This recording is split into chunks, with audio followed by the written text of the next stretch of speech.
Good morning, traders. Welcome to My Funded Futures, My Funded TV. I am Terry Trades 100, and we have our expert traders, Bull, Barbie, and Nick Does Futures. Good morning, chat. Happy 20K day. Let's go. We have some celebrating to do today, some exciting things lined up, a surprise for all of us, and then also we have Cove Trader on today. How are you guys doing this morning? How are you, Barbie? How are you, Nick? Doing well. How Doing about you? good. Good. Yesterday, I got the fifth green $100 plus day in my 50K core account. Let's go. The payout drought is over. Yeah. Yeah. Who would like to go first? Nick or Barbie? Terry, I'll go why don't first. you go first today? I Oh, go first? okay. Let's do it. Okay. Well, let's take a look together. So I did see that during Globex. So I got the I think it was like $400-ish during Globex last night. It actually broke the low, and that is where I got some of those profits. So we did make a new low already in pre-market, and I don't know, we've had a lot of red days in a row. So I am kind of cautious. This is the daily chart. As you can see, NDX, we've had quite a few red days. So I'm going to be cautious today. So we'll see what happens. This is the high of the day is 23,485 and the low is 23,334. So that's quite a good range for overnight. So we'll see what happens. Let's see on ES. ES is just down by about 5 points. It is trading above VWAP. NQ is also trading above VWAP. Let's look at, so NQ is down 43 points. Perhaps we get a gap fill on the upside at the open or around the open. Wait and see. And our YM is up by 11 points. I did see that YM did come all the way back down yesterday. We had that big divergence in the morning. That is kind of what I'm looking at. So who'd like to go next, Nick or Barbie? Let's keep the girls going here. We'll go Terry, and then we'll go Barbie here. Girls Yeah, first. I was kind of joking, but that's okay. I was like, ooh, okay. Putting me on the spot. So the kind of key level that I'm looking at, and I have to keep remembering, like, I like to buy. I'm a little bit more of a bullish trader, at least lately. So I'm like trying to keep that in my mind. But the way I'm looking at this is we have this major zone of support down here that really centers around 64.25. I even had a little magnet left there in case we wanted to come back down there. I thought that might be a magnetic level. But kind of what I'm looking at is if this level holds, we've got kind of a prime little retracement set up here. And there's some levels to get through: 64.40, 64.50, 64.60. I think the ultimate target is going to be a retracement of yesterday if the bulls can get the ball rolling here. So 64.68 would be my target there. If we don't hold this level, then it's going to be more of a continuation of yesterday, which is possible. I really think that 6,400 will be important if we come down lower, because if we really start breaching 6,400, then that's really going to show us that we're not making a little fake move lower and that we're really still continuing lower. There is room on the daily for there's kind of room on all of the hourly charts for at least some sort of move lower yet. I just got confused by one of my charts over there. I need to fix that later. Anyway, so if we keep moving lower, but we've got the 6,400, but then I'm really looking, this pink box over here is one that gets kind of sticky. There can be a lot of orders in here because this is another one that's really, really strong support. So if we keep moving lower, my target down there is going to be around 63.75. Ultimately, I think if they get through all of this, 63.50 is there. Hopefully we get some more volatility today, though. What we're looking out for later is the FOMC meeting minutes. And I know they don't usually impress Nick, but I'm always still watching. It used to be a couple years ago when we were initially waiting for those rate cuts that we could get a little bit of a feeling of how they were coming to the conclusion, so how we could potentially start to anticipate the next rate drops.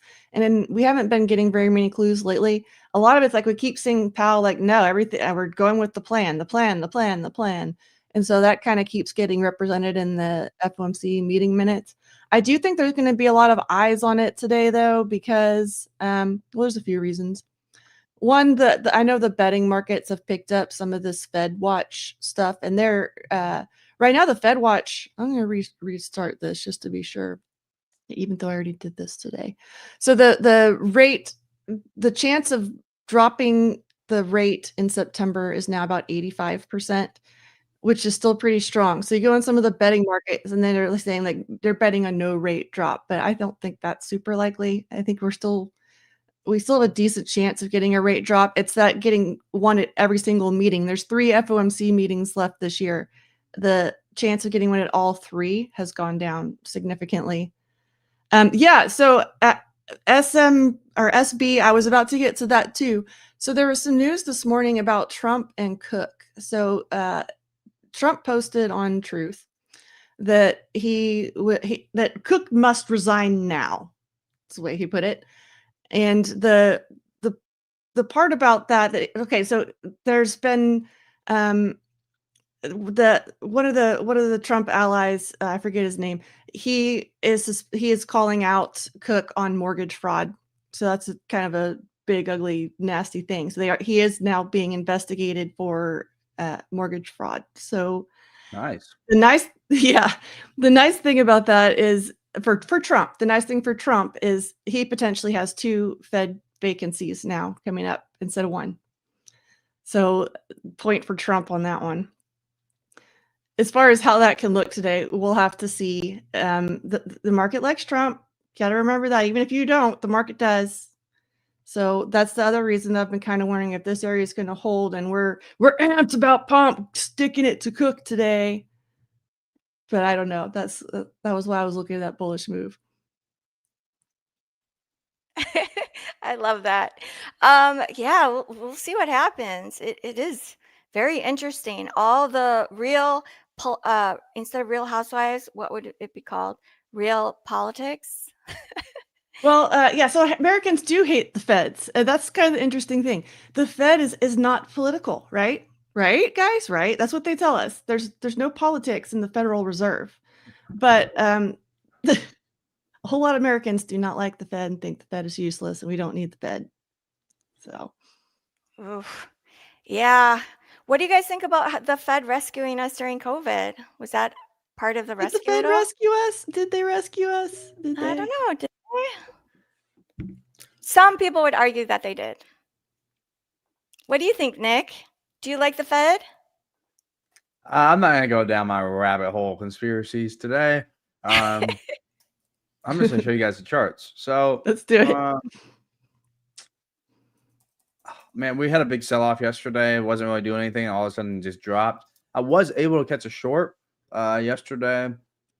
I didn't like how ES was pushing higher and NQ was dropping, so I wanted to wait until we got some confirmation that that it did in fact want to drop. So right around in here, we had we got that confirmation, and I was looking for a retest back into this area right here. Never got that, but on the 5-minute, whoops. Yeah, I entered around like 10:25 actually.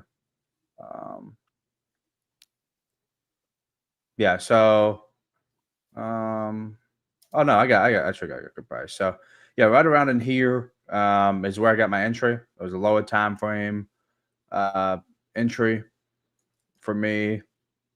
Once we kind of had the sell off going here, and I was just targeting down to 50. I think it was 64.50, and was able to sneak that in there. It was nice little way to get the week going. Yeah, 64.50 right there. So kind of sold off and it worked out. But I wanted to, I don't like when they're trading opposite, like NQ's going higher, ES going lower or whatever. So once ES sort of just like blew out, and then I was okay.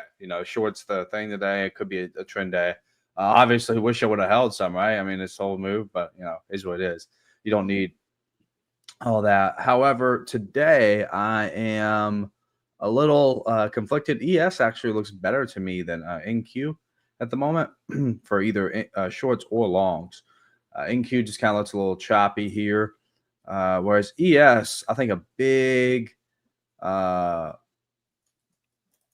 point that we need to get above. Like if we want to see price go higher, it needs to get above the 64.36 level, which would be a 1 hour breaker. So something like this or the retest and then go higher. Also have a couple. You have 1 4 hour gap in here that will probably make it hard for price to push above. Not that it really means anything, but we are inside of a daily bullish gap. So could potentially, just see a move. I would not be surprised if we saw a move back to Friday's highs by Friday. I've seen that before. We have a violent move down midweek, and then all of a sudden we're right back to at least that Monday high. So I'm more bearish than I am bullish, but just kind of having a scenario for each side, right? So get above here, look for longs. NQ, I just don't like it right now. It just doesn't look the cleanest to me. Even the 4 hour, well, you got a 4 hour gap in here. I would probably, honestly, let's see. We have news tomorrow at 8:30. We have news today at 2. It's the meeting minutes. Man, it's just a little tough for me at the moment. NQ just doesn't look the best. I'm probably just gonna watch mainly ES, to be fair. But yeah, Always if we watch, start be a selling off, stalker. huh? Just watch and be a stalker. You can be Yeah. I'll just piggyback off your trades, right? There you go. If we do happen to run this high, though, I think it's a significant swing point. I'd be looking for shorts in there because this is also inside of a bearish gap here. Oh, crap.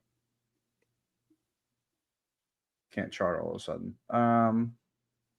Yeah, inside this bearish gap. So if we happen to see a high sweep of this consolidation followed by displacement lower, I look for a short down to these Asia lows right here, or this London low and Asia as well. So, but yeah, that's pretty much all I'm watching. Also, relative equal highs on ES as well. So, as a matter of fact, if I mark off this right here, put an alert on this, and then same thing for NQ. And I'm basically just gonna sit here, watch Barbie and Terry and some Sports Center after the stream's over, and then just wait. If no alerts, no trades, right? So yeah, that's what I got today. I've been watching that HBO Hard Knock show. Oh yeah. Yeah. Who's the teams this year? It's the Bills. The Bills. That's right. Yeah, they've never won a championship before. It's such a good the show. Do you know what the 4 falls of Buffalo are? No. They went to a Super Bowl 4 straight years in a row and lost 4 straight times. Oh man, Mm-hmm. that sucks. It would be awesome if they actually could break it, considering they're the team for that show. Yeah, no, I think they will. They have too good of a quarterback. I don't know about the coach though. Yeah. The quarterback, it seems like a really good quarterback. I don't know much about football. Barbie, you're a huge football fan. Oh, I am? Yeah, I thought you are.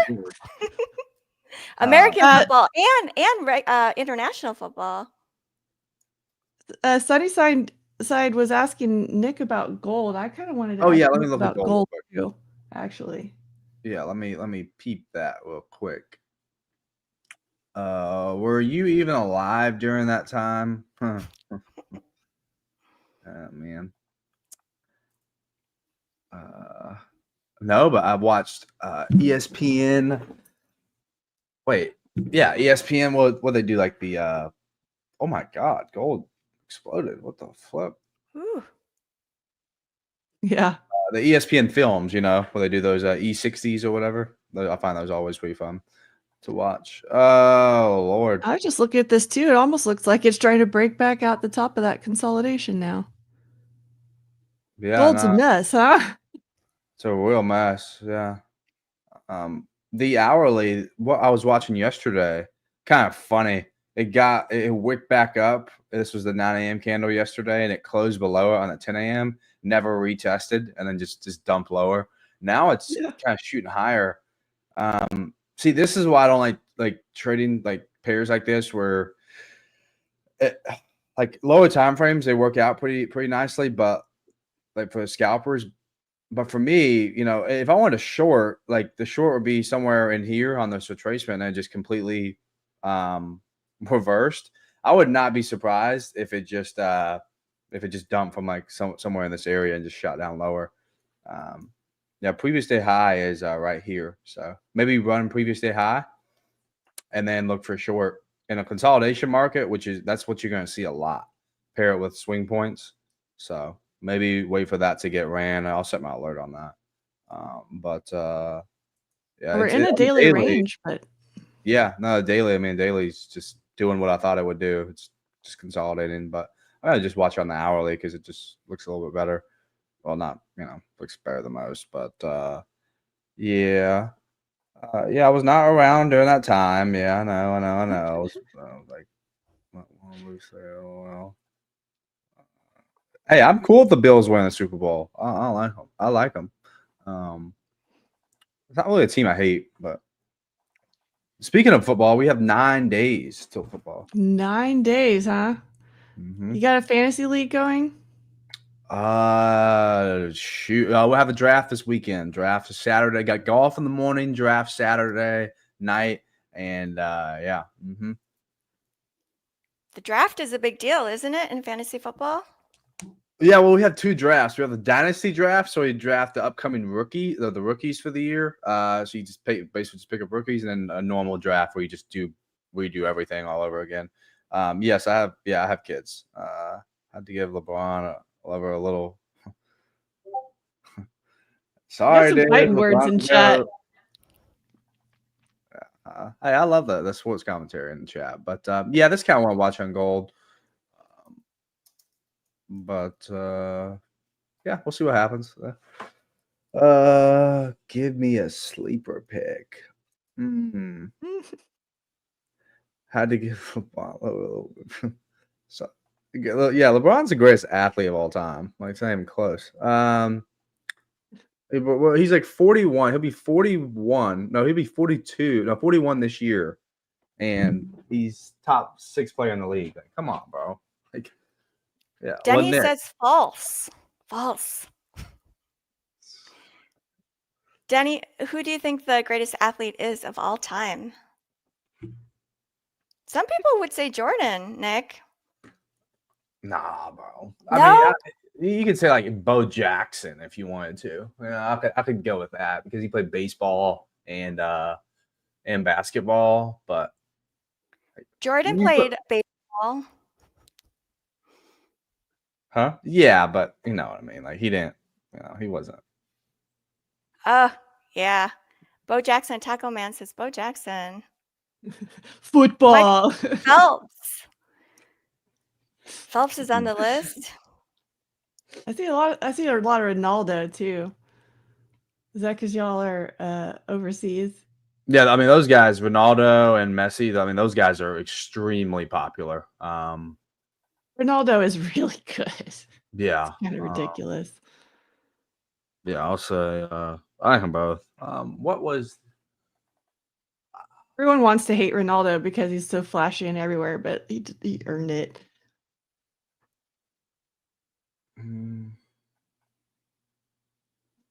Let's see. No one's saying Kim Jong-un, Apparently he shot 30 under in golf. He got a hole in one on every hole. During a tournament? No, it's a joke. He didn't actually. Oh, I was like, who? What? Denny says Jordan and Kobe were way better than LeBron. What do you think of Kobe? We haven't even talked about Kobe. I think Kobe. I mean, he was just copy and pasted Jordan. I think he was. Bo played football and baseball. Yeah, I know. I didn't say basketball. If I did, I didn't mean to. YM was respecting the 14th large wick. YM.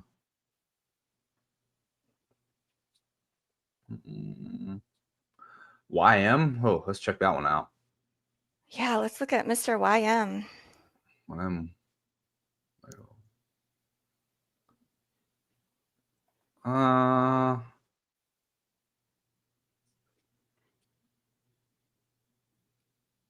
14th large.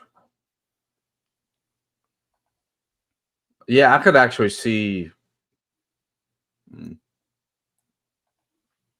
1 hour. Damn, this actually looks choppier than ES and NQ. I don't really like it that much. At least ES and NQ have sold off and give you some sort of trend, whereas YM is just kind of, it's already kind of retraced that that move a little bit. Yeah, I'd probably just stick to ES and NQ if you're going to trade indices. Damn,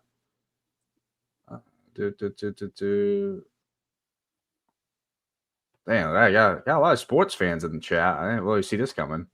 I was like, I thought people just here just.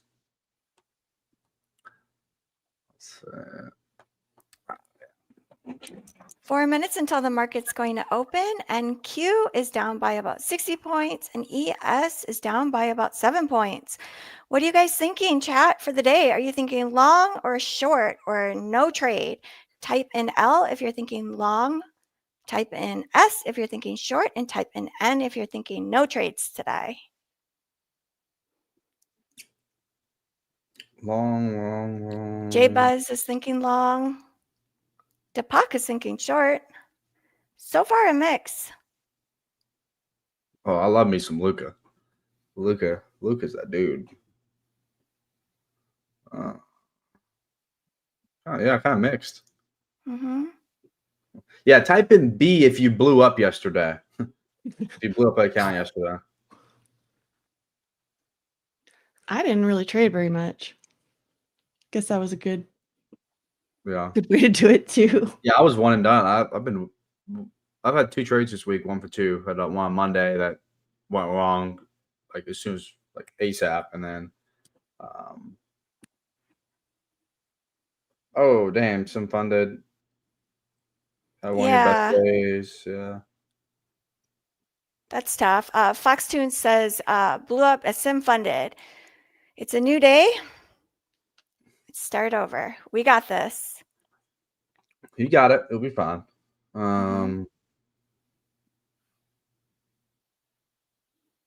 So 2 minutes until market's going to open.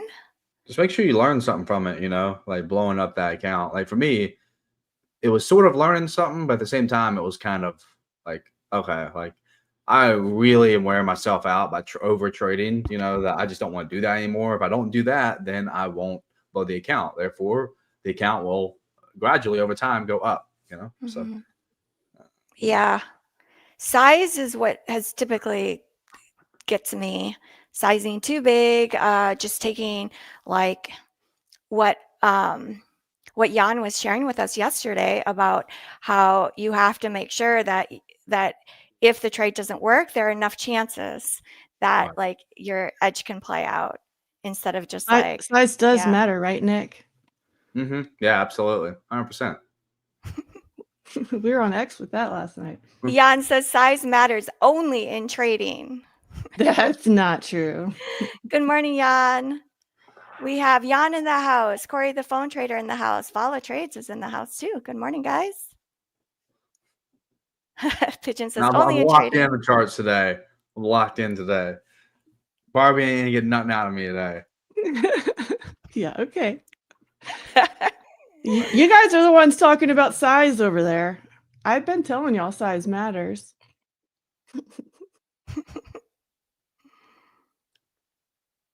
Humble. Tran Tao says every day I show up to be attacked by Bull Barbie. I like it. Barbie attacks. Yeah, she. Ding, ding, ding, ding, ding, ding, ding. By the way, market is open.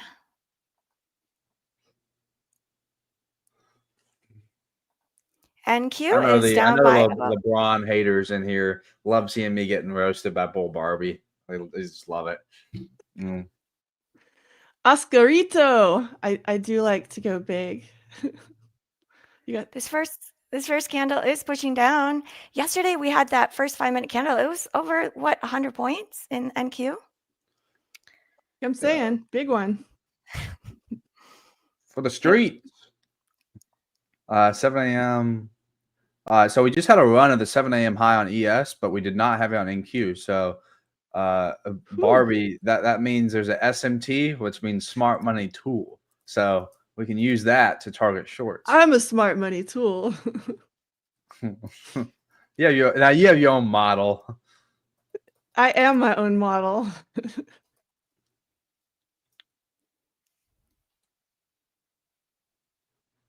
Well, at least they're moving the same direction for the open today so far. Yeah, that's one good thing. We need more gold. I kind of liked just playing that hourly consolidation. Nick pointed that out really well earlier. It's because there's room on the daily to run up a little bit. Mm-hmm. We'll see.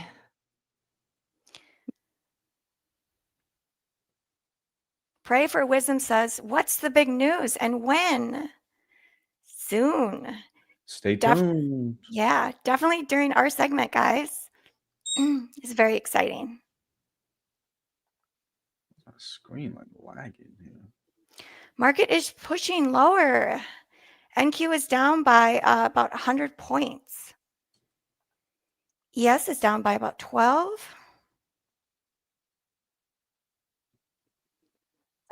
Pigeon. That's a cool idea. I should crash Tom's segment sometime. That would be awesome.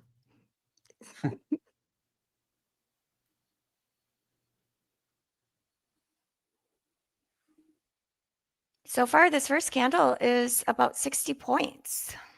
No, 70. Volatility in this 5-minute candle is back. Are the bears back, guys? Are they back? Like really back, or are they just like doing a quick appearance? Is Bear in chat? Sometimes I see Bear in chat. Unless Bear? he's in another chat. Are you there? There's a bear. I love it when Bear comes around. Ooh, we're getting some crazy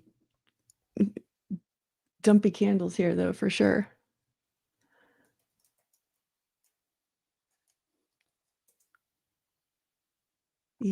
Okay. Try to see if there's any good news. Nothing yet.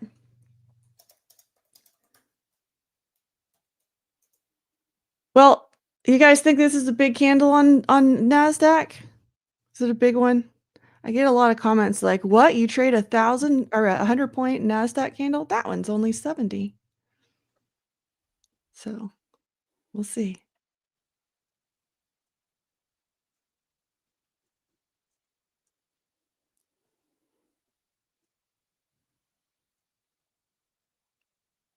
Oscarito is waiting for the pullback to 64.30. Ooh, it looks like we had some bad news on Target. Let me look at that one. Wrong chart. Jan said, I don't know if that candle is big. I'm bad with size. Surely that candle has a killer personality. Oh, wow. Yeah. Target had earnings. Yeah. So they had flat. This is the 11th straight quarter of flat or declining sales. Ouch. That's the hourly right there. Let's see what it looks like here at open. That's not looking so good. I think they're switching CEOs too. That might be a part of it. Yikes. Nick works at Target. Pardon me, what'd you say? Oh, not you, Nick. Nick G from chat said, I work at Target. That tracks. Kroger is the GOAT. Kroger. I feel like Kroger and Target are two different places, though. What? That's what I was about to say. Like, you, first of all, you haven't been to HEB if you say Kroger's the GOAT. Texans will know. There we go. HEB. If you've been to HEB, you know. Yeah, that sounds like a place like Wyckoff traders go. Well, it stands for H.E. Butts. Howard E. Butts. If you don't know, if you haven't been to HEB, you don't know about grocery stores, honestly. I agree. Even Costco. I think Costco over everything though. Not HEB. There's a reason that they're a privately owned company, and they're privately owned in Texas, and they're like the 4th largest grocer in the United States, and they're privately owned, and they're mostly in South Texas. Do I have a specific time window to trade it? The market? I like to trade the New York Open, so that's now, but I wait till there's a good setup. I don't enter just because it's the now, the Open. Can you buy guns at HEB? No. Everyone acts like just anyone can walk up to any place in Texas and buy a gun. They do actually, check you out and do a background check. It's just as long as you're not a weirdo and you don't have a criminal record, yeah, they'll sell you one or 10, however many you want. You guys want us to tell you the big surprise? It's not even a surprise because you know it's coming, but patience, always patience.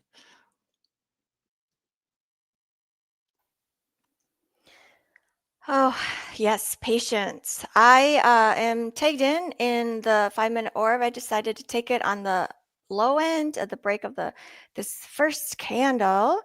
We will see. I just did it with 1 micro because this is my second funded account, and I'm up about $400 on it, and I don't want to risk very much at all. So we'll see what happens on this trade. This is a big candle. 70 points. Chat question from MyFundedFutures. What session do you like to trade? Asia, London, New York AM, or New York PM? I love New York AM. I also like pre-market though. What's your favorite sessions to trade, Barbie and Nick? Oh, the ones I'm trading right now. New York. New York AM. Like PM, the ones that, the ones that make me profit. Yeah. Like the PM, I don't know when it starts. Like I hear 1:30, 2, 2:30, hour, 3. What'd you say? You can Google that. Yeah. Well, I was just talking about 9:30. I know I get that open every single morning. I get that volatility. London, I don't get that, and New York PM, I don't get it, and then obviously Asia, I don't get it. But some sessions, some days are just better than others. But I feel like majority of the time, like New York AM is probably the best, or at least the most volatility. But New York is Bay for sure. I never sleep. I always trade. There you go.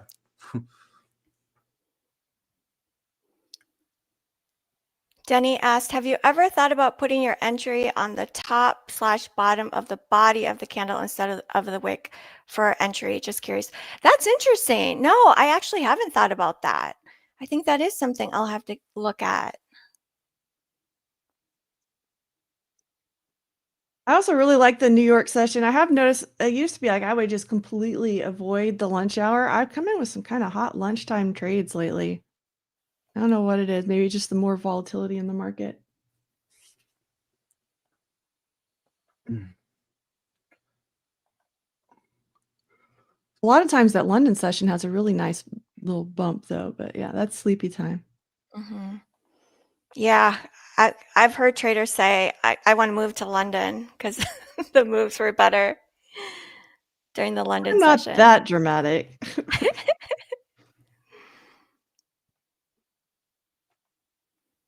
I like the 5-minute orb when it gets tagged in the same direction as a 15. Like, I love that. Cartoon Futures plays the 5-minute orb at noon sometimes.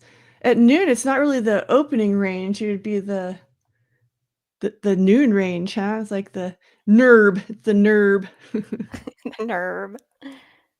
Or LERB, lunch. The lunch range break. Lurb.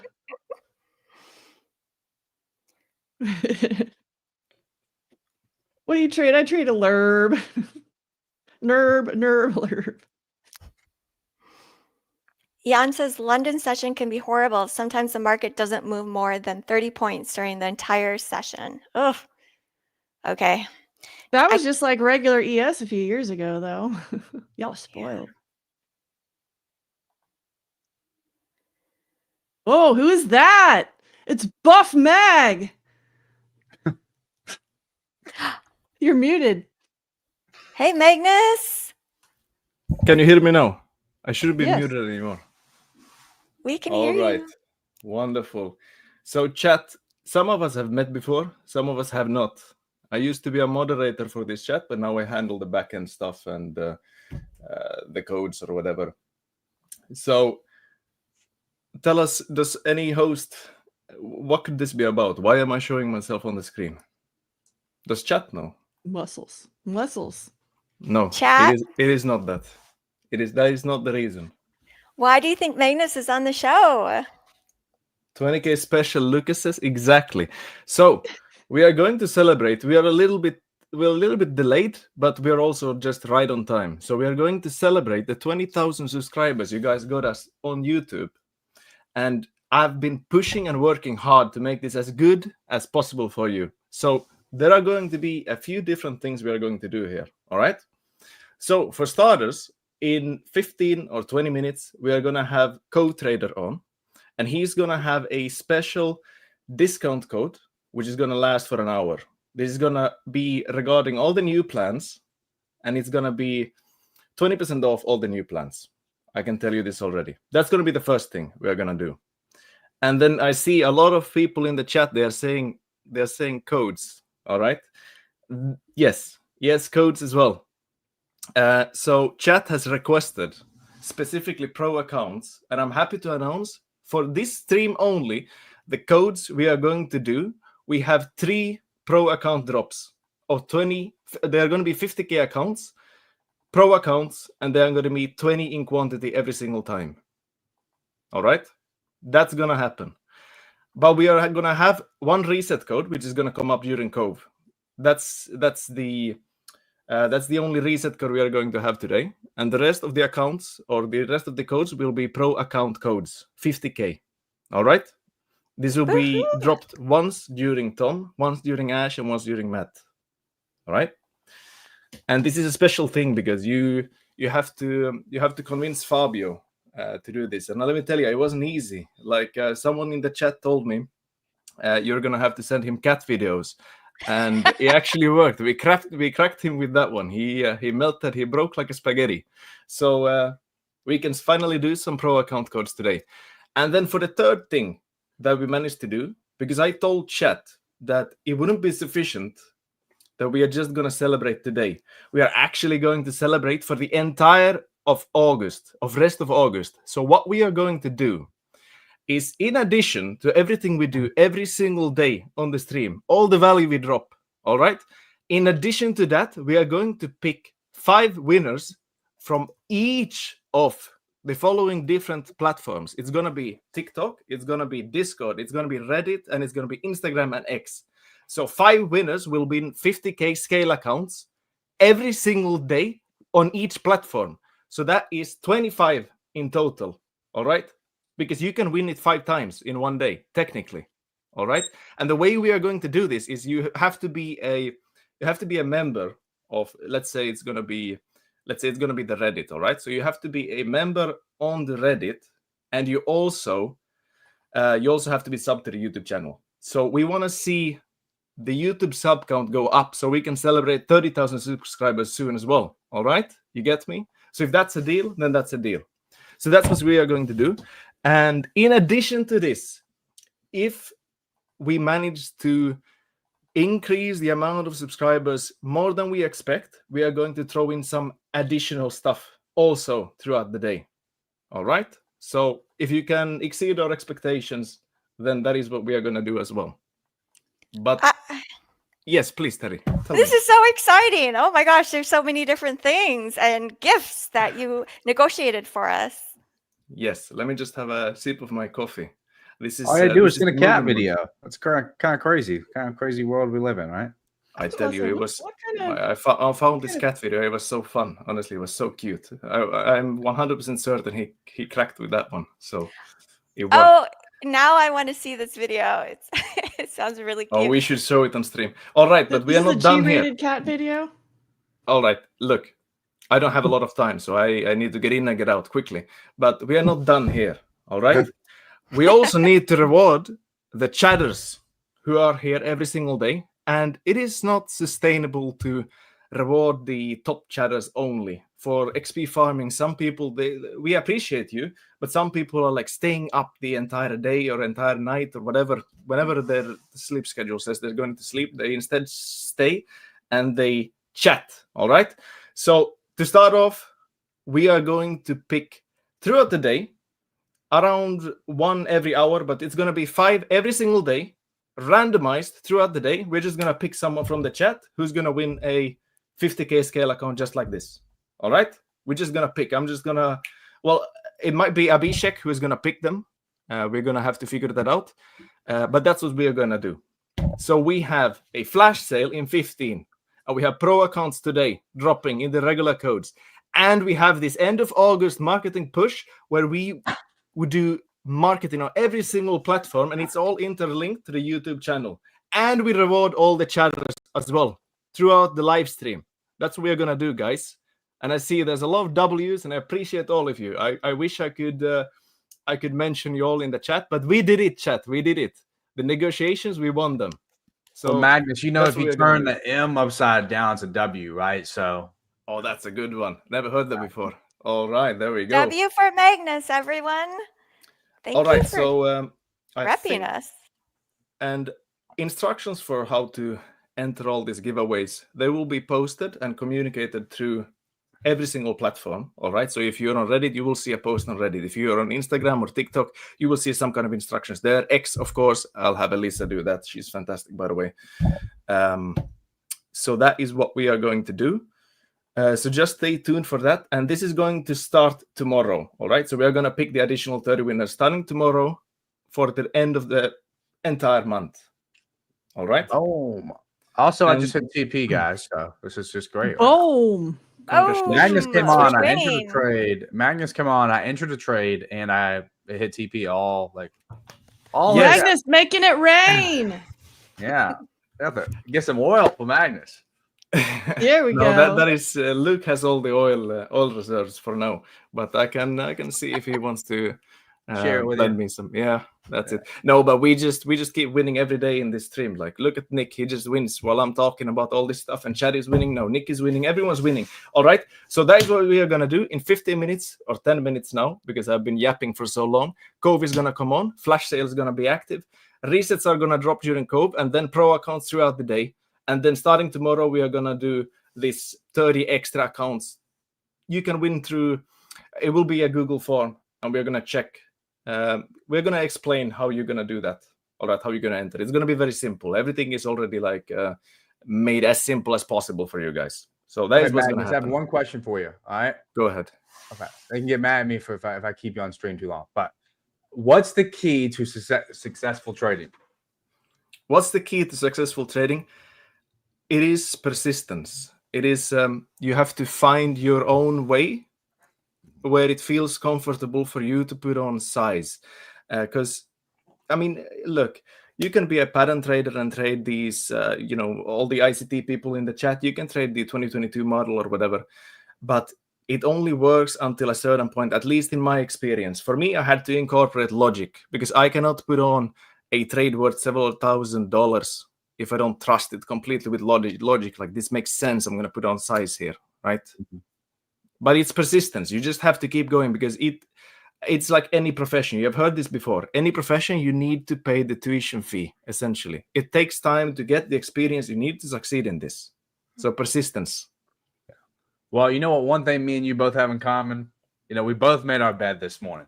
That's a start. You got to start with it. You got to make your bed. You got to, that's a start to making your bed, right? That's how you win. Yep. You got to start with making your bed. You accumulate these small wins in the beginning, and then Well, if you had a bad day, then you come home and you have at least made your bed. You have a nicely done bed, and you can hopefully have a better day tomorrow instead. So it's important to start with something. Have There we those go. small wins, and then it compounds and snowballs from there. All right, chat. I'll leave this up to the hosts, and I appreciate everyone here. And if something comes up, I'll communicate that with you. And, we appreciate you, Magnus. Thank you. so much, Terry. And thank you, Barbie. Thank you, Terry. Thank you, Nick. Nick, we haven't talked on stream before. It was wonderful having a chat with you as well. Thank you for showing up every day. These are some wonderful hosts. They always show up, always put a smile on their face. We gotta respect that. It's not easy, I'll tell you. It's not easy. Yeah. The other week I was sick and I was in here with a blanket, just trying to get through. So, Did you tell us you were sick? Because I don't even remember that. No, Barbie and Terry remember I was sick. I was Yeah, down you were bad. really sick, like hot and cold, like you were like flu All right, I'm symptoms. winning over here too. My targets are hitting too. I just thought I would point that out. So I Woo, had it up. W for Barbie. Let's go. Look at that. We just keep winning. All right, We're guys, I'm winning. going to head out. This And took off, and now Get this out of here, one's Magnus. going to- Get, that one. go. I need to activate the codes and everything. Go. All right. Yes, we Well, need thank the you, chat. codes. It's going to be a great month. And thank you for 20,000 subscribers. Let's get us to 30,000 subscribers, guys. Thank you. Thank you so much. Bye, Magnus. Goodbye. Thank you. That was exciting. We're all winning. Let's Well, I go. swear to God, I did not have a trade that Magnus popped up. I'm like, ES shorts look pretty good here. And then I tried to talk, and he was obviously I alerted the chat. I'm like, hey, I'm in a short chat, by the way. And then it hit TP before he even finished talking. So I was like, whatever. So Sweet. I'll break it down here real quick. Raphael also passed the scale eval. Congratulations, Raphael. Wow, what another major dump. Yeah. Oh, shoot. Wow. Man, I hope we see this is now it's looking like we're going to reach that weekly gap. And this would make me very, very happy. Is there any news as to why we're dumping or just? No. Sure. I mean, I think we're really just reacting. I mean, it takes more than one trading session to react to something like the interest rate probabilities over the next 3 meetings. So I think that's really, we're still dealing with that.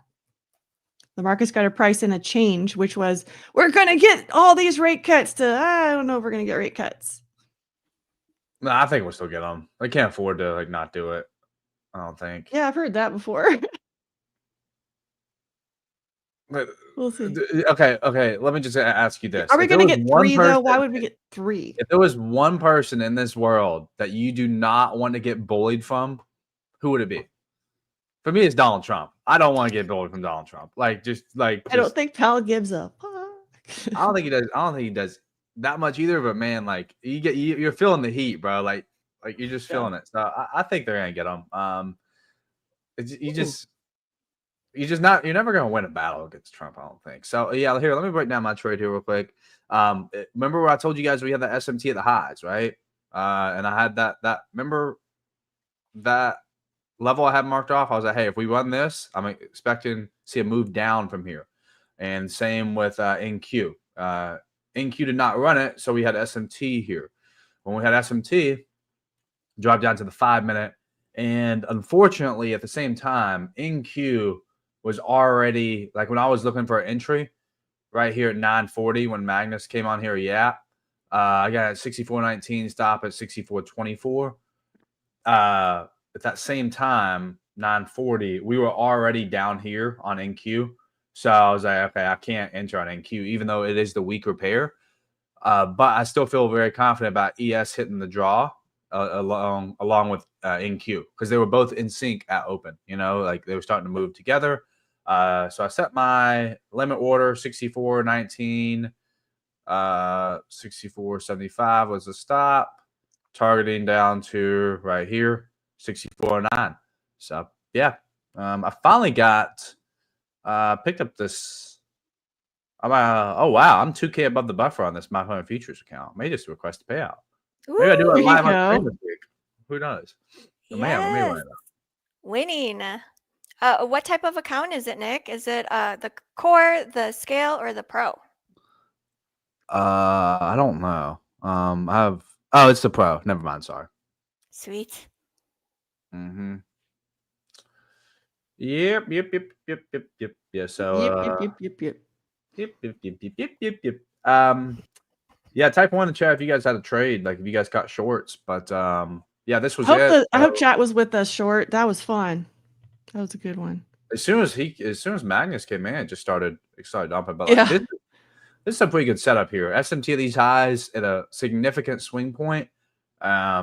Displacement lower, retested this level in here, stop above here, targeting down to these Asia lows. But this is a pretty good setup for you guys that trade ICT. I know it's more than 60% of you guys in the chat, that trade ICT. I thought it was like 50-50. Nah, I was like 60. Well, we got more people in here now, so that number goes up. Down. So yeah, no, done before 10 a.m. on the trading day for sure. It's a good Wednesday. For me, it was let's see here. Let's calculate some money here real quick. 1,068 times 5. One of them's about $5,300. So now Barbie on all of these now is 251 days and 251 more days. And I'll start flexing. That's when you're going to start flexing. Okay. Yeah, so what is all this? Well, I'm not going to do it like beforehand because, I don't do that. A lot of other people do that. Influence. Okay. Terry, what do you think, Terry? About 200. I'm curious. Tell me more about 251 days. Why 251? Well, when you see those little flexing? motivational. Do you ever see those little motivational posters in people's background? They're like, "I can teach you how to trade." It's like 252 times 5,000 is a million. I'm like, okay, yeah, got it. Yeah, they probably bought it on their mom's credit card. Yeah. Mm-hmm. Yeah. I think the million in the future is better than no million at all. So I'm going to focus on the process. Journaling has been really helping, guys. Like, I was wondering, you said you had a lot of trades yesterday. I assume, did you journal all of them? Probably not. No. I've been journaling like my emotions and just kind of the overall like summary of the day.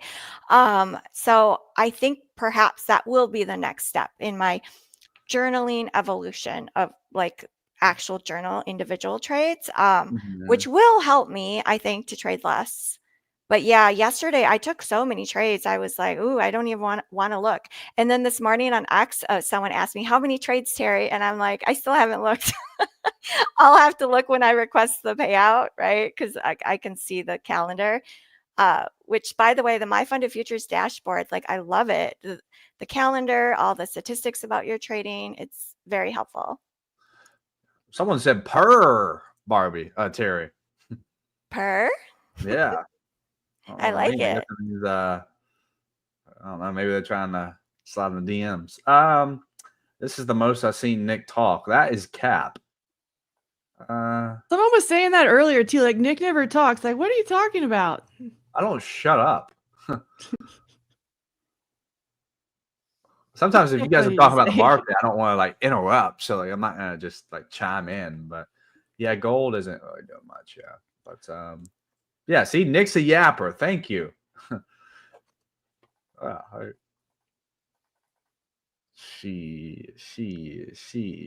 Giveaway's coming. We just don't want Nick to see it, so we have to save it. I know. I got my own giveaway going. I got this mat book I'm giving away. We got like 30 people in there. Well, no, we got more than that. Have already been journaling their. They send us a trading plan in a Discord, and then the trades that go with the trading plan for the next 2 weeks. Whoever does that the best or is the most consistent, they win the mat book. So yeah, it has nothing to do with P&L, so I don't think it should, right? I mean, who cares if someone made. And it always depends on what you're working with too. So it's not fair if you've got somebody working with one brand new account versus someone who's got a $50,000 live account. Exactly. Robert asked, they're giving away pros today. Oh, okay. I thought you meant MacBook Pro for a second. Yeah, if you guys are interested in Nick Does Futures giveaway and winning a free MacBook, go and join Nick Does Futures Discord group. And It's a then, MacBook Air. yeah. And I think you're giving away a ton of stuff. Like I think I saw on X. Yeah, a lot of accounts. I always try to do that for sure. It's a time. I think the sale starts at 10, like right now. So I'm gonna go ahead and get out of here. I'll see you guys back here tomorrow for what we call Thursdays. Thirsty Thursdays. Thursday, whatever you want to call it. Right. Yeah, I'll see y'all back here tomorrow. Bye, Nick. See you tomorrow. Ooh, special sale. Welcome, Cove Trader. Welcome to our party. What up? What's going on, everybody? How are you? You don't have the casting couch in there today. I'm trying to follow the rules here. I don't know the rules, so I try to keep it PG while I'm on here. I don't want to get banned for life. Oh no, you can be wild. We're wild all the time. Yeah. That's Chat. probably one of the funniest things. I've gotten some hate mail about it though. What? Of being wild? Yeah, I got some hate email about it. So I don't know. It comes on. Let me at him. Let me at him. Yeah, so now I just interview off the stream. I don't know. It's fun. If you can't have fun, I guess, my stream's not for you then. That's pretty much how I look at it. If you're not looking to be entertained, have some fun while you trade, then it's not the spot to be.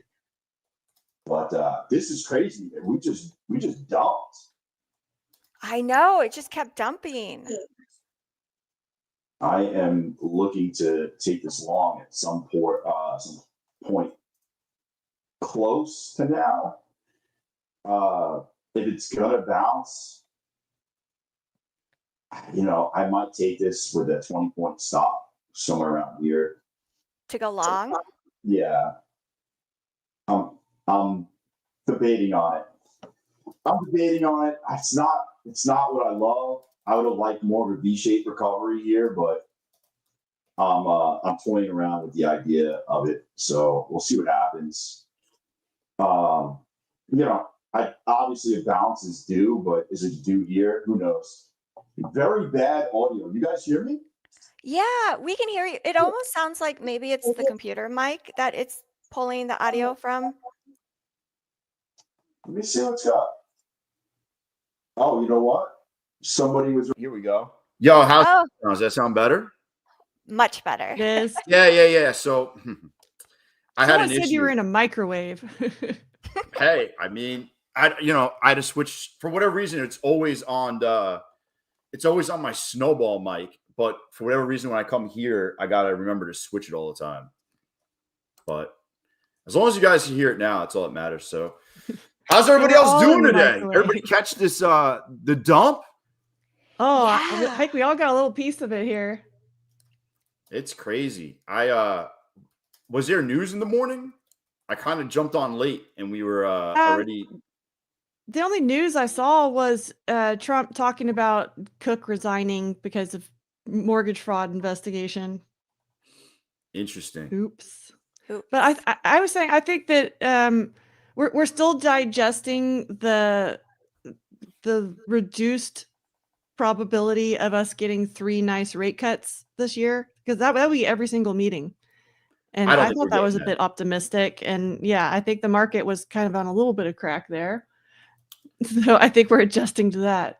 I read something recently about the rate cuts, and it's basically like you're doomed one way or the other at this point. Just with all the economic stuff going on. I'm not saying that's the way it's going to go, but it was an interesting read. It was like a 15-minute read, and I don't know. We're in the whole tariff thing. The big news is you gotta settle up with China, and they just keep extending it, which seems like Trump needs to make a deal. Otherwise, I I don't know. If he doesn't make a deal, they're going to go into a trade war, and we saw what that was like in April. So, well, I think that's November. They moved the deadline to now.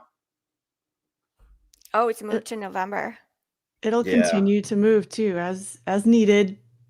It seems kind of weak because we're not sticking to any deadlines at this point. What's saying they're not going to just move it? Another one and another one. So I'm just kind of, I don't know. I just feel like we're inflated a little bit. We need to pull back. We've been grinding up, and they're looking for any excuse right now to pull back.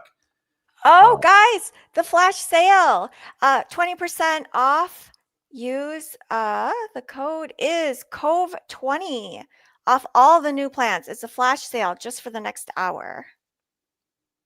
20% off. Boom, Cove20. Use it in honor of Cove. Let's go. Market keeps dumping. Yeah, it just keeps going. Whew, I'm just watching it. Yeah, so am I at this point. Yeah, it's kind of hard to get a new entry down here. I mean, you can't short at this level. I mean, you've missed it already. To me, you've missed it.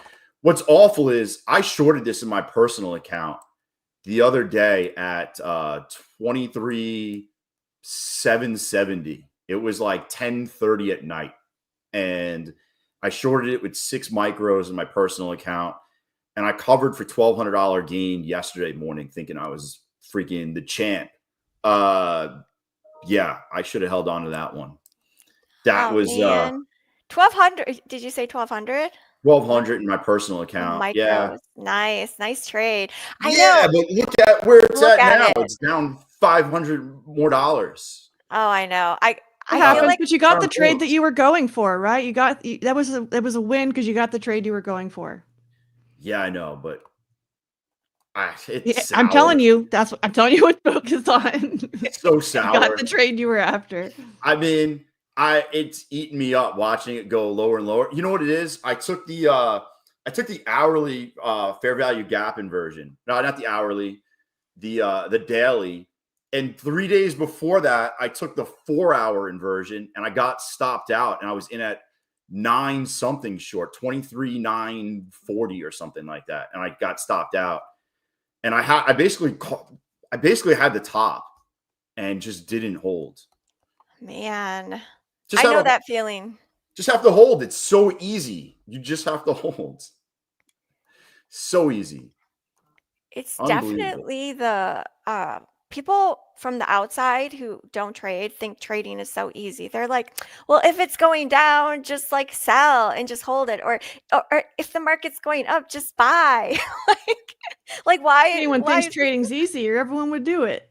Yeah. I think everyone knows it's hard. It's very hard. It's hard to hang on to winners too, because we don't know. We don't know that it's actually going to run another couple hundred points, and the market can reverse, like all sorts of things. Yeah, wow. It is tough. This thing's down. I mean, we're down.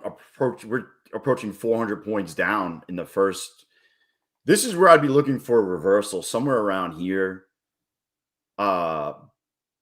Get that 10 a.m. reversal. Maybe you're hitting 23,100. Maybe we go down to 2,300 and just catch a reversal. I didn't go in before. It just wasn't really looking. The buyers just aren't stepping in yet. No. This is so far, it's looking like a train. Like it's just, we just touched below 23,000 like 100 here. Incredible. This is where people lose their accounts because they're like, oh, it can't go down lower. I'm buying. And they just keep going in and in and in. And then they just keep getting smoked, and it just keeps going lower until I just would make sure, like, whatever you look for, buying or getting over a certain moving average or whatever it may be, I would wait until you really have confidence that we found the bottom, because when it does, you're probably going to bounce pretty hard today at some point. Mm-hmm. I can't see us going down 1,000 points today, but you never know. You know, it might I trend love a down. good knife catch, but I'm with you. I'll try it a couple times at just some really good levels, but I literally will limit it to 2 tries, and then I've got to see it actually start to make the move first. But at that point, we're way below my original entries anyway, right? So that's where patience comes in. I'm Because wondering I if was they're tempted holding to buy this. this 90 level, and I didn't. I don't know if it's gonna hold. I mean, this thing's looking like Yeah, it's I gonna. did. It's not looking good right now. We could end up Mm. all the way down at 50 before it actually turns. So that's why I'm going to wait. We're I'm getting gonna so try the close knife that catches. we'll probably see. I wouldn't surprise me to see 23,000 today. We're Mm. so close. I'm Ash, up 315 in my funded futures funded account today, and I'm not sure if I'm going to risk it on this, but it'd be nice to get like up 800. oh, I can see 23,000 today. We'll see. That'd how do be you? kind of exciting. That would be a good bounce point, right? Yeah, Ash Trace is in the house. Ash, good morning. Caught the knife this morning. Winning. Oh, up 9K. Let's go, Ash. It's a solid trade. I'm just watching. If you can't short it down here. Like I just can't see you getting in short here and being like, oh, this is a great entry for a short. I mean, you just missed the boat. Just Yeah. chalk it up and say, hey, Look for the next one. Yeah. There will be more. I mean, how many times did we bear flag? Basically, what started this? Then you had this. I mean, what I look for is the distance between the consolidations on each move. So as we get these, 1, 2, third leg downs, I'm looking for the gap between that the leg is becoming smaller and smaller. And that's where I'm kind of like, all right, we're going to get a bounce, soon. Like if we break here and then we only drop, 30 points, that's probably going to look like the bottom because we just dropped, the last flag was up here around the, 55, and then we dropped down 50 points. And if we're only going to drop, 20, 30, or this little break that we're getting right now doesn't really go anywhere, I would assume that the selling's kind of stopping in the near term, at least. Looking for that confirmation. Yeah. I mean, it just shows me that the selling's kind of stopping more than, that we're just, I don't know if the buying's necessarily going to come in, but you might get a bounce and just kind of wait it out and see what happens. Like right here, like we made a new low right here at the last minute, but like it didn't really have any continuation. So I'll be watching now to see if we get continuation to the downside or it's kind of just capped off with the sells and they're going to bounce it for maybe further down later on, but we might stop here. Cove, we can't see your screen. I think you have to press that little button at the bottom to share your screen. I'll do it. Hold on one second. I'm on I'll just pop the Thank you. Share screen. Sharing screen. All right, I'm going to share this right here. Do you want me to share a window? Yeah, share window. Yeah. There we go. By the way, this MyFundedFutures funded account. Oh my, I've been trading this one back and forth. This account has been a thorn. I got this all the way down to, I want to say it was like $200 away from being blown. Ooh. And then I was just fighting between 48,000, low 48,000 to like 49,500 for the longest time in it. And like, I'd make a lot of money and then all of a sudden I'd lose it all. And it was just a back and forth. And then finally yesterday, I hit 840 in it. And then I hit another 315 in it today. And, now it's just kind of work it up from where we're at. But that's persistence. Yeah, I'm not giving up on it. It'd be cool to usually once I get to like down 200, like where I'm 200 away from blowing it, I kind of am like, oh, I'm just gonna go all in. Like we're just Oh yeah. This is make it or break it. And Been there, huh? yeah, I mean, because you know what it is? I know I hate to say it like this, but like the odds of you taking it from $100 away from being blown all the way up is typically super difficult. You need that one trade that gets you from the $100 drawdown to like 800 drawdown. And then you're like, okay, now I could take another shot, with like, I have 2 shots, then, 400 drawdown on each. Mm-hmm. And then I just hit the shorts. We were talking about shorting the last couple of days, and obviously it worked out. I shorted overnight last night into the open, I think it was. No, I just shorted last night, the 2 nights before. And then yesterday I shorted again for 315. And this is where I'm at, but it looks like another bear flag on the 1. And I think you're in for another big leg down. We'll see where it actually stops, but I am not buying here. I like the more of the V-shaped recoveries that you get, where you kind of like ricochet back. I'm not looking for this, where it's just consolidation. This to me looks like we're going down again. Like you want to see a big green candle. I'm looking for a big green candle. I'm looking for pretty much big green candles. I want to see us invert a fair value gap on the way back up. I have certain criteria that I want to see when trading these things, and we're just not getting it. Like, see how there was just no buying and we just consolidated? I'm out on that. Ooh, it keeps dumping. Holy smokes. This is what it is. If you follow your rules, you're not trying to catch the bounce yet. Yeah. That's why I'm watching. Your account. The no trade is the trade. It's, if you're short, awesome. You just keep moving your stops down. But if you're not in and you're trying to catch a bounce, just wait. Just wait. Just, you're going to get a bounce today. It's not going to go. Oh, what is that? Prize. Oh. 50 free resets, guys. Use code MFTV chat 50. Let's go. Hey, who's getting it? Lucas got it. Damn, Lucas, you quick. Fast AF. Damn. Dude, that's quick. I couldn't got it. Yo, he had his screen up. His screen up already. We're pros. Got it. Donald got it. Woo-hoo. Damn. I couldn't even type that in that fast. I know. Got to be fast. Dude, Fast on the draw. Jason got it. Crazy. I'm just looking in the chat. I was wondering how long it would go until, man, you got to have it open. I would say your best bet. I've never gotten one, to be honest with you. I've tried, but I feel like you got to have it open to the order checkout page. Yep. And you just got to be in on the code area, ready to just type it out. Yep. Exactly. You have to have it already pulled up like you're about to check out.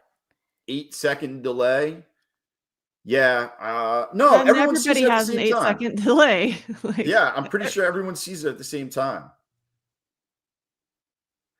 We don't, Yo, we what don't up, just Achim? have like some of you have a delay and some of you don't. It's YouTube. Yeah. Hey, man, I thought 8 seconds wasn't that long. But Depends you're on what right we're talking there. about. You're right there. I mean, you know what it is? He's got a 2-second delay. Somebody's got an 8. Yeah. If you guys need What up, Ian? some new accounts, use code COVE20 for 20% off all plans. 20% off is a great deal. Dude, Already like well-priced accounts. I can't I believe like it. I'll probably Yeah. grab some once I'm off. Oh, All right, here we go. Are we bouncing here? Is this it? Is this going to be it? Oh, this could be it. See how That's when we minute broke two. this last bear flag, we didn't really go down. And see, so just looking at my screen, see how we broke this one and we went down. and then this one we went down, and now this is the third one, and you barely went down. That to me is saying that the sellers are getting exhausted. You would want to see us push out of this range now up, and that to me would be a bottom. But I wanted to see like a little bit more action on this candle down for me to be like all in, copy trading 15 accounts or something like that. But I don't mind this to the upside. Hold on one second. I'll take this. I'll take it for the stream. We'll see what happens, guys. Let's go. If I get smoked, I'm blaming everybody on here for forcing me to get a trade. No. It's everyone's fault. Chat's fault. It's always chat's fault. This account is due for a loss, though. I think I'm on like 3 or 4 straight winners with it. And that's like the biggest streak with this account ever. Don't ask me why. It's just that type of account that I'm like, I just don't. This is the one I've been fighting with forever. I think that's such a skill, though, to be able to trade out of drawdown, it seems. Right? Like instead of just being full porting like the last, $500, like how do you get out of drawdown? Pine Tree Traders in the house. Good morning. What up? Yeah. What up, everybody? Yo, smash the freaking like. I see there's like 800 and something people on here before. 455 thumbs up. Smash it. Call grandma. Tell her to smash it too. Let's go. We have 720 people watching. Smash that like button. Look at this. Grandma, come on. Go. Just go. Let's go. It's going. It's going green. Let's go. Let's go. I'm moving up to break even. This is a free trade because I don't trust this. This is like, this is a Saturday night. I just met this trade. It's 4 a.m. and I don't trust it at all. Let's go. Hide your Rolex. Yo, hide everything. Yeah. You want to be protected. You want to hide everything at your house. I want to have a good time with this trade, but I don't want to lose. Worst comes to worst. Like I said, I'm out break even. But look, you're up. I mean, I could take $230, which is probably the smarter move, right? It's going. It's pushing. I'm going to go. I thought we were all trying to get $1 million today. I'm taking at least 140. I'm not walking away with nothing. I'm for already up. Lunch. I don't know what my consistency is on this one, but 455 on a funded account in one day is a good spot to be at. Don't hate that. Winnie. Rip. And I'll be like, no. It'll rip all the way up to the open. No. Just that's happened to me. Yeah. Laugh at me the whole freaking time. But yeah, I'm most likely done trading this account today. I mean, up 455. Because if you get on a ripper, I'll break consistency. Oh no, wait, this is starter. There's no plus. more. Is this starter plus? No. Is it a core? I think it's a starter account. Oh, starter account. Yeah. So I don't want to do like, if I get in a good trade and I make $800, I'll be at 1255, and I'm gonna flip to another. I'm gonna grab another MyFundedFutures account in a little bit, and I'll work on that one. Yeah, grab a core or a scale or a pro. There's no consistency rules on the funded side. Even that's the best part about it is that you guys switched no consistency on funded. Yes. Yeah. I love it. I don't have to think. I have 2 core funded right now, and it's great. Like, you don't have to think about consistency at all once you're on the funded side. And then on the eval side, it's just 50%, which like it's no biggie, right? Like, we don't have to pass an account in 1 day or 2 days. No. Yeah. I'm with you. I think that's awesome. Yeah. I think that's a great way to do it. I'd rather have the no consistency on my funded account, to be honest with you. Me too. Exactly. I've heard some people say they prefer the consistency on the funded side. It's like, no, I don't want to think about any of that. I just want to trade. Yeah, no. I want to, obviously I treat both accounts differently. I treat funded and evals differently. And once I'm in the funded stage, I don't want to think about consistency rules. I don't want to think about any of that stuff. I just want to make money and just go from there. If this pulls back to 130, I might take I'm going to watch this. I want to see consolidation right here and then pop on through. If we can consolidate, I would probably be targeting 211 is where I'd be targeting. Oh man. Well, at least we got one good trade in, right? $100, 145. Yes, winning. It's rough playing counter trend. You know, when you get the counter trend, you obviously bank a lot because you've caught the bottom and you got to hold. But I just find it, I kind of like that aspect of trading more than going with the trend. It's just not always my friend. So every time I get in it, it reverses trend. Mhm. It just happens. So, but yeah. You prefer catching the reversals versus going with the trend? Yeah, every time I get in on the trend, everyone's like, just buy the trend. I buy it. It just goes against me. And I'm like, dude, this is why I don't do this. Mhm. It's just not my style of trading. And I'm okay with that. I don't need to have, you know, the trend be my friend and do all the other stuff. I guess the trend's my friend on the reversal. Because if we reversed here and I had no money made, I'd probably still be in this, to be honest. I'd probably still stay in this. I probably would have moved my stop to probably under maybe this candle and just kind of held, moved up to break even eventually if we come out of this consolidation. And, you know, that's what I would be looking for. But the fact is I can't pass on a $455 day. And think about how long would it take you to make $455 at work? Yes, exactly. It's so easy to forget about that context. Like, it's $450. Yeah, A there's a lot. lot of people. They'll make $200 in like 3 minutes, and they'll be like, "Yo, it's not enough." And I'm like, "How long does it take you to make that in a day at work?" And they're like, "A full day."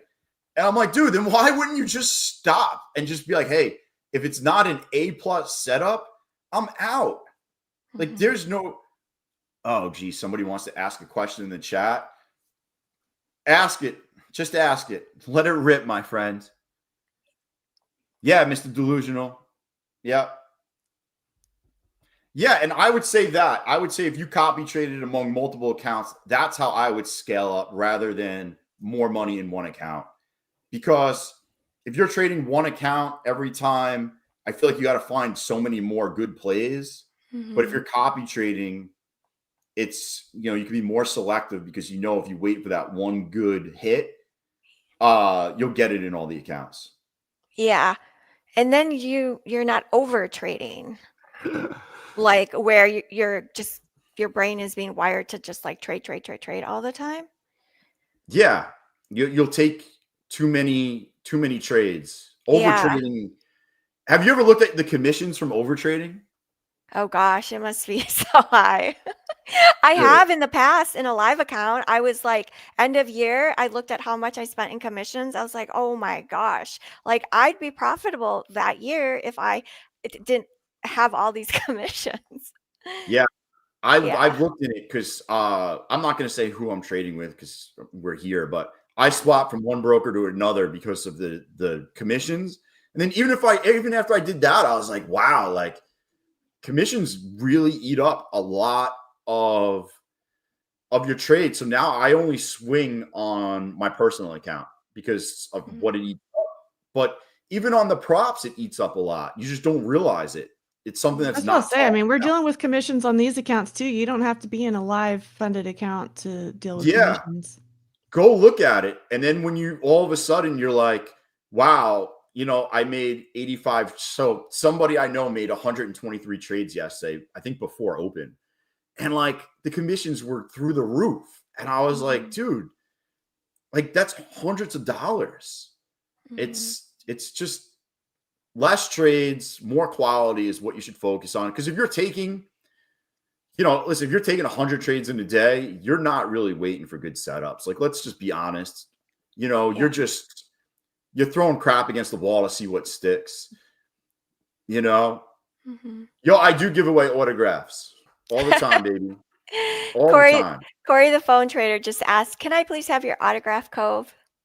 Dude, all the time. I only write it on payouts. So you got to get a payout. Once any payout, sends me, I'll autograph it for you. On the payout certificate. Yeah, payout certificate. 100%. That's a cool idea. I hope you guys are getting paid. Like, it's all fun, but like the goal of you being here is to learn every day. So like while you're hanging out in the chat, just try to pick up little nuggets every day of things that will help you, because that's what you guys are really here for. And, I just want to throw that out there because I know everyone has a good time. I joke around. I talk about all types of wild crap every day, but like the core, you got to really, you should be learning every day. Thank you, Cove. Thank you for coming on and trading with us.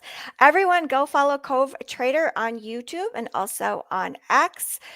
Cove does stream every day, so go check out Cove.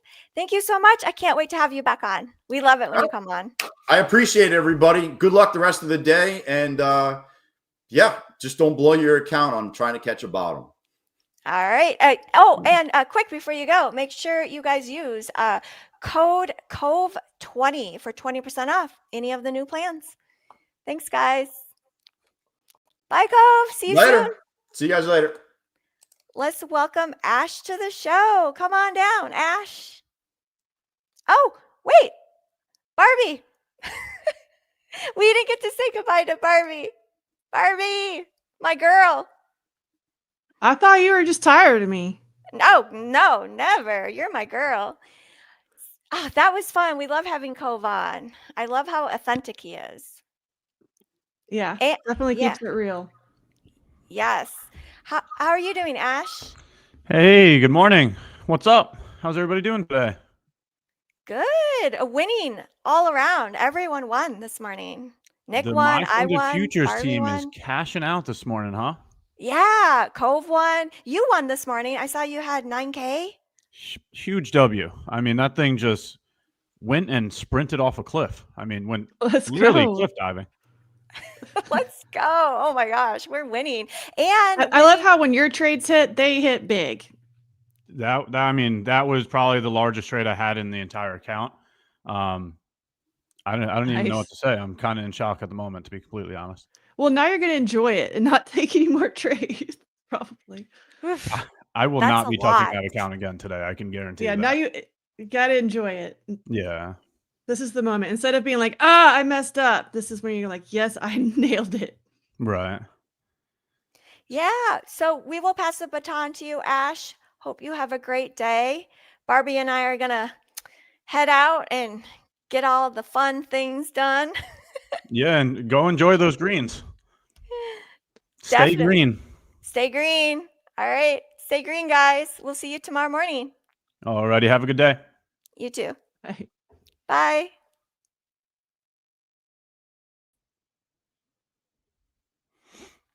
Hey, good morning, everyone. Good morning or good day, depending on where you're from. How's everybody doing today? How's everybody's week going so far? Good morning, good morning, good morning, or good day, depending on where you're from. Hope everybody's week is going well. Just going to go ahead and take some time to welcome everybody into my stream, and then we will go ahead and talk about today's trade. Good morning, good morning, good morning. Hey, good morning, Aaron. Good morning, Jay. Good morning, Keith. Good morning, Pigeon. Good morning, Rocky Mountain Trader. Good morning, Content Hunter. Good morning, Sipta. Good morning, Ellie. Good morning, Victor. Good morning, Pray for Wisdom. Good morning, Internet Explorer. Good morning, Lee. Good morning, Dominic. Good morning, Thiago. Tak, good morning. Mr. Chippy, good morning. Honey, good morning. Benji, good morning. Pratt, good morning. Abel, good morning. The Daily Grind Set, good morning. Weapon, good morning. Trading for Keeps, good morning. Muhammad, good morning. Julian, good morning. Jabbar, good morning. Amit, good morning. Hello, hello, hello. Hope everybody's day is going well. Hope everybody's week is going well. Let's see how everybody's doing so far today. Throw a 1 in chat if you're green on the day. Throw a 2 in chat if you're red on the day. and throw a 3 in chat if you've yet to trade today.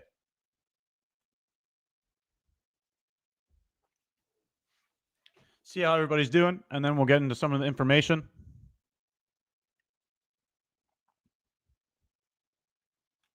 So let's see. Bunch of 1s so far. Love to see that.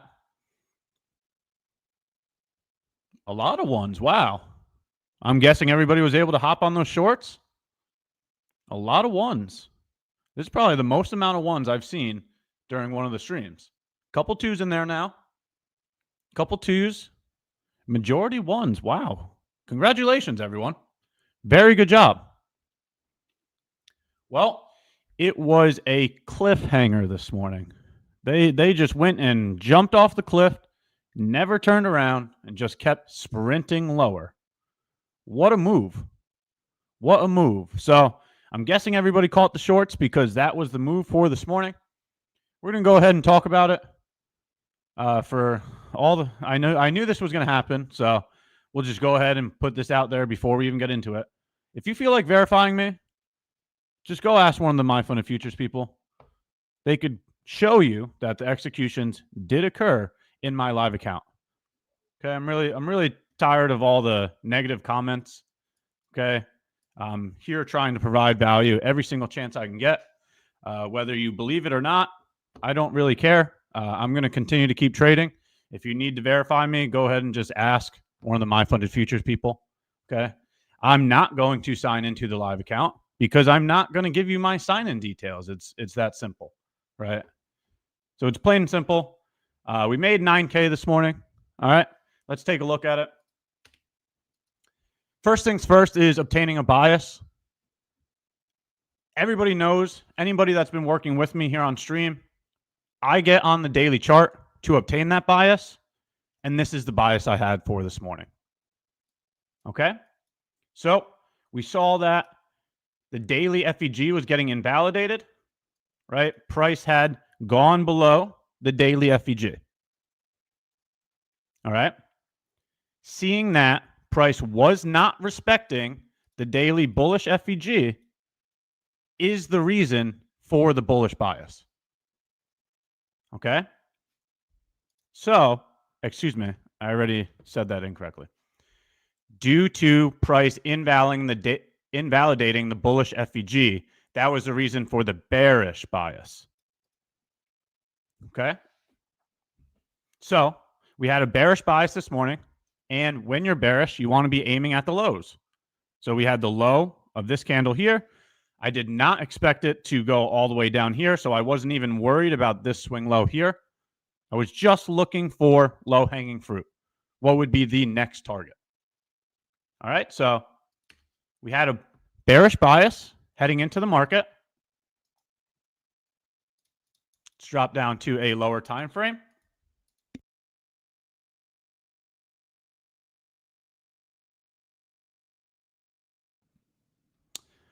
When I have a bearish bias, the places that I look for shorts are bearish FEGs or swing highs. Okay, so taking a look at this, you can see that heading into New York Open, price was located at an hourly bearish FEG. That would be a higher time frame location for a bearish bias. Let's go ahead and take a look at ES real quick.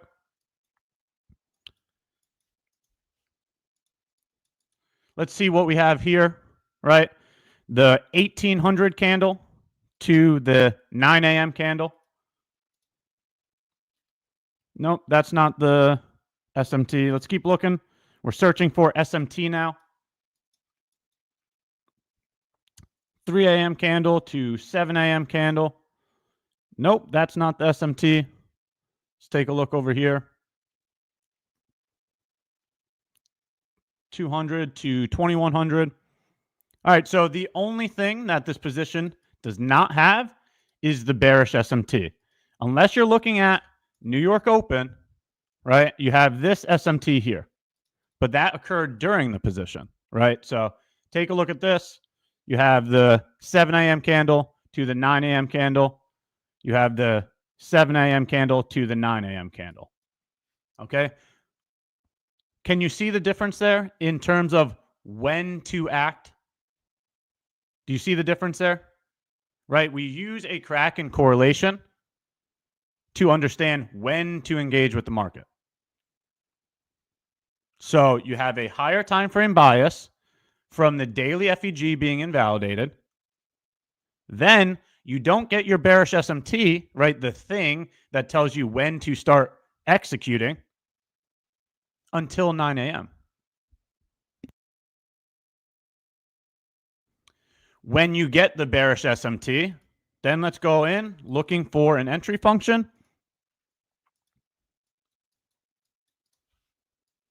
It's very clear here, right? You have a bearish unicorn right here, right? Swing high, swing low, new high, new low.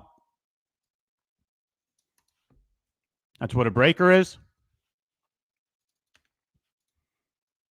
We would outline the breaker. These would be the breaker right here. And then you also have an FEG aligned with the breaker block, right? So you have a bearish unicorn, right? So here's your bearish unicorn, breaker block plus FEG. So looking for a short this morning, in my opinion, makes complete sense. This was the short that I was looking at.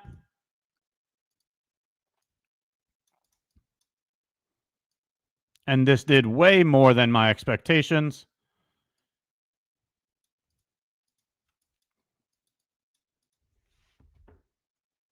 So that 9K from this morning, from the model we've been using the entire time I've been working with you guys. It's the same thing day in and day out.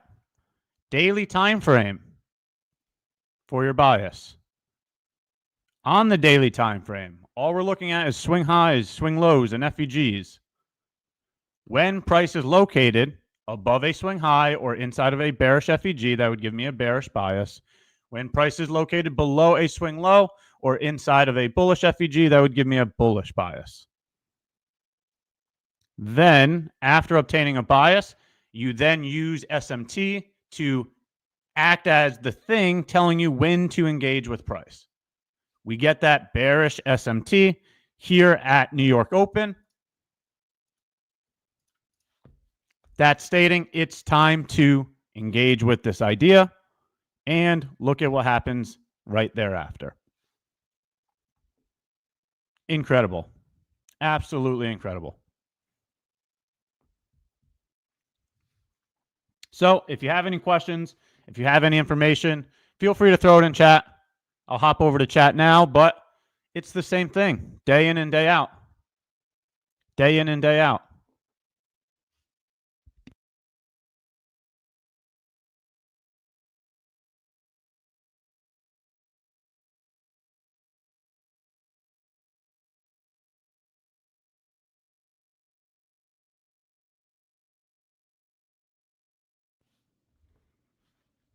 So any questions, any information regarding this trade? This was the trade for today. Like I said, it netted 9K of profits. That profit was on a live account. I am in a live account with MyFundedFutures. Again, if you want any verification, just go ahead and ask them to verify whether that trade was real or not, whether those profits are real or not.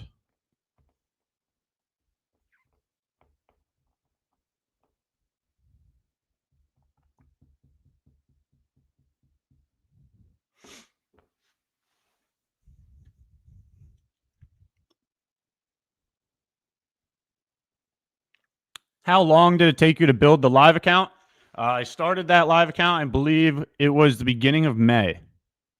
I don't know the exact date, but it was in May. I think it was in the... When was my first time on the live stream? It was around the time that I started live streaming here. Ever since then, I've been working in one solo live account. I'm not copy trading. I'm just focusing on that current live account.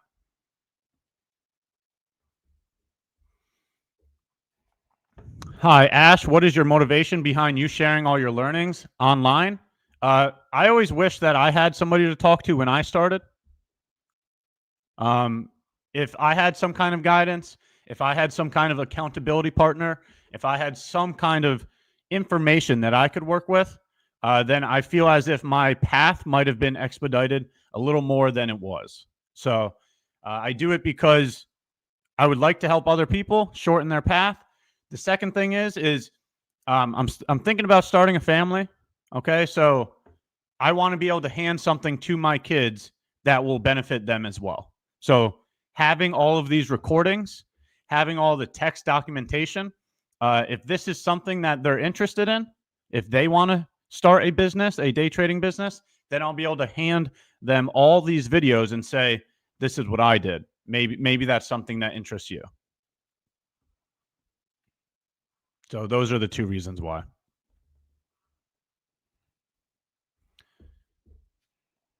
Is it okay that I make 3 withdrawals with dummy funding, but end up burning my portfolio after almost 3 weeks of work?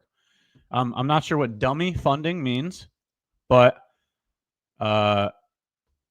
in my opinion, why would you want to burn your portfolio? Right? Why wouldn't you just... So, for example, during my time in this live account, every time I make a withdrawal, I'm not withdrawing the entire amount. I'm withdrawing partials and leaving a balance so that I can continue to keep trading afterwards. For the simple fact that I don't want more expenses. Ash, I'm requesting 3 payouts today. Congratulations, Cody. Let's go. Let's throw a W in chat for Cody. Let's go. $1,100 total. Amazing job. And to say only $1,100, you know that's amazing, right? There are countries around the world that would make an entire yearly salary. You might want to change the perspective there. That is an amazing job. That is money that you wouldn't have if you didn't do it. Amazing job, Cody. W.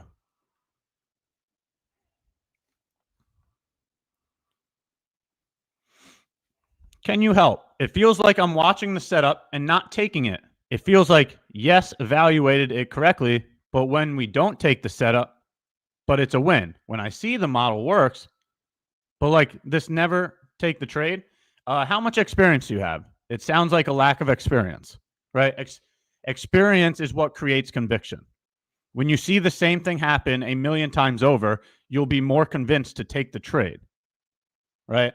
So conviction is built through experience. Put more time in, build that muscle memory, give yourself more time, and when you do, that's when you'll have conviction to take the trade.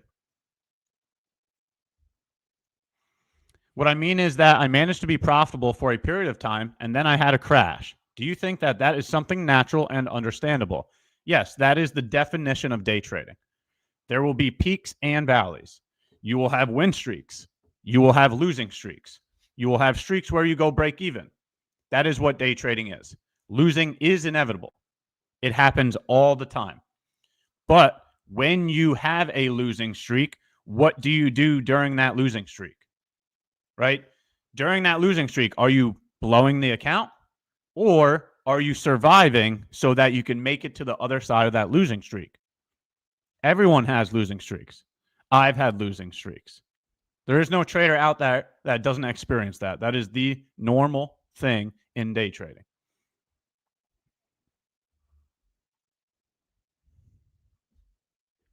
Ash, what's your money management in the evaluation phase? I'm much more aggressive in the evaluation phase. So for individuals that have proven their profitability, right, they have a track record of being able to make it to payout.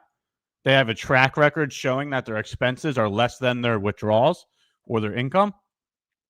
Those are the individuals that I would say try to expedite that process, right? Try to get through an eval quicker than normal. Just go larger size, right? But understand where you are in the process. If you haven't proven profitability yet, then take that time to learn. Don't size up. Use that to gain experience. So you have to understand whether you have proven profitability or not. Okay?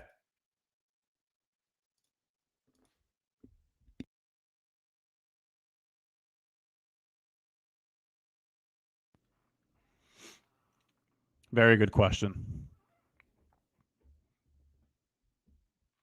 How to counter FOMO, Ash? Well, go do something else that takes your attention, right? Like go to the gym.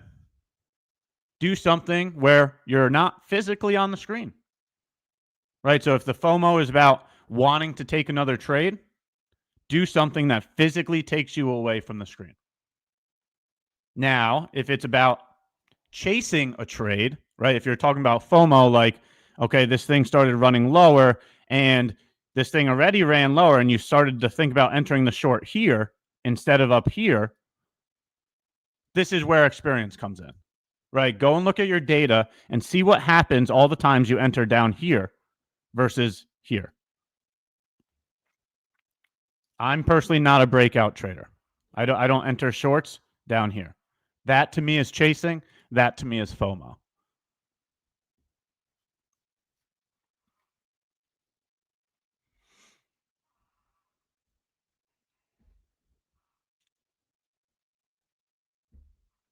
So, any other questions? Any other information? Or should we move forward with what to expect for the rest of the session?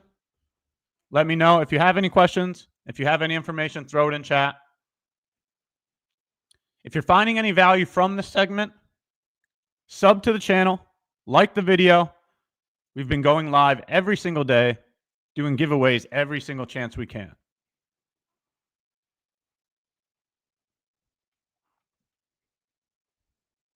Why did the market move like this today?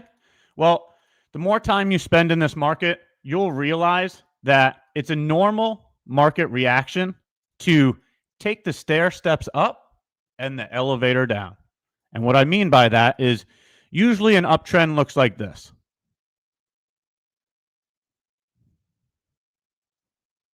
Right, this is usually what an uptrend looks like. And then the downward moves usually look like this. So we take the stairs up, we take the elevator down. Right? So let's take a look at that. Right? Notice the last two moves, right? Look how choppy and grindy this is. We're very grindy higher. But then the move down is straight down. Same thing here. The move down is straight down. That's normal market mechanics. And you'll hear that saying all the time. So we're in all-time highs, right? We've been moving higher for, what is this, 4 or 5 months, right? Since April to August. You're taking a look at 4 months of straight higher. Yeah, it's time for a little bit of a break. Halftime, water break, right? We're not just going to move in one infinite direction higher, right? We're not just going to continuously go higher every single day. We will need to take breaks, right? People need to take profit, right? That's all these bulls from this entire move higher, right? Here are the bulls here. They appreciated their bags, and now they're offloading, right? They're taking their profits. That's all it is. Buying and selling.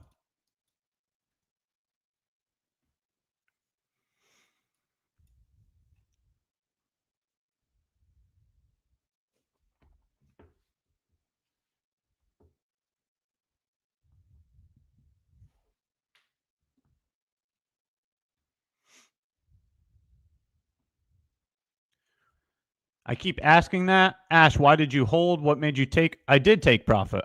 There was no point in time where I didn't say that I held longer. I'm at a larger size, so maybe that's what the difference is, right? At first, I was using one contract of NQ in the live account. Then I started using 2 contracts in the live account. Then I started using 4 contracts in the live account. Right, so it's from larger size.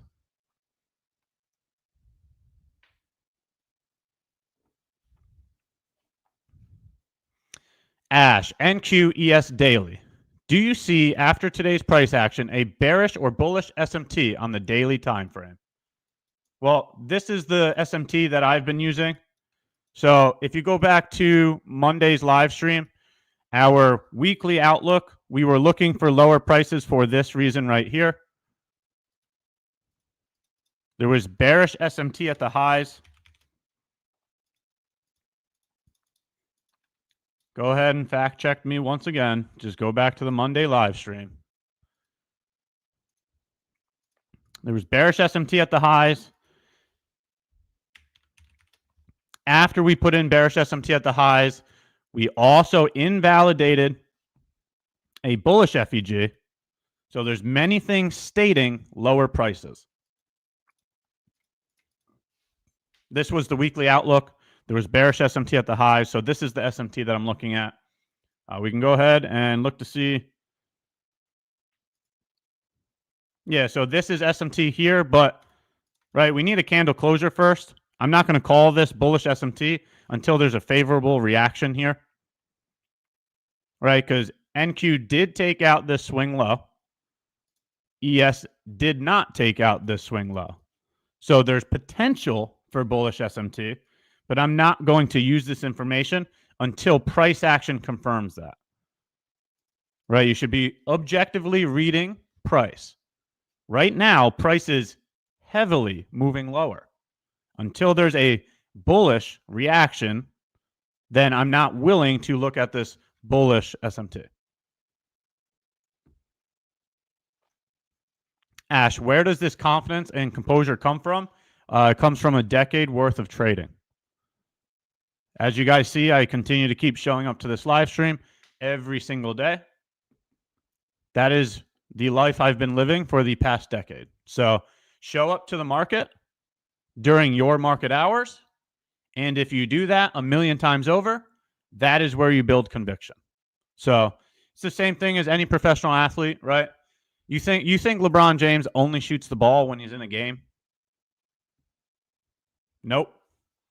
That man has been shooting a ball every single day of his life from the very beginning. Therefore, when he goes to the game, that is why he's good at basketball. Put the time in, put the work in. How long was it until you were profitable? It took me about 3.5 years. It was in my 4th year that I actually had a system, that I actually had proven results. It took me about 4 years.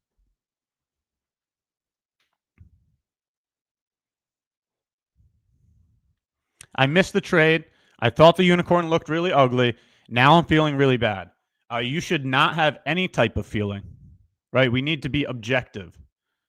You should detach your emotions from your trading business. Okay? Price doesn't care about how you feel.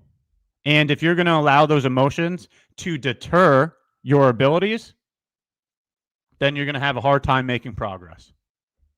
Okay? You need to detach your emotions from your trading.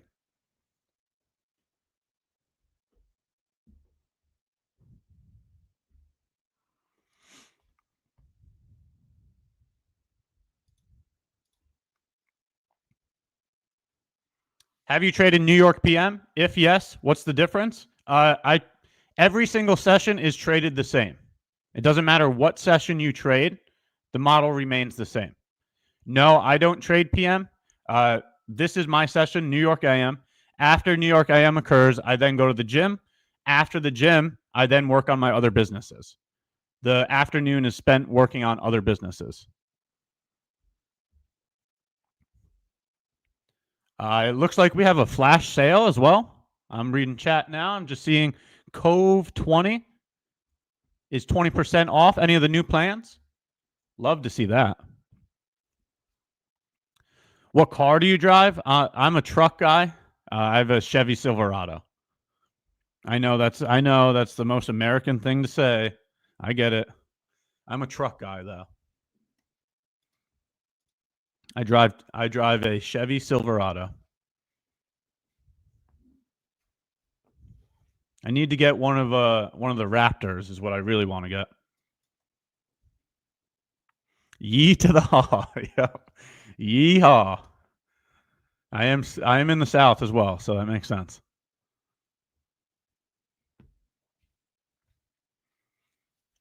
Ash, are you a full-time day trader? No. I've said this many times, and I stand by this statement. You need to have multiple sources of income. You need to have multiple sources of income. Okay? Your main source of income needs to cover all of your bills, needs to feed your family, and needs to keep the lights on. Your secondary source of income is the funds that you use to start your business. Okay, so work more for the things that you want. I personally don't think day trading as a full-time job is a good idea. And I don't do that. A New Yorker saying yeehaw is discriminatory. Yes, I am actually originally from New York, so it actually doesn't make sense for me to be saying yeehaw. That's funny.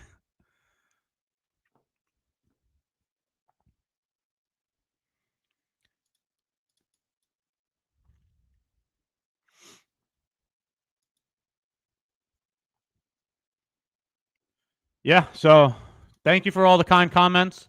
Looks like some of the trolls left. Now we're getting some congrats. Yes, it was a 9K day. I'm very happy about it, but this is also the moment in time where you can't fall into overconfidence, right? You need to remain objective. Just because you had a good day does not mean that tomorrow is going to be the same way, okay? Overconfidence can be just as bad as fear. Overconfidence can be just as bad as FOMO, okay? You need to remain objective to the information, okay?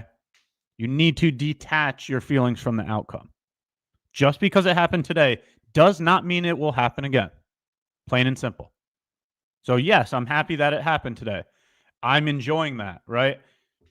But I'm not going to press another button because I know that I'm feeling a bit euphoric, right? That's where you make mistakes. Is when you're euphoric, thinking that you know better than the market, that you know exactly what's going to happen. No. You don't know better than the market, and the market doesn't care about how you feel.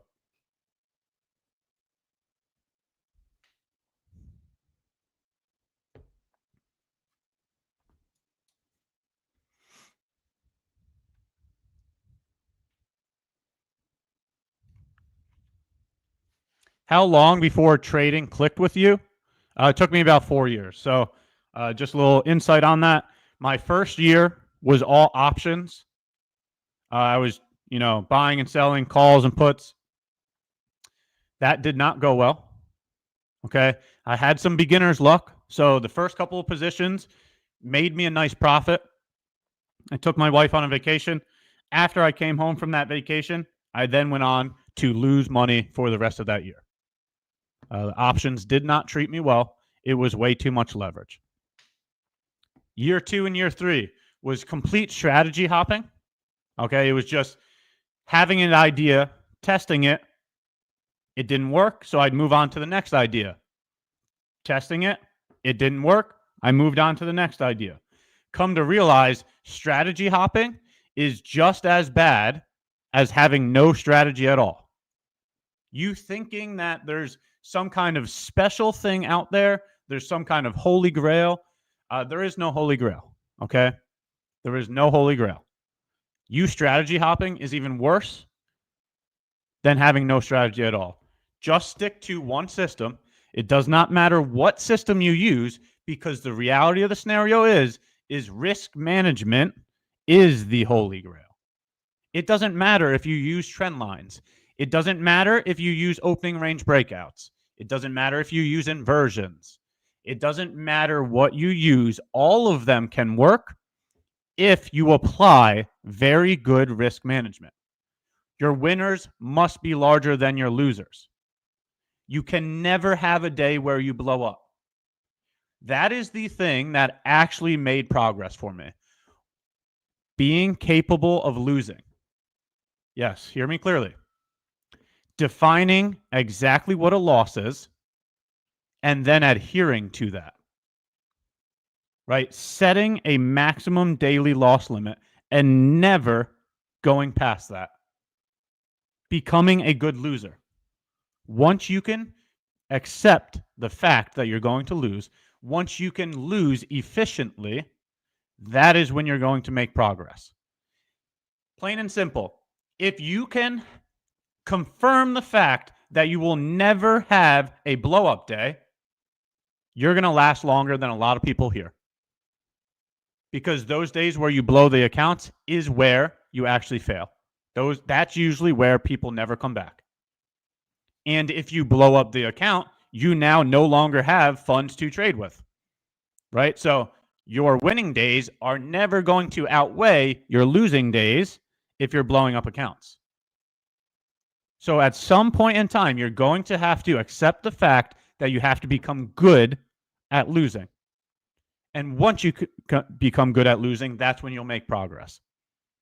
For me, that was defining exactly what a loss is and locking myself out of the account every single time I hit that maximum loss. That's exactly what's happening here in the live account. That's why I'm still in the live account. I'm going on, I think it's like day 100 of the live account. So here's a question for you, chat. Here's a question for you. How long do you stay in your accounts? How many days on average do you keep your accounts? How many days on average do you keep your accounts?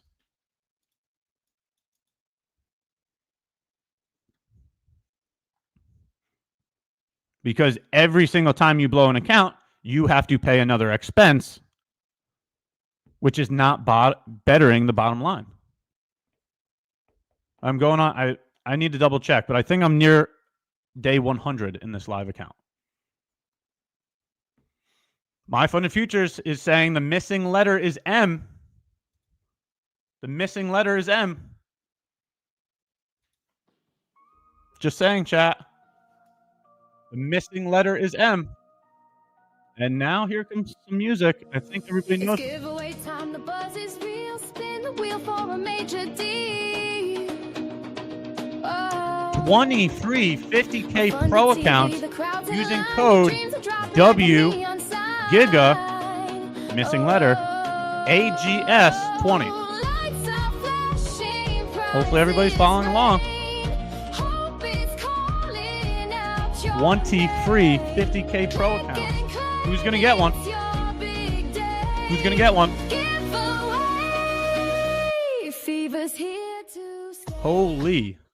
Holy moly. 20 free accounts. Throw a W in chat if you're able to get one. Throw a W in chat if you're able to get one of the free accounts. Another day, another giveaway. Absolutely amazing. Throw a W in the chat if you're able to get one of the giveaway accounts.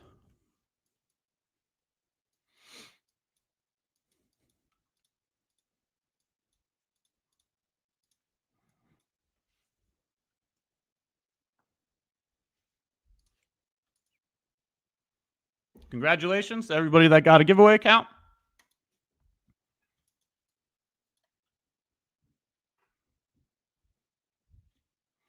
So, chat, before I keep moving forward with the conversation, what do you guys think for the rest of today? Do you think the selling is over? Can we get a bounce somewhere? Everybody's been doing really good with these predictions. Yesterday, I asked you all if you thought there would be a new low of day. Right after my session ended, we ended up getting that new low of day. So very good job.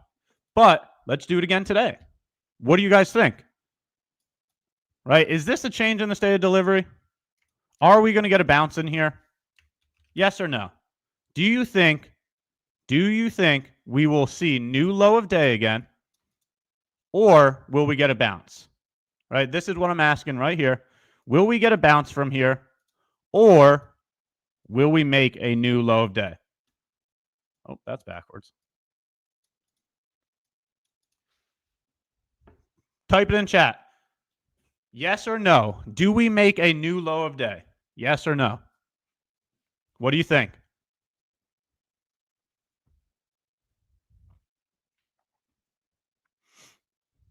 Everybody sounds like they want to bounce. Everybody's saying no to new low of day.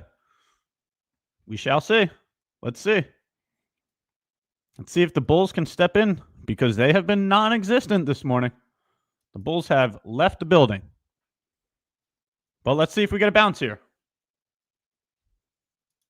Change in state of delivery.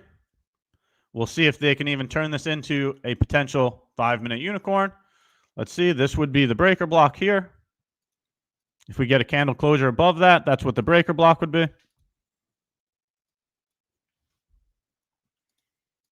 Let's see if we can get some kind of bounce from here. Stop at the low.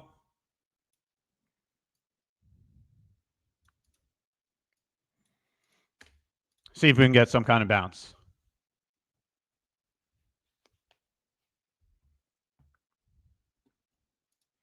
All right, and I'm going to hop back over to chat.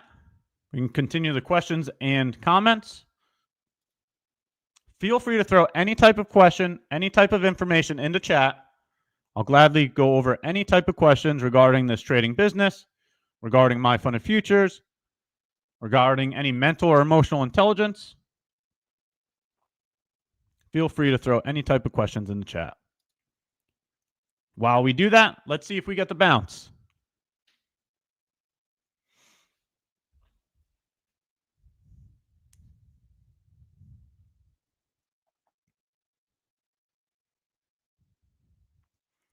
Would you trade ES as the percentage-wise is stronger? Let's take a look. Yeah, ES is potentially creating bullish SMT on the daily chart.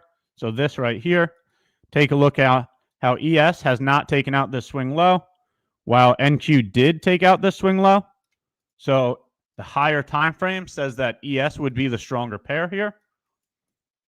So we'll watch ES on ES's change in the state of delivery.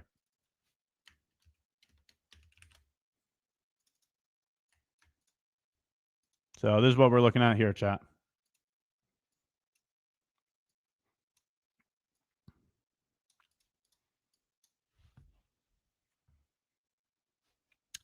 Do you think trading has helped you mentally in other areas? Without a doubt. Without a doubt. Trading is a mirror of your personal traits, your character, your mental and emotional intelligence. It has taught me a lot of things. Patience being one of them. Patience is truly a virtue. For example, you're going to have to hold your winning trades longer than you hold your losing trades, right? You should be right or right out, okay? You're going to have to end up holding your winning trades longer than your losing trades because you need your winning trades to be larger than your losers.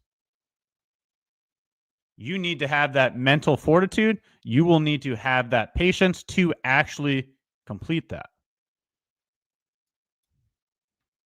So yes, it has definitely taught me a lot of things in life.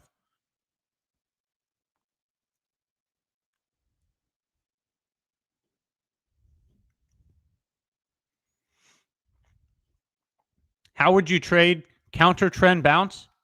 So the type of entry function I have is a reversal type of entry, right? We're quite literally looking at a reversal right now. So this is how I would trade it, right? A breaker plus an FVG. This one's not a breaker until we close above here, right? We're looking at a change in the state of delivery. The breaker block would be this one here if we close above it. So the entry function that I use, breaker block plus an FVG, is a reversal type of entry function in terms of counter trend trading. I look to try to trade reversals.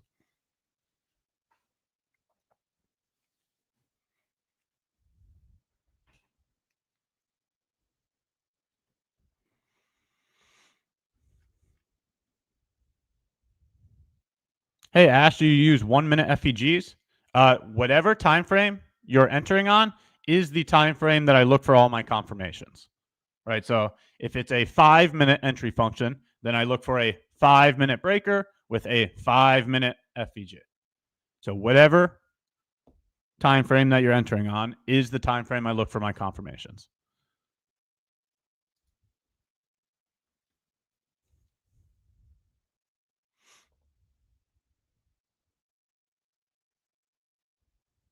Are you a fan of Mark Douglas's work? Yeah, you should definitely read some of Mark Douglas's books. Absolutely. Here, I'll go through my books real quick if you'd like to take a look at those as well. I've mentioned them before, so it's just going to be repetitive for anybody that's already heard this, but here are some of the books that have helped me a lot, starting with Mark Douglas. Mark Douglas, Trading in the Zone. It's an absolute gem. Absolute gem. Best Loser Wins by Tom Hogard. Another phenomenal read. Those are probably the top 2 in this list. After that, The Power of Positive Thinking by Vincent Norman Peale. Okay. Principles by Ray Dalio. Extreme Ownership by Jocko Willink. The Art of War by Sun Tzu. The Psychology of Money by Morgan Housel.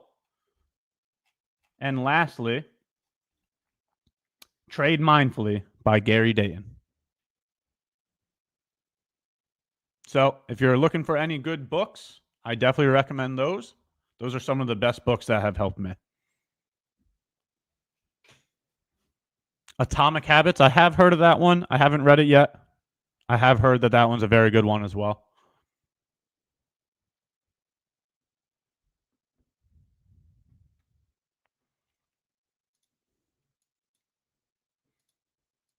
So decent move so far on the change in the state of delivery. We'll see if they want to finish the target. Put the target at the swing high here.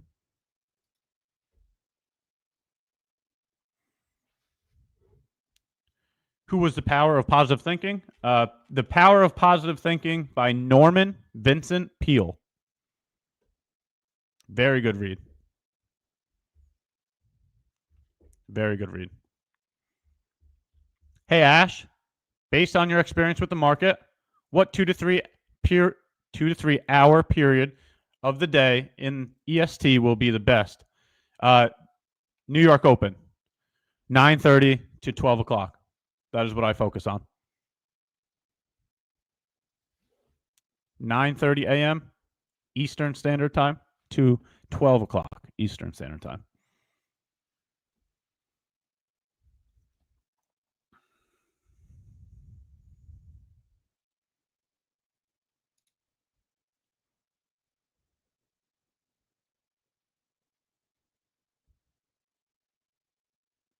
Ash, do you have any journaling tips or suggestions? Yeah, you need to not only just document via text, but you should also be recording your sessions. This is exactly why I live stream, so that I can hear the things that I'm thinking during the time of. Right? Documenting via text, a lot of the time is just hindsight. When the reality of the situation is you're going to become a good executioner. You're going to become a good operator by knowing the in real time actions you need to take. So what are you telling yourself mentally and emotionally during real time data? Okay, so in my opinion, you should be recording your sessions and talking out loud, just like we are right now, how you're feeling, what you're seeing, what you're thinking, what your actions are going to be. Okay? So that's what I would say about journaling. Don't just document via text. Also record your sessions so that you can have, well, you should also be doing pre-market analysis. So the things you should be recording is your pre-market analysis, your during market analysis, and your post-market analysis. And you should have all of those via text and recording. And not only just record the trades, but also record how you feel, what you think during the time of, right? Because if you're feeling FOMO, you need to hear that. You need to see that.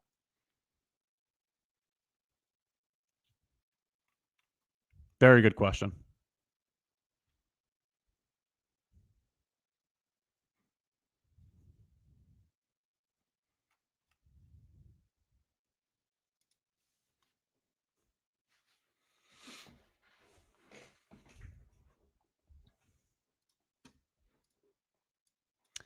NQ approaching the target there. We'll see if it can make it to the swing high. looking to target the swing high on this small bounce that we may be getting.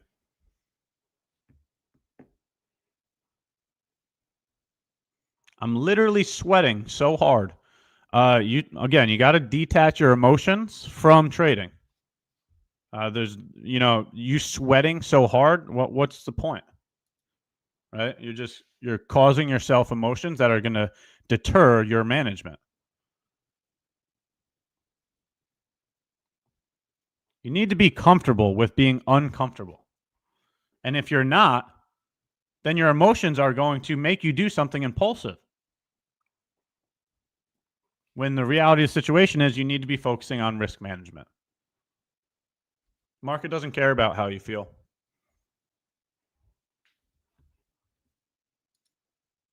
Your only priority should be risk management at all times.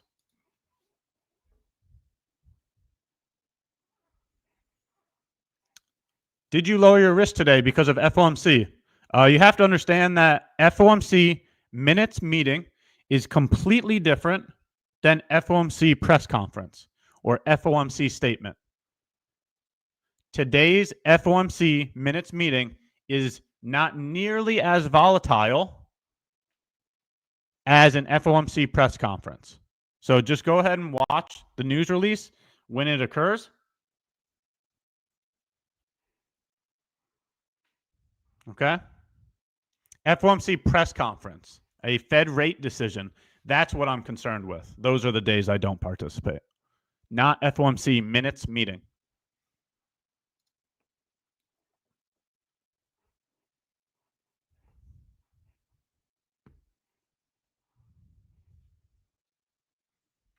Ash, how would you promote stops in the transaction that appears on the screen? Exactly what's shown on the screen, right? I use the position indicator tool to show you entry locations, stop loss locations, and take profits, right? This would be your take profit right here.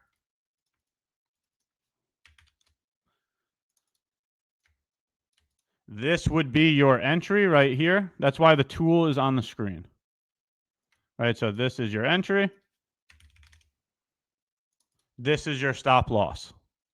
So I use the swing points for stop losses. Notice how the stop loss is at the swing low.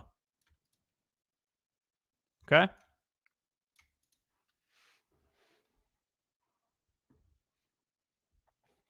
Here you go, chat. We're approaching TP.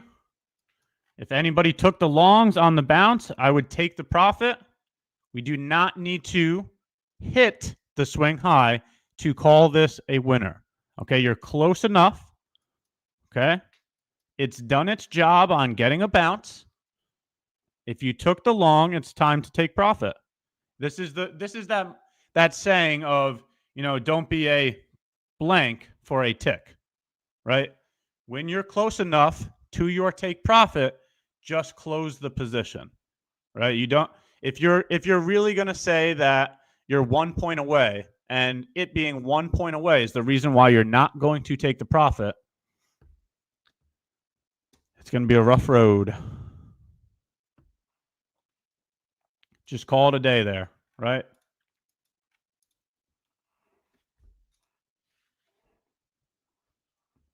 So throw it in chat. Did anybody take the bounce? Did anybody take the longs on that idea? Did anybody execute the position? Throw a W in chat if you did.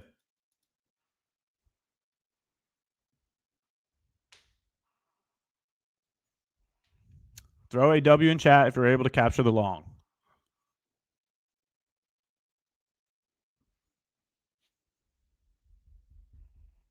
Some nice W's. Very good job. Very good job. Lots of W's. Wow. 2K on that one. Congratulations, Roberto. Very good job. For anybody that's asking about the breaker, it's very clear. I document everything. I did not call this a breaker, right? This is a change in the state of delivery. I never said that was a breaker.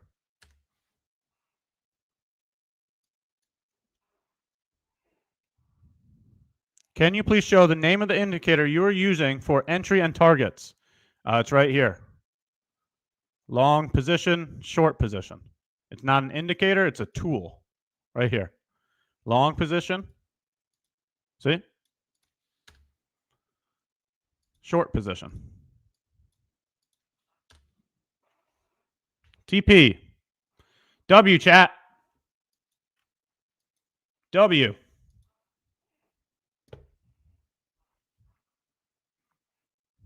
Very good job. Anybody that caught the longs, very good job.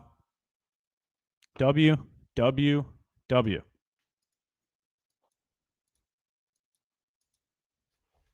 Congratulations, chat.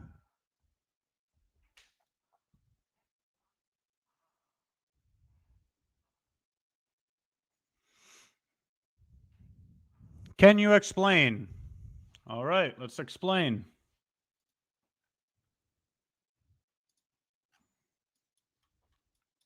Daily chart. Daily bullish SMT. Notice how ES did not sweep this swing low. Notice how NQ did sweep this swing low. That's bullish SMT. Okay? On the daily chart, swing lows and bullish FEGs are locations to look for longs. Look at what happened at this swing low here. Tell me if you think that's a good location to look for longs. So, on the daily chart, when price is located at a swing low or a bullish FEG, those are locations to look for longs.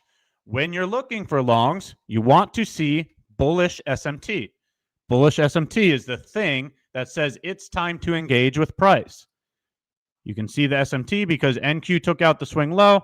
ES did not take out the swing low. Okay, bullish bias plus bullish SMT. All you need to do now is then go to a lower time frame to look for a bullish entry function. The bullish entry function that we pointed to was a bullish change in the state of delivery. Right? If you're not familiar with that terminology, right? It's as simple as saying this is a downtrend right here, right? We're in a downtrend. We broke out of that trend, right? We changed the trend, change in the state of delivery. We were moving lower until we started moving higher. So that's the change in the state of delivery. Okay. We have a bullish bias plus bullish SMT. Then you get a bullish change in the state of delivery. So when that occurs, entry, stop loss goes at the low, aiming at a swing high to target.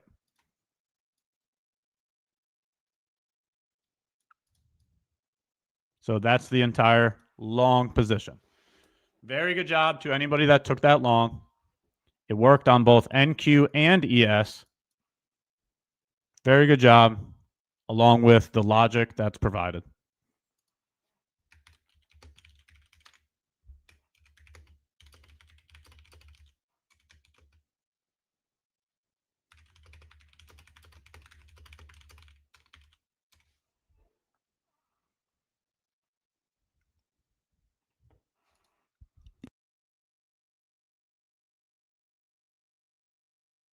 Would you still consider the long? No.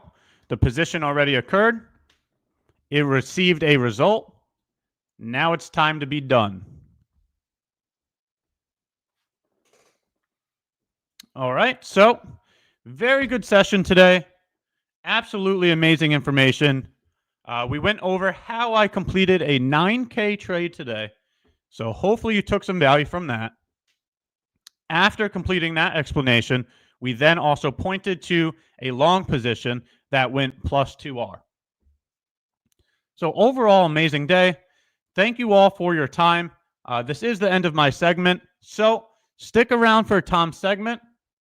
Tom's going to be up on stage now. I'm going to go ahead and hand the mic over to him.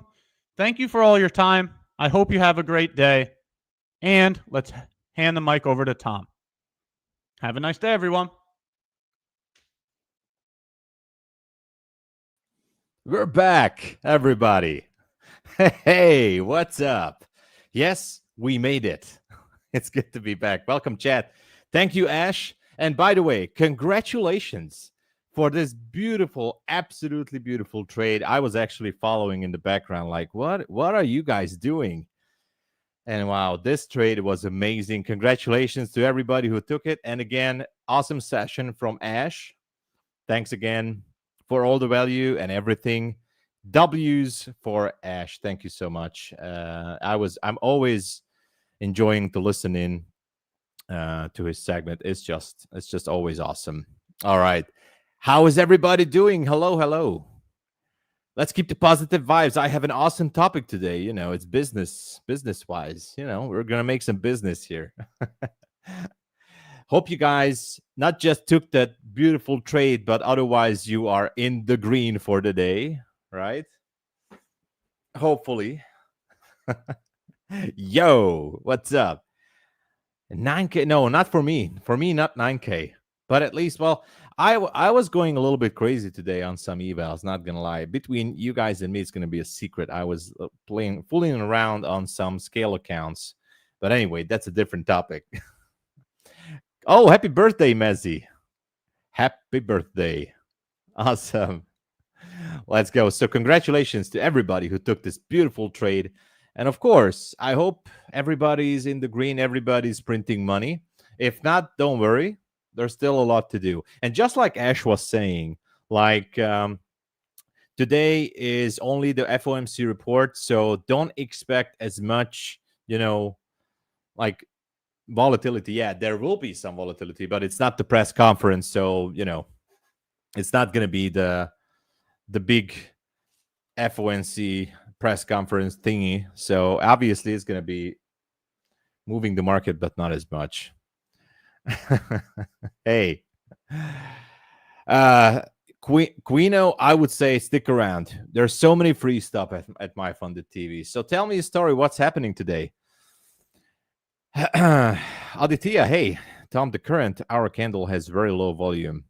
Is it still a good idea to short from 1 hour bearish fair value gap on some strong confluence? Well, the only thing right now, so if we go to the 1 hour chart, and I know there's a beautiful fair value gap here, and obviously when we're using the 1 hour time frame to, you know, make our final decision as an entry, you got to look for the 4 hour and the daily.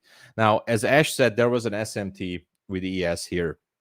There could be some continuation to the downside. I think there's just might not be enough time for this one until FOMC to conclude perfectly. The only level that I see so far down there that could be somewhat interesting is the 23,000 psychological level. Oh, by the way, hey Danny, when I say stick around, you don't want to miss the rest of the stream. By the way, I forgot to say special hello to all the hosts and the mods at MyFunded TV. Good to be here, guys and gals and everyone. So if you're using this 1 hour fair value gap, I would say it's a bit of a long shot. In this case, a short shot. but I would only aim for the 23K. But there's nothing here that... So I mean, yes, we can definitely go lower, but we swept some liquidity on this level. Actually, let me check something. This is the micro, and I know it couldn't be different, but there is one more. There's a fair value gap on the 4 hour here. So I'm on 4 hour chart. So there's a level at 23,031.50. So there's the 4 hour fair value gap. Who knows? It could be continuing lower. If we go on to the 1 hour chart, maybe. If you have a very strong conviction that it's and you have a plan according to the higher time frames, then why not? For now, especially when I zoom out on the 15 and the 5 minute, it just seems like we just heading higher and higher. I don't know how far. I just wouldn't go short here. This was such a strong move. I wouldn't try to short this one. Maybe wait for some structure to build up until the lunch hour, and then we'll see where we go, right? So that's the only thing. Stick around. Exactly. I'm going to have a t-shirt with that sign. Yeah, just wait for some sort of a structure. So what I would do if I would be looking to either go short or long, but first of all, I'd like to see some sort of a structure built up around this area. So, just making a sudden decision that, all right, this one's just going to go higher, is just not enough. This push was very strong.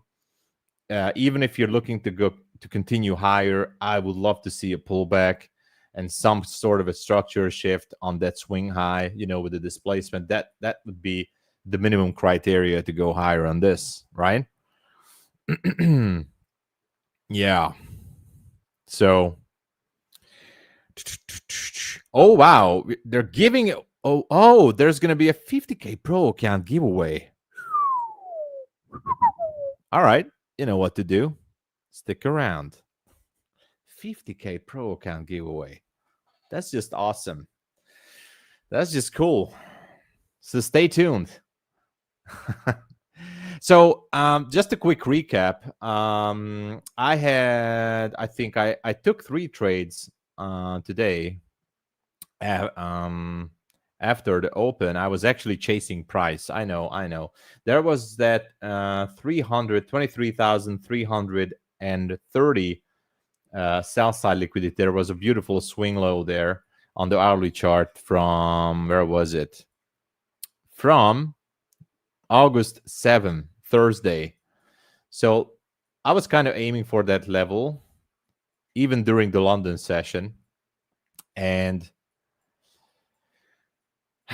actually we went down there. So I took a short position somewhere around here as we dropped down to that 330.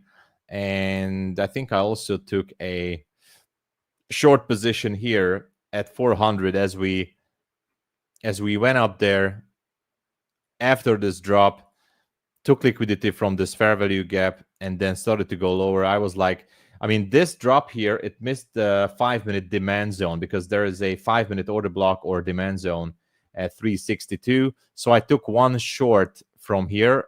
I took it on the stream. And I took another short from somewhere here all the way down. And there was another trade somewhere. I don't remember. But anyway, it was good. It was okay. But for now, it's just hard to say. Hey, Steve, thank you. Yeah, push the like button. Subscribe to MyFunded TV. There's always lots of value here. Lots of value. You know what to do. Call up your neighbors. High school friends, ex-girlfriend, boyfriend, whatever, ex-wife, ex-husband, doesn't really matter. Or go out to the street and just tell everybody to go to MyFunded TV, and send an email to everybody in your email list with MyFunded TV link. All right? That's the first thing to do right now before you even start the trade. And by the way, this should be part of your daily routine, right? So I know we talked about like, hey, we need to do the analysis, blah, blah, blah, and all that such. Yeah, it's important. Yeah.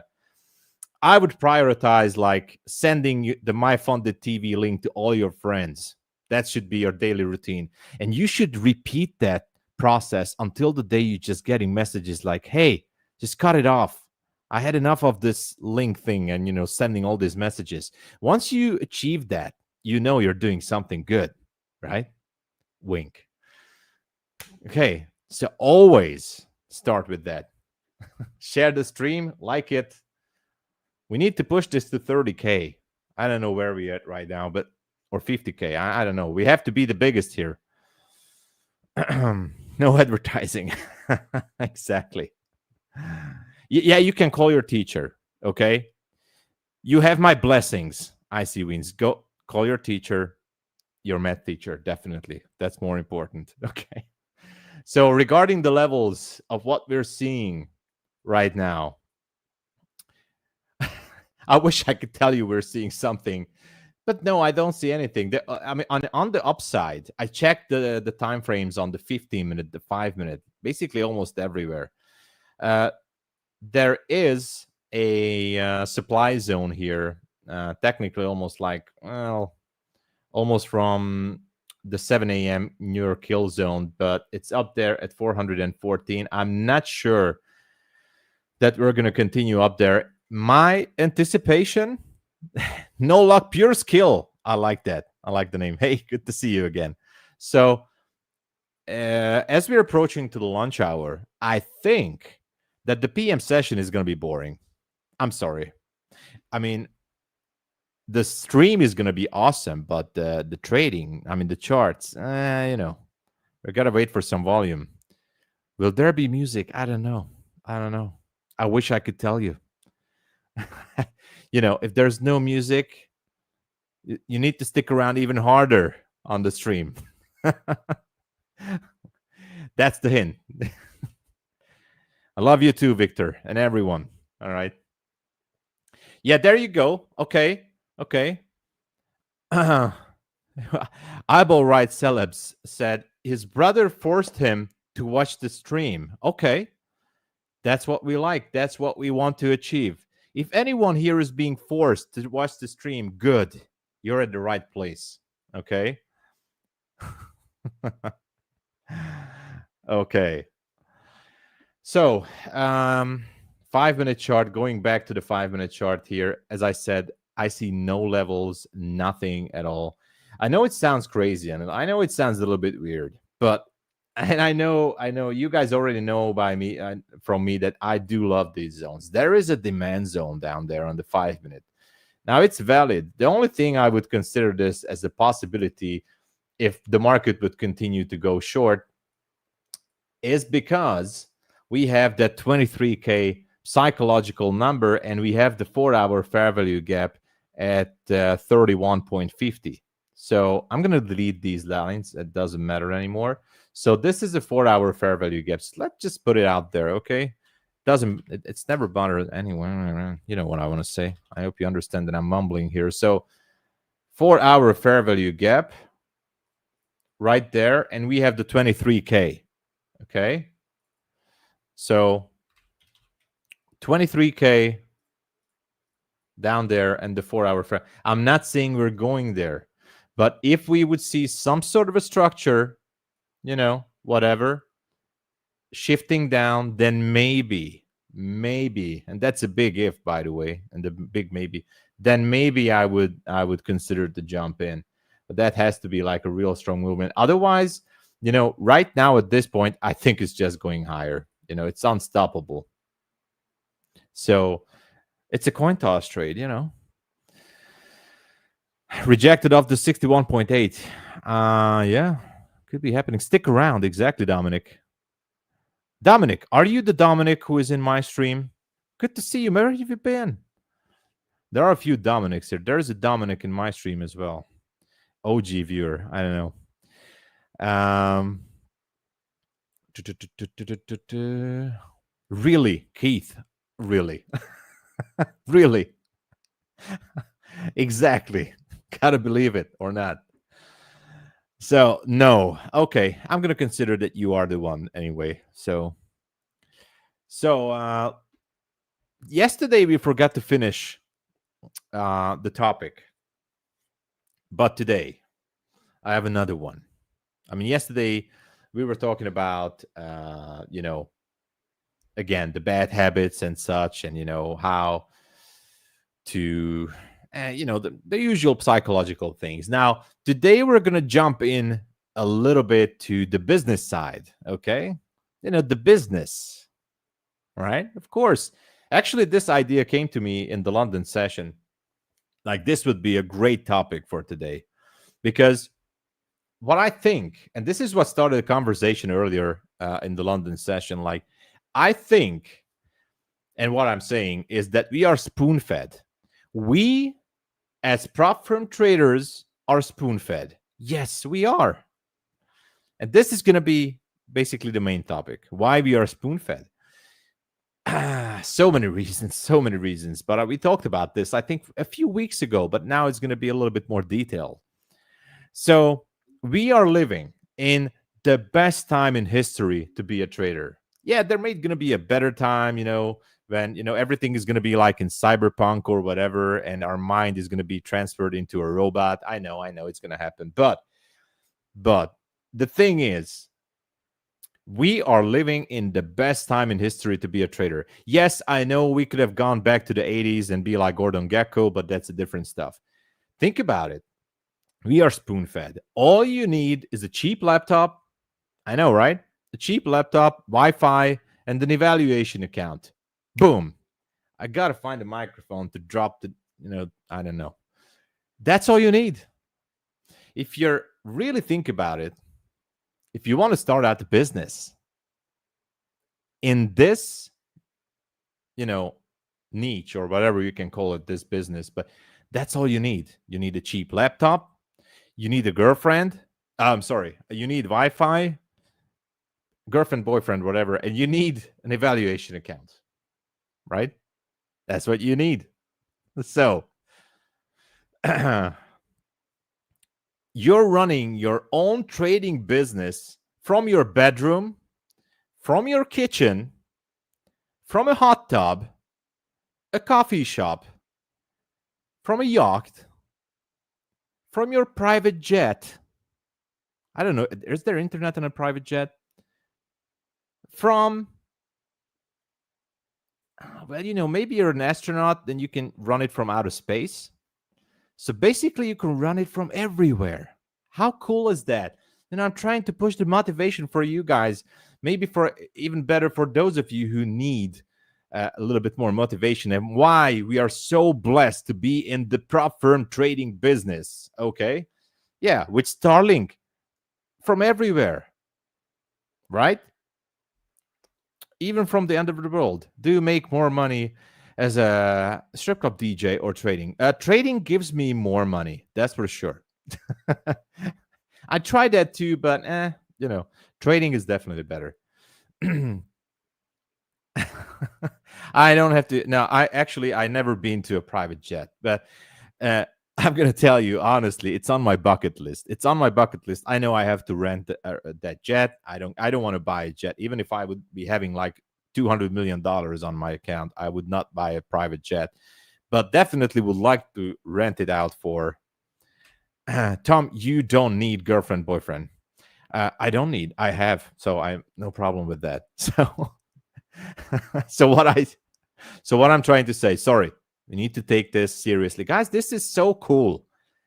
Did you really think about it? So wherever you are right now, even if you're just fighting for your first payout, or you already got your first payout, such an awesome business. We are. Basically, that's why I'm saying we are spoon-fed. You can run it from your bedroom, your hot tub, your kitchen, wherever you want to run your business from, obviously. Our grandparents had to work 40 years to retire. But now we can start a trading business this weekend. And the trading business, if you do it in a smart way, obviously it's not going to happen overnight, but it can help you to make your own retirement fund. I'm not that kind, Mr. Smith. No. But really, it's so awesome. And we are also underestimating. And because of business, we also keep forgetting that every business has running costs. We're going to talk about that too. We talked about this earlier, I know, but this time we're going to approach it with a different aspect, okay? So running costs and all that such. By the way, before we're not going to lose this opportunity, there is a multiple market structure shift here on the 1 minute. I don't know if you guys are trading on the 1 or the 3 minute chart. There is a market structure shift here and right now. So 2 market structure shifts to the downside. Just saying. Okay. Okay, there's some fair value gaps down here. 196, by the way, looks amazingly good. Why? Because that's a 5 minute fair value gap. If you are scalping, by the way, this could be, I'm not gonna take this trade, but I'm just gonna be curious. This would be a nice scalp trade right here. Here's your 1-to-1 risk to reward ratio. Obviously, I already missed the trade because here was the initial entry right here. So if you have the game plan for this, look at that. The initial entry should have been from up there to the downside. but their sell side liquidity at 196.75. Is that it? No, sorry, 196. 5-minute fair value gap. I think it just wants to go.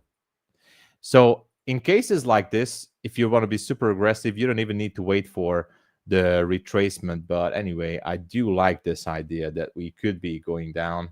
How much is the distance here? Still like 20 points. On NASDAQ, 20 points it's kind of cool. What do you think about alpha decay on the concepts we use? I don't know. I don't really know much about it, so I don't want to say anything about it. So yeah. Anyway, back to the business topic. Okay. Okay. In terms of business, as I said, you're living in the best times. Now, how was this going actually? Like 20 years ago versus now, like old school trading, like actually you didn't really need to go back to 20 years, but like, yeah, definitely like 10, 15 years, whatever. You needed like 25K minimum just to day trade stocks, by the way. I know. I actually researched it. Yeah, like you definitely not just $1,000 or $2,000. You definitely needed like 25K. Had to call a broker, like for example, in the 80s, 90s, you had to call a broker to place trades. Slow, expensive, right? News and data were delayed. Charts were clunky. They were, right? So many differences. Basically almost impossible to start small. Like even though if you would go back to the 80s and you would tell someone like you can do that, it was not possible to do this the way like we do right now. But anyway, we're gonna go into the prop firm trading business. Okay, now basically you can start a core account, right? There's so many sales going on with MyFundedFutures. You can start with a core account or like anything up to an expert account. So anywhere from like, I don't know, $77 to like $200 or $300. You can choose your type of account, what you need. Okay. To take that evaluation. Access the global markets instantly. Live data. Advanced platforms, like we have multiple platforms to choose from. That's so great. Free education. That's what we talked about yesterday too. So many free educational stuff. And of course, you can trade anywhere from a Wi-Fi and Starlink, of course. Yeah, we know that. So we basically went from Wall Street needing millions to like Wi-Fi warriors needing coffee and a laptop. Are we Wi-Fi warriors? Somewhat, yeah. My computer actually is not working from Wi-Fi, but anyway, my laptop. I have a laptop. I have two laptops actually. I have a laptop. I bought it in 2012. Hey, thanks. Nice little short trade there.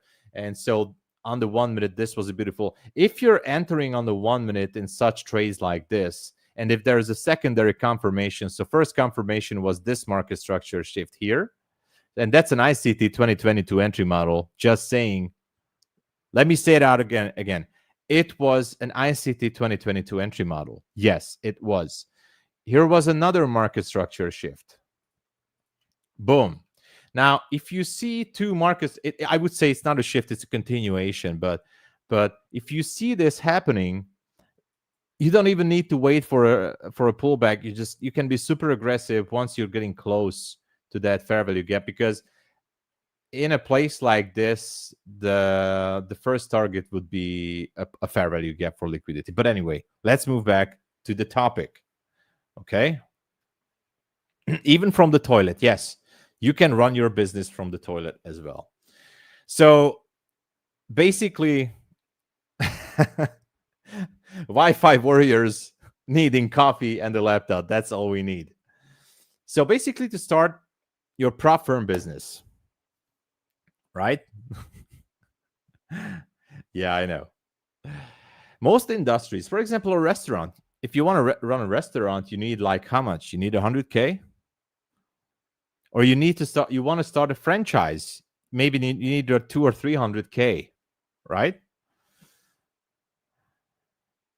Yeah. Or you can, there's the usual brick and mortar businesses, like retail stuff. You gotta buy inventory, rent,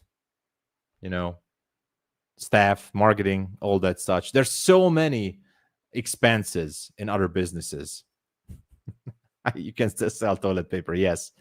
I'm just saying, with the prop firm business, yeah. I forgot my laptop. So I bought my laptop back in 2012. I don't know where it is. Anyway, that laptop can still run Quantower perfectly, flawlessly. I can basically use my mobile Wi-Fi hotspot anywhere, and I can trade anywhere I want. How cool is that? That is, back in 2007, not 17, 2007. That was the first time I have ever encountered or saw trading as a such. So I'm not going to say the name, but there was an expert advisor back in 2007 that's being sold. It's still being sold, by the way, for MetaTrader. And I saw the advertisement. Obviously, it was a scam. And I saw the advertisement and I was like, man, I will be making $10,000 every week if I buy this MetaTrader 4 expert advisors. All I have to do is just put $1,000 into my Forex trading account and it will be fine. Obviously, you know how it went down. So how it actually concluded, but it was interesting. So, as I was saying, 2007, where was I? Yes.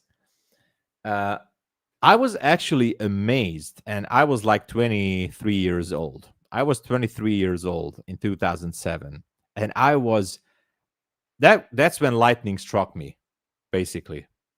In 2007, that is when my mind was actually obsessed and my mind got affected by the whole trading industry. I saw the first time that it's possible to download an application, open a Forex account back in those days, deposit some money, and you can actually make money from your home. That was such a new thing back then in 2007. Nobody even knew what the hell is going on, I just want to say that was amazing. So obviously I lost money, blah, blah, blah. And so time went by and I returned to trading in 2018, but that's a different story.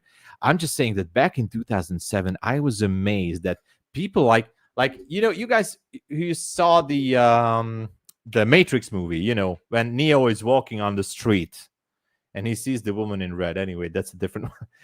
Neo is walking on the street with Morpheus. And Morpheus keeps saying, like, all these peoples are the slave of the system. Anyway, that's not what I want to say.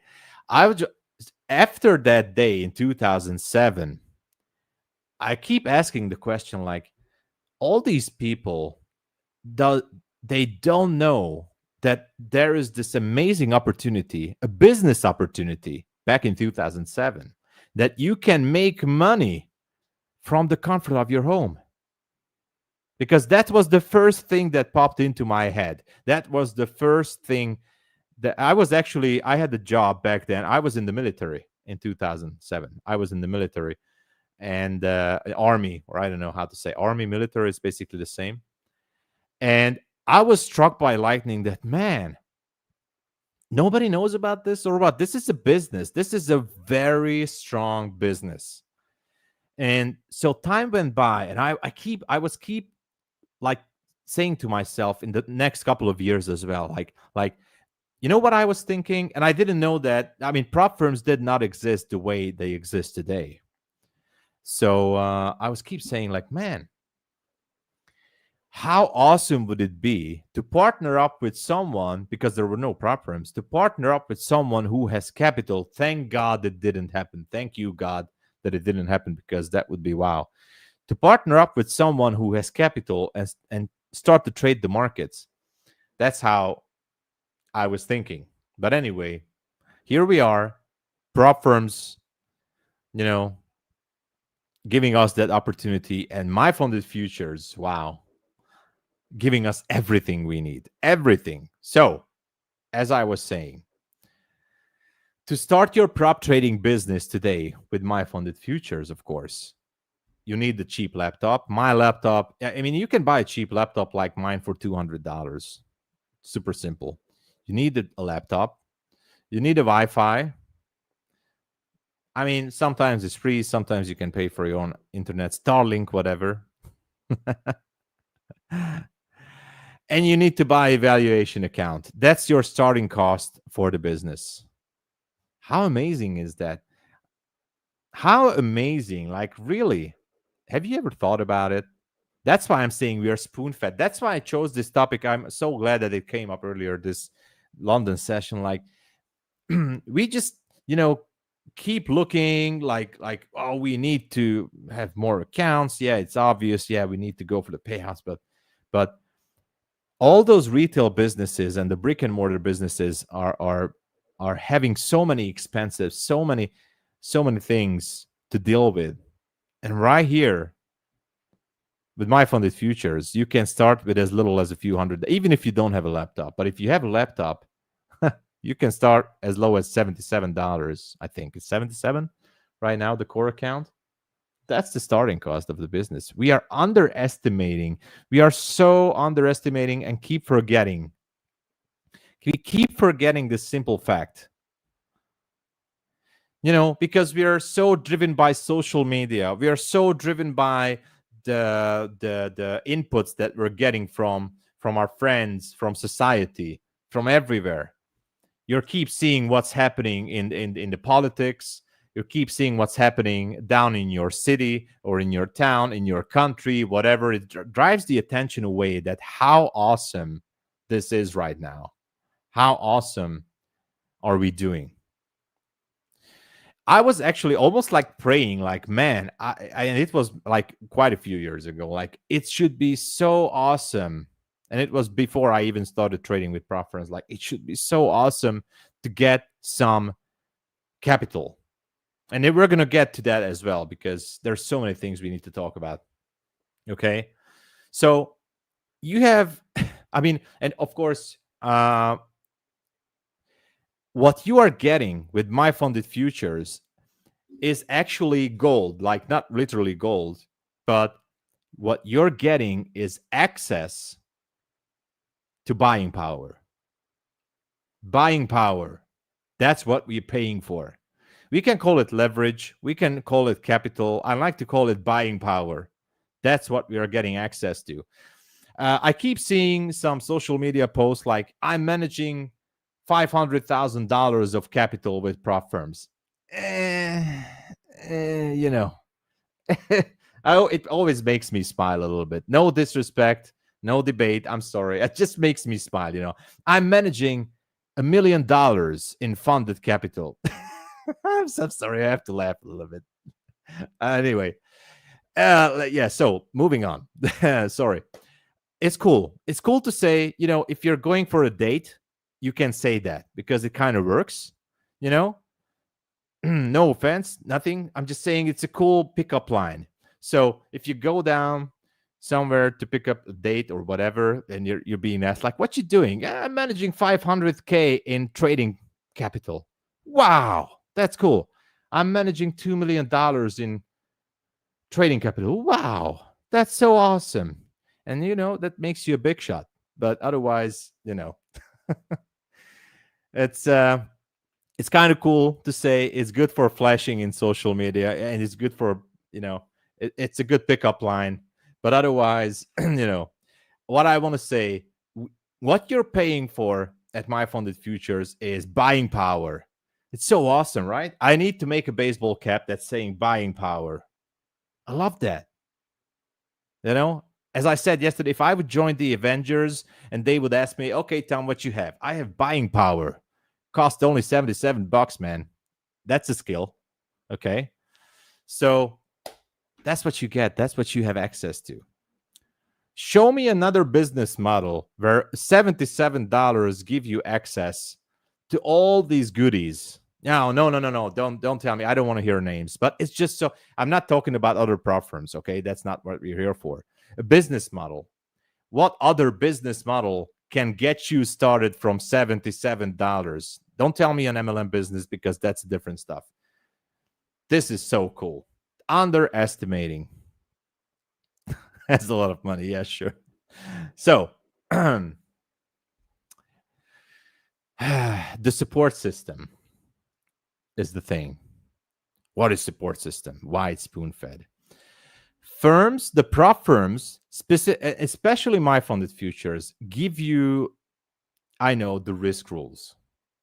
So lots of people are like, I don't like this rule. I don't like that rule.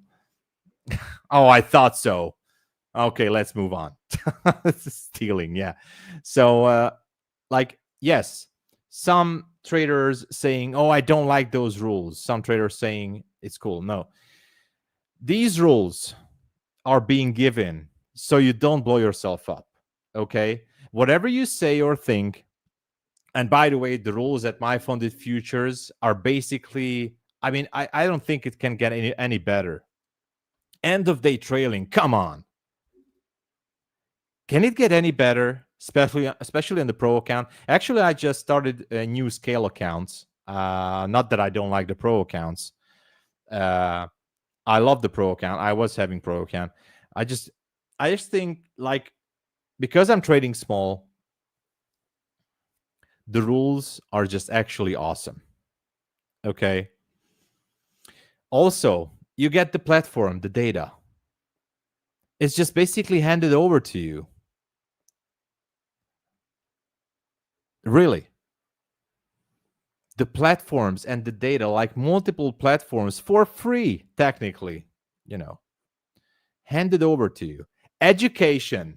Hello. Maybe not me, but education, man, I'm trying to do my best. So education and the community.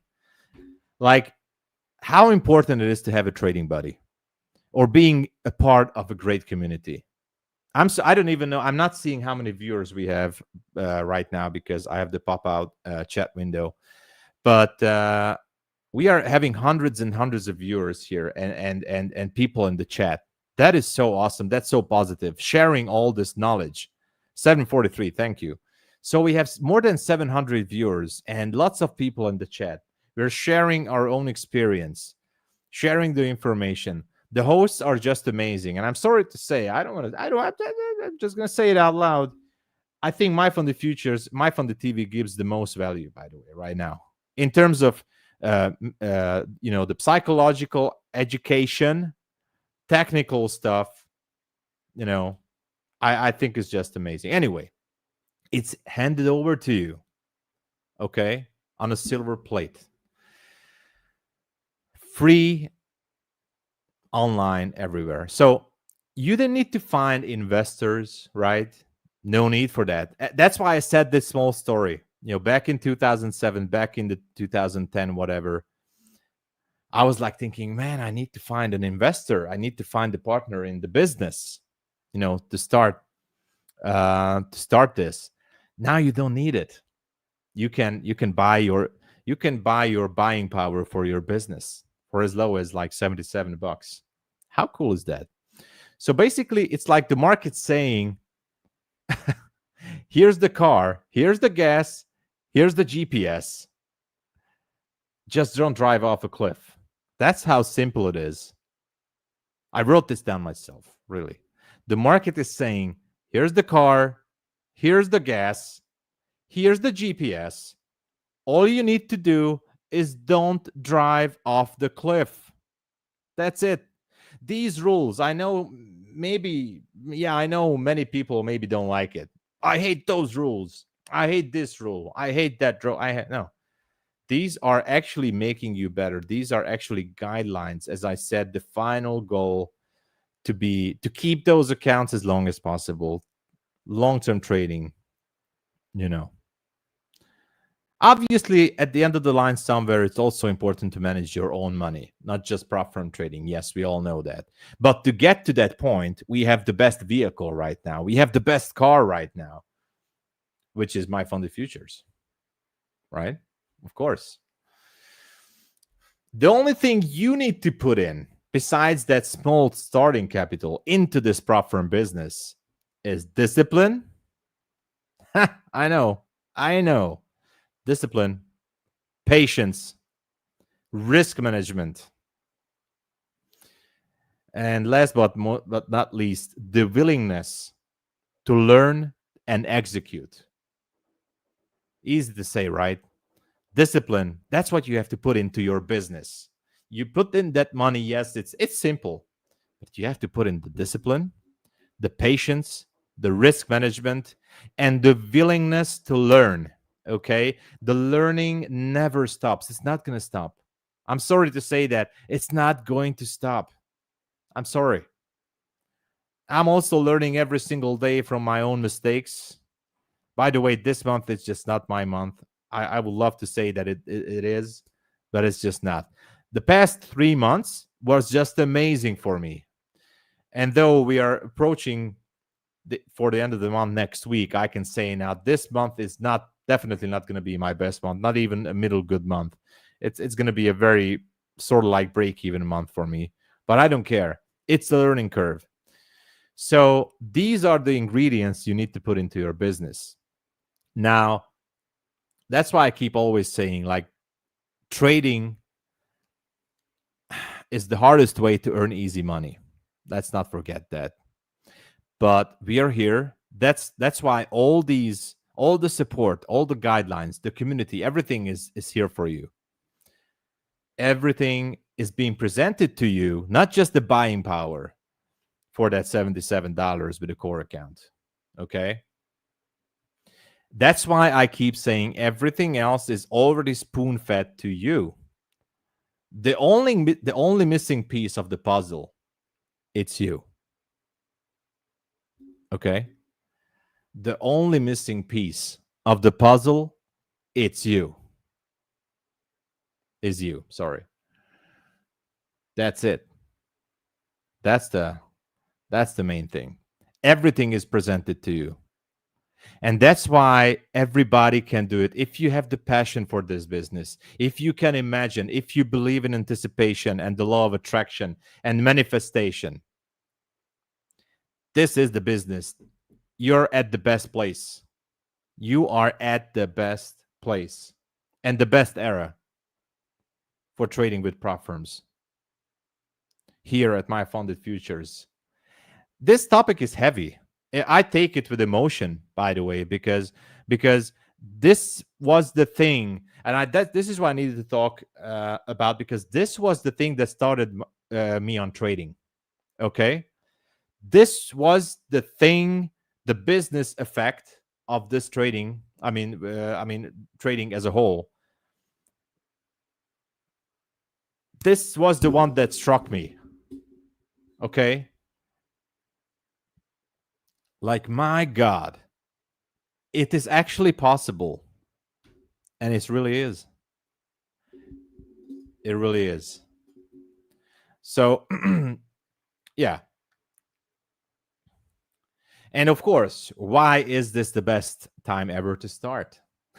Besides all these details that we mentioned. Let's talk about remote work, okay? I'm not Mr. Freeze. Don't give me. I'm going to have a heart attack if I freeze again. I'm sorry about those technical glitches. So far, all is good. So, by the way, speaking of remote work is normal. Because nowadays, trading from home doesn't feel strange anymore. Now, for example, my parents still think I'm playing a video game. No, they don't. But they started, they really... when I started out this business, they were really thinking like, oh, what you doing? Are you playing a video game or whatever? What you doing there? So anyway, they don't understand, of course. I try to explain them. We all have that same thing with the family. But nowadays, in today's modern world, remote work, or we can, is normal. And that's why trading from your home is absolutely good. It's not strange. Okay. Barriers are gone. That's why also it's the best time to start. So barriers are gone. Actually, my neighbor a few weeks ago, true story. So small story time here. My neighbor a few weeks ago, because he keeps me seeing like throughout the day, like everybody here from my neighborhood goes to work 8 a.m. in the morning. Everybody's gone. The parking lot is empty. So the cars are there. It's very hard to find a parking space here. And 8 a.m. in the morning or before 8, everybody's just boom. All the cars are disappearing. You can see all these cars disappearing. And what's happening? I'm driving throughout the day and I'm just parking in the parking lot throughout the day. And my neighbor keeps seeing me. What happened? Was there something? Was there a code? There's something. Man, there's something. Oh my God. Where's my phone? Where's this? 20 free 50K pro account. I need to get this. I cannot get this. 20. Man, everybody quickly do it. I can't get it. I don't even know how to do it on my phone. It's gone. Man. Was this a sneaky code? Whew. And I don't have coffee. Dude, what just happened? I don't know. I think I missed it. Anyway, maybe next time. So, I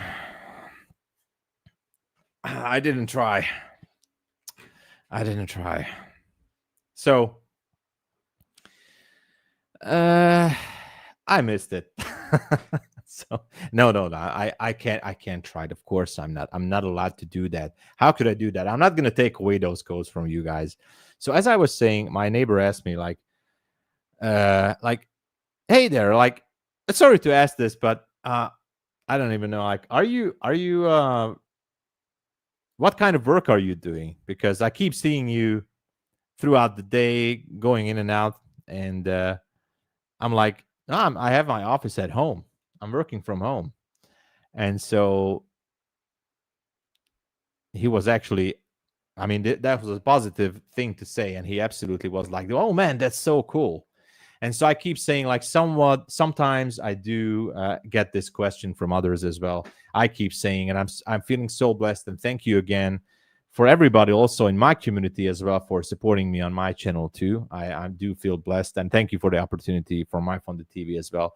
I'm blessed to be able to work from the comfort of my home. And that's why trading business as a business is so good to start right now. So steering back to the topic. So remote work is normal. Barriers are gone. No massive setup capital is required, as I said, right?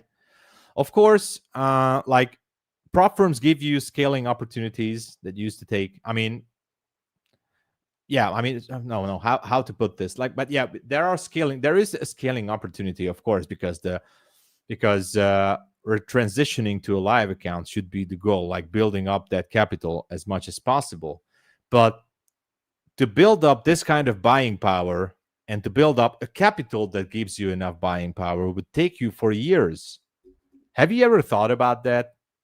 The buying power that you're purchasing from MyFundedFutures, to build that up on your personal account would take years or would require quite a bit of money or capital to start with, which is unnecessary, by the way, at the get-go. So that would be much, much more harder to do.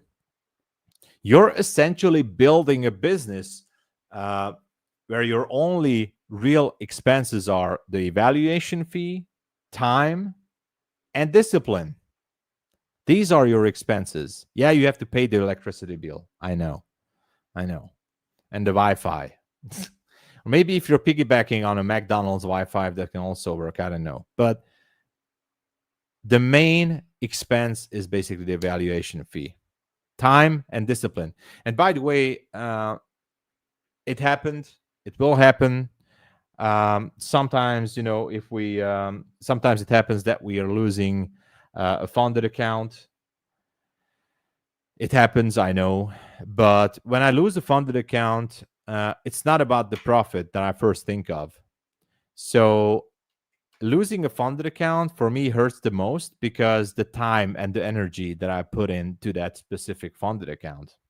Like if you are working on a funded account for more than a month, I think a month is definitely a significant time on a single funded account if you're trading it every single day.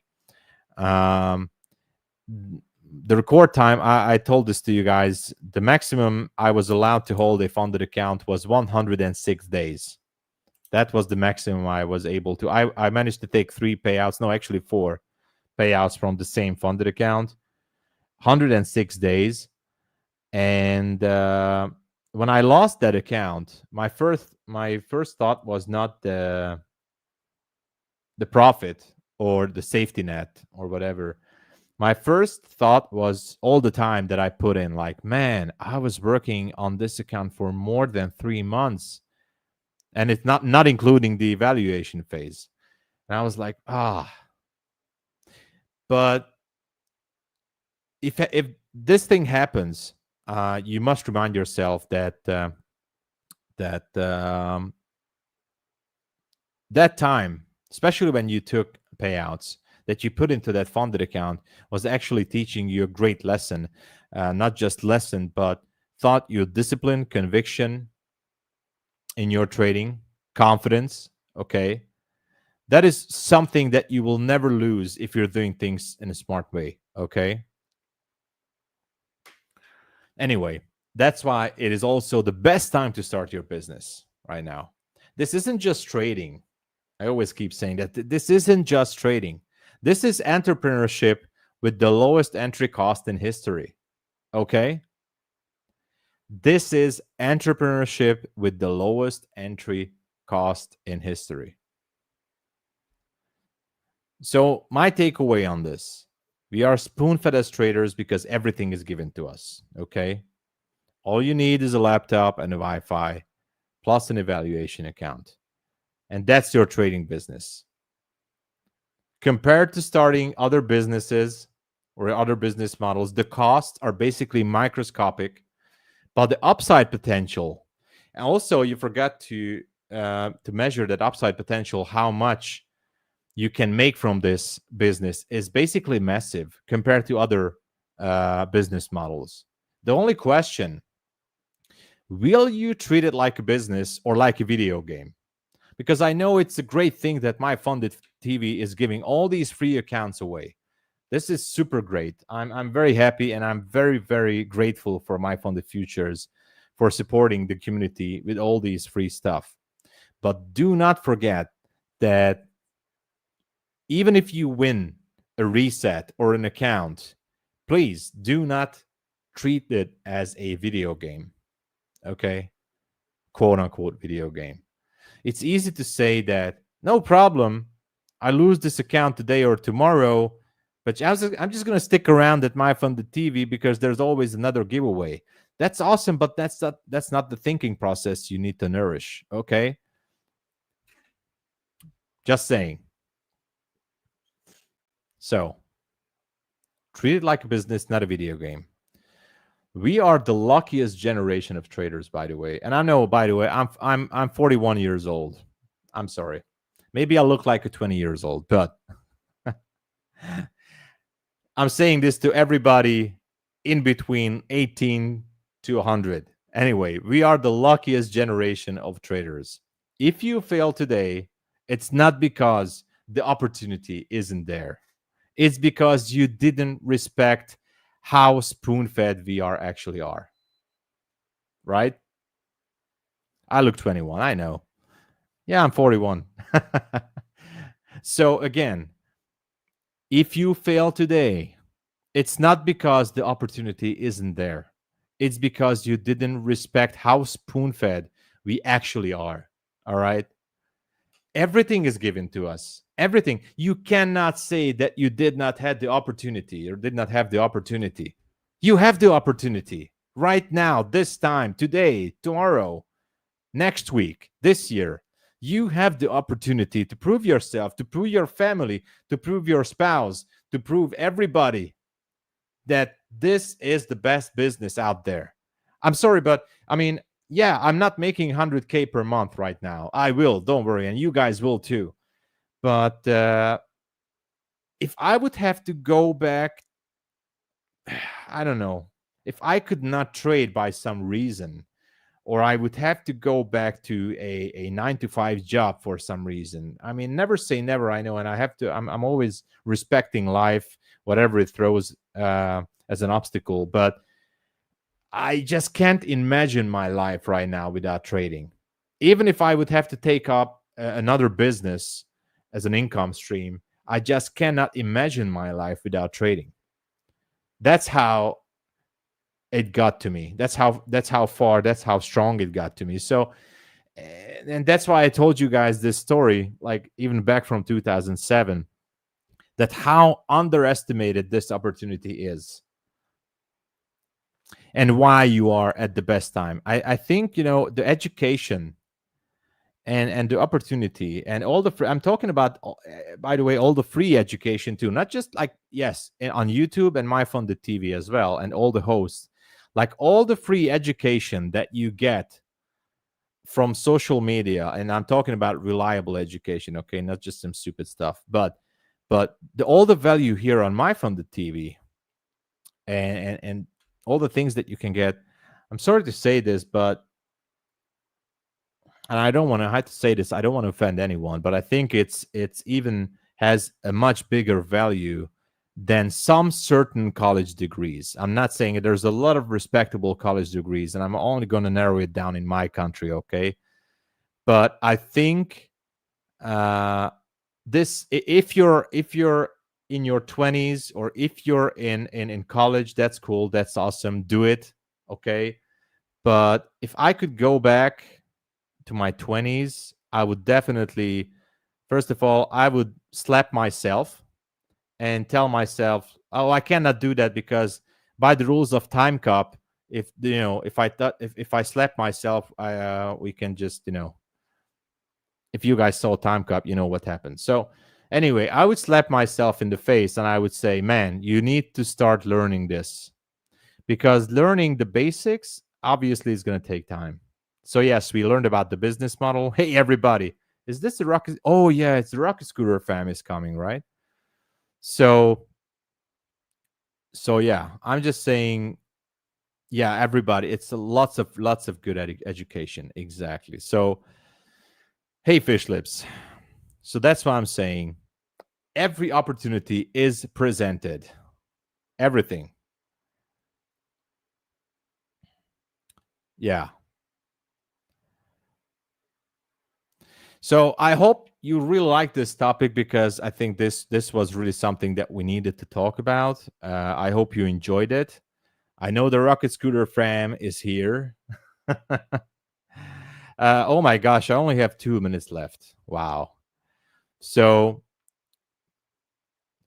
yeah, I think it's really important. I hope I could give you some motivation. By the way, the market seems like it's just going higher. It was this nice short opportunity, but we're grinding higher here. You still love it. Okay, thank you. Thank you. Because I think it's just very, very, very important to keep ourselves motivated and to remind ourselves that we are in a very, very good opportunity here. We are having everything we need to be successful. All you need is, the discipline, the willingness to learn, the patience, and the risk management. But you can learn everything here at MyFunded TV. You can learn everything here. That's why we're here. If you have any quick questions, let me know. We're going to wait for Matt. I know everybody's waiting for Matt. We rock socks. Yeah, no. So tomorrow I'm going to have another I already know I have an awesome topic for tomorrow too. You guys are welcome. Absolutely. You guys are welcome. So, yeah, so what we're actually tomorrow, we're going to continue somewhat with the business side of this. And by the way, in terms of the technical side, I like to say that I don't have any zone or any target that we can go for on the upside. I mean, there is a 5-minute zone that I was watching. Is it on the 5 or the 15 minutes? Sorry, it might be on the 15 minute. Yes. So it's on the 15 minute here. If it would start to continue higher, if it goes back to the market open, how far is that? It's like 131 points. I mean, yeah, that would be, well, yeah, back to 400, back to the 400s maybe. The thing is, because we're approaching this lunch hour, I'm sorry, we are in the lunch hour, and because everybody's going to wait for the FOMC report, who knows how the PM session is going to go. When is it going to get released? 2 p.m. Maybe, I don't know. I think around 2 p.m. maybe. I forgot. 8, maybe later. I don't know. No, that couldn't be 8 p.m. Should be 2 p.m. So 2 Eastern. Okay, thank you. Okay, that's great. That's great. So that's what you need to do. I'm not looking for any trades. Basically, this was it. Swept those levels. Here's the man. Hello. Hey. What's happening? This is we'll sing our own song today. Yeah, we're gonna sing. Next time we're gonna sing a duo of Backstreet Boys. I promised everybody that. So Backstreet's back. All right. You see, we're gonna do that. We're gonna do that. How's the day so far? It's been crazy. I kind of walked away. I think I'm slightly red, but not really too bad. I don't know. It could have been much worse. I like days the markets crash out and I walk away pretty unscathed, so I feel pretty good. Nice. How about yourself? Had a few good trades and went crazy a little bit on evals. Overall in the green, not too much, a few $100, but yeah, I was not really expecting this drop. I don't know. I mean, yesterday I wasn't expecting the drop. Today I was not expecting this drop. I saw that NVIDIA and the tech stocks were dropping. I was searching for the news. I was hearing some AI bubble is bursting. I don't know what was the cause of this, but anyway, I don't know. I thought you have some fundamental news here or something. Honestly, I think that it's just a delayed response to the PPI, like that chain reaction. High PPI means high CPI coming down the road. And it just means that, Trump didn't really taco as much as we thought would happen. And therefore, higher PPI means the cost eventually will pass on to consumers, and that the Michigan numbers predicted 5% inflation by the end of the year. We're probably going to end up getting that. And therefore, what we're seeing is just massive sector rotation. I think people are picking and choosing things that they think are going to be kind of like tariff free and moving money out of things that are going to be like, tariff heavy. Yeah. Like today, NASDAQ was just very brutal and the S&P wasn't as bad at the start of the day. So we're really just seeing rotation. People are trying to be bullish in something. They just don't know what they want to be bullish in yet. Oh, yeah. Do you think this one is going to go back to the market open? Like somewhere about 400s or something? Not today. I don't think today is going to be like that. I think that today was a kind of, yesterday and today needed to happen. I think the way the market's been kind of trading has been hinting that pressure was there. And I think people are going to have to, people are still figuring out where they want to be positioned. And we got minutes coming out today, right? Fed minutes.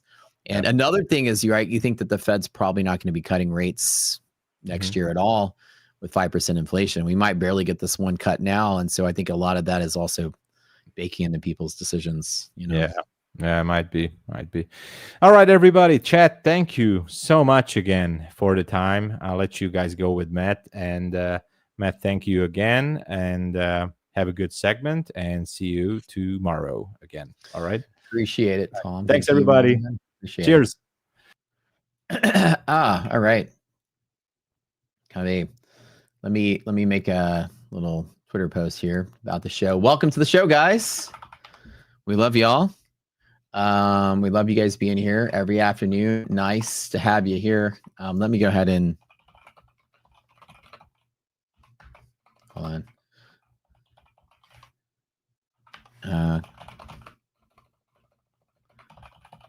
Hold on one second.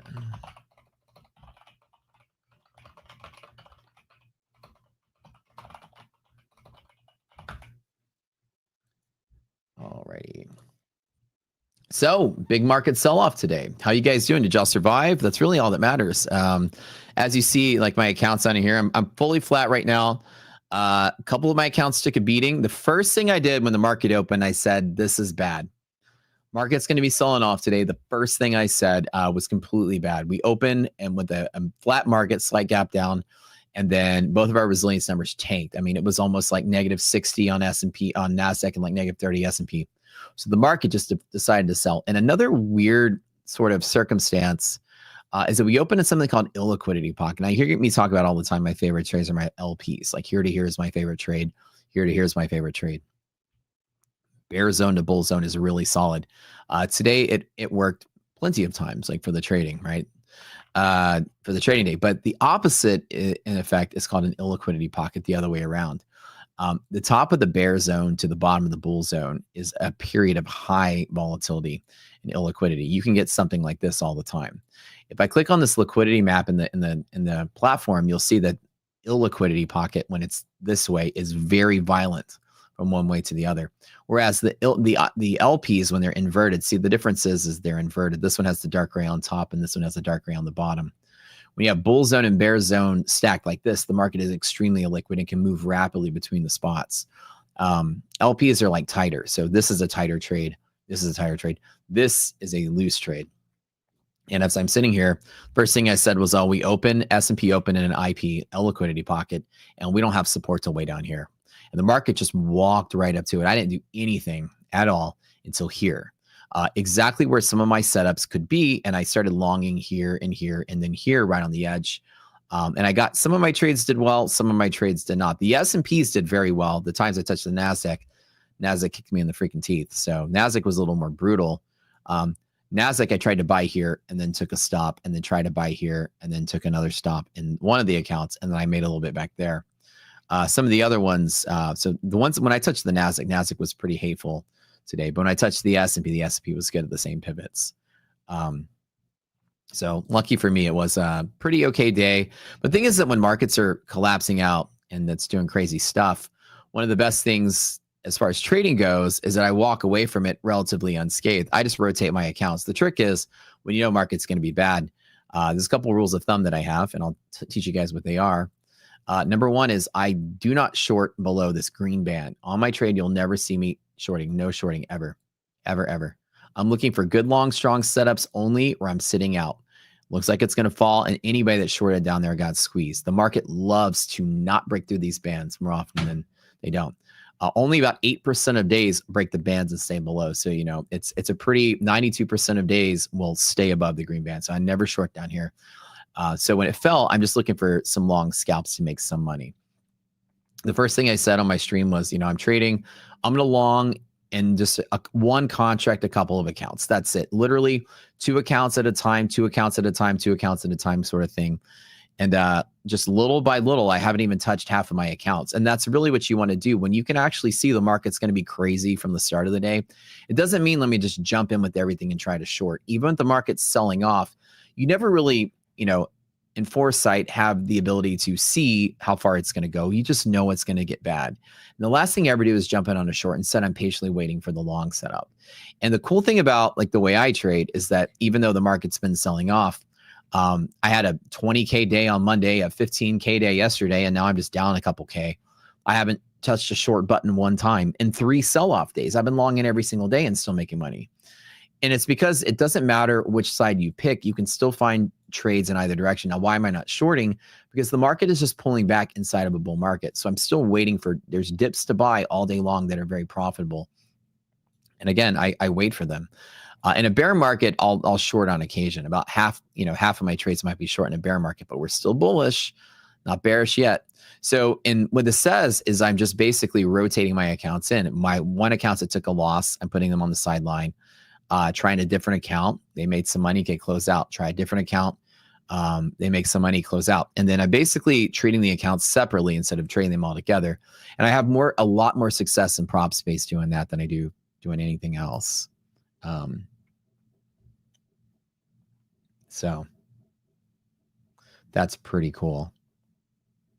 But that's basically how I'm dealing with it.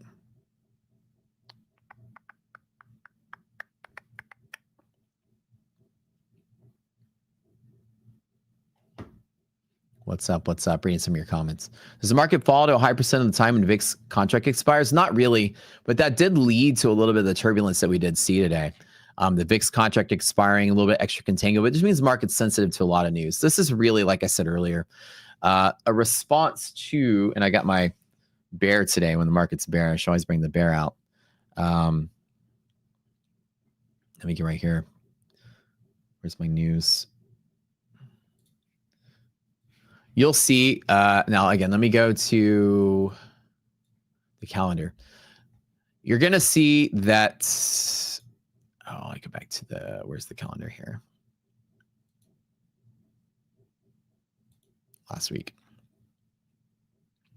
A lot of what we're seeing has everything to do with the inflation that we're going to be experiencing this year. There's a lot of people rotating out. I mentioned that when we started the show. CPI, PPI, are hinting at what the Michigan numbers predicted we would be doing. Michigan numbers are forecasting inflation targets for the year, 1 year out. And 4 years out, they're even saying if we stay the current path, we're going to be close to 4% inflation 5 years out. 5% this year, that's pretty big, right? When the Fed cuts rates on a 2% target or lower, the idea that we're going to be sitting close to 5%, the Michigan numbers going up because Trump is still not tacoing, right? He's not checking out on the tariffs. They're going through. And so the numbers are realizing that. And this is the first time we really saw the PPI, which is the producer side, get a big ass spike. This is really the reason we've been selling off. If you guys can't see that, we'll learn a little fundamentals today. There's a delayed effect to this, but we've been selling ever since that number came out. It's just the market finally capsized the last couple of days. Remember, let me pull up a chart here. Pull up the S&P chart since like last Thursday. Right, that's when the numbers came out. And last Thursday, which was like here, was literally like the last day we had. This was, the final response, and then we sold off. This has everything to do with the inflation, and the expectations is very clear and very easy to see this. When PPI goes up against the expectations, it was a forecast 2.5, and now we're at 3.3. We completely underestimated the amount of tariffs passing through on the producer side and the prices to the middlemen. Now in retail is going to go up, and then eventually CPI is going to go up. That's all it means. And excluding food and energy on the core side, a lot of the CPI increases have been imported goods, right? So right now, the idea that the Michigan numbers are now inflating further, we got that read on Friday. That was just the final nail in the coffin. And you put all of it together, this is why the market's selling off. Michigan numbers were sort of like trailing down, right? We got 4.5%, seemed pretty nice. And then we're now back up to 5. So with that being said, Friday, those numbers came out, and then you're just seeing all the response to that. So, Tuesday, we had CPI, then we had PPI, and CPI was good, PPI was bad. It's only a matter of time that the CPI catches up to PPI. Because there's like this whole thing where the CPI is how much you're paying for stuff at a store, and PPI is how much the producers are selling to the middlemen or the store. And so if their prices are going up, as soon as the store burns through their inventory and has to buy new lots of the goods, the prices will ultimately start slightly going up there. And the Michigan numbers, 5% inflation, is kind of like ruining the chances of a lot of rate cuts, and Wall Street just hates the idea of that, right? So that's kind of where we are with that. But that's kind of what it is. And so this is a real thing. This is the market repositioning. It's not like everybody's selling everything. But basically, we're seeing a little bit of rotation out of certain things. Now, not all stocks are selling off, but some things are selling pretty hard. And people are starting to move money away from what's going to be impacted by the tariffs. So I think this is really kind of what Wall Street's doing right now. NASDAQ was really brutal. The S&P wasn't so bad. And when you actually put everything together, you're going to see that there's going to be a lot of rotation over the next couple of weeks, if not months, as people are going to like basically stock picking. Everyone still wants to be bullish. So it doesn't matter, like people are like, according to some people, it doesn't matter if the market's a little tumultuous, it's going to have high inflation. But what matters to people is that there's really no safe space to put your investment in, what a lot of Wall Street is thinking. The bond market is not responding to this. The bonds are still kind of tanking, so nobody's showing demand for fixed income. Nobody wants to be in cash with 5% inflation. So right now it's just a cherry picking stock market. What is the stock that's the best stock to buy? And everybody's sort of kind of piecing it out. You're getting different responses to different companies. Meta is like dipping and ripping. Tesla's dipping and staying down. Google is sort of dipping and ripping. They're all, and this is just the big tech, but you can see that there's a lot of different responses, different things. If you open up your sector tracker, you'll see that like everyone's kind of all over the place too. And that's going to be what the market's going to be like the next month. And usually when there's rotation, there's a lot of volatility. So, but I really think that that's what it is. Cherry picking market. People are like, okay, which stocks are the best? So one day they're going to sell out of one thing. Another day they're going to buy into another thing. And I think that's really kind of where we're looking. So here's the sector tracker. You guys can do this. This is a really cool tool that you can see which sectors are doing good and bad. And as you see, consumer discretionary getting its ass handed to it, right? Like this is really why, and so is tech, right? These are going to be very impactful. As you look at the core CPI is also showing that discretionary goods being imported are excluding food and energy is mostly discretionary, and that's going up. And clearly that's what's tanking today pretty heavily. On the discretionary side, you're going to see like Amazon and Tesla is part of that, but like Home Depot, McDonald's. Somebody was talking today that like, a family meal at Popeyes is like $50 now. We were talking about that because I got Popeyes the other day for the family.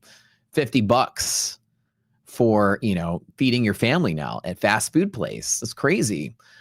So, does that mean the market's going to die and we're going to enter a Great Recession and Great Depression and all this? Not really. Like 5% inflation is definitely doable and a moderately bullish economy, but we're not going to see huge explosive growth until everybody adjusts to the tariffs. And that might take till the rest of this year.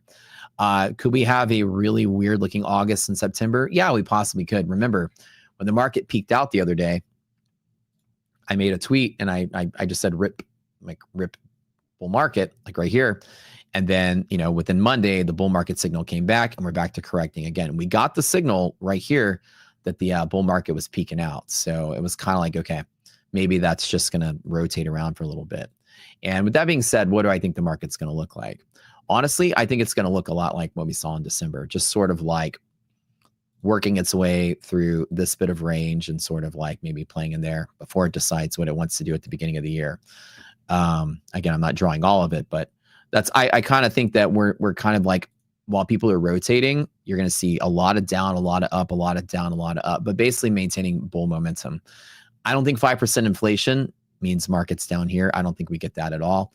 I think this gap that we have is going to stay a gap for the rest of our lives. I don't think we're ever going to break that until the next big Great Recession. I think the momentum of this is going to sustain. At worst case scenario, sometime next year, that's about where we're going to be. I don't think anything like this is super bearish. We just got out of a recession. We just got out of a COVID crash. We just got out of a tariff crash. We've had 3 resets of the stock market, or two big resets and 1 recession, 1 correction. That's enough to really put everybody cash heavy, and now people have money to invest. So you don't normally see like back to back crashes in the market. Right now with high inflation, people are going to have to put their money somewhere. If the market's still pressing the highs, people are still going to be holding stock as a repository of value. In high inflation, holding cash is toxic. Your cash will bleed at 5% a year. You'd rather put it in a stock that loses 1% a year because the loss is less than 5% you'll take with inflation. So all money managers right now, you can see, are still holding nice net longs in the stock market. And you can also see that if you open up the commitment of traders, nobody's been budging on the futures hedges, as people are using futures to hedge, any equities positions, or even large firms are holding large amounts of futures on the S&P side. The asset manager and leveraged funds, these guys, still liquid. When the green line is getting higher and the blue line is going lower, the market is still liquid. Even through the chop, the liquidity hasn't changed, the overall liquidity, which means people are staying in the stock market. So liquidity hasn't changed because people are moving money out of Tesla and moving money into something else, moving money out of Home Depot, moving money into something else. And the rotation is keeping people in the market and keeping the futures market still liquid. So expect a choppy month or two, maybe a quarter, but this isn't a bear market. It's not going to happen, but we're going to have some bear days and bear weeks inside of it. So that's my opinion on all this. In your country, somebody said 45% minimum, but food is much more. Right. You're going to see a lot of inflation reaching everywhere. And it's not really enough to crash entire industries or much of the infrastructure, but it's going to make things slow down a little bit over time, right? Remember, the inflation still hasn't fully hit just yet. It's going to take some time. And again, the understandable logistical reason for that is that a store has inventory that they bought at a certain price. And now the price of inventory lots, like you're going to buy, 20 TVs or something, maybe one, and this might be, 10% higher, and this might be 20% higher. Every 3 months, they raise their prices. This is PPI side. And the store buys it at 1 and sells it for 2, then buys it at 1.1 and sells it for 2.2, then buys it at 1.2 and sells it for 2.4. And the amount of time it takes to sell all the inventory before they buy a new lot is the amount of delay between PPI and CPI. So until the PPI starts peaking out and coming down, inflation is going to continue to rise every CPI. And that's exactly what Wall Street's telling you right now. Okay, we got to get out of the things that's costing more and get into the things where the companies are more profitable under these circumstances. And then you're going to see that for a while. And how long is a while? Well, you got to think it's going to take months, if not quarters, to burn through inventory and watch CPI go up. We might see months and quarters of choppy market. Because Wall Street's very sensitive right now. There's really no bad news other than that. And the economy is somewhat bullish. The job market's somewhat bullish, and the stock market's very bullish.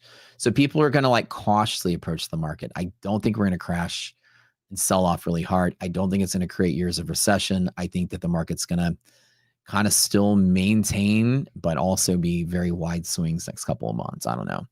Anywho, days like this, crazy. Somebody, Jay in chat, said best to stay on the sidelines. Now, yeah, this is a time to kind of sit back, and this isn't the dip where generational wealth was built on, right? This isn't okay, that's the low.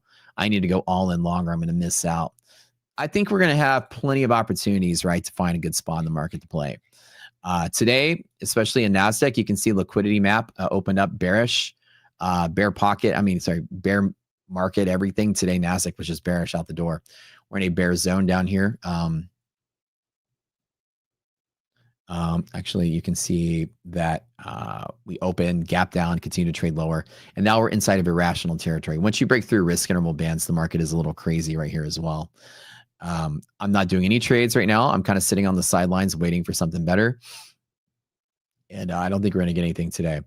The S&P was a little more forgiving. S&P still maintained some structure, but we fell from bear zone. Actually, we did open in bear zone S&P just the same.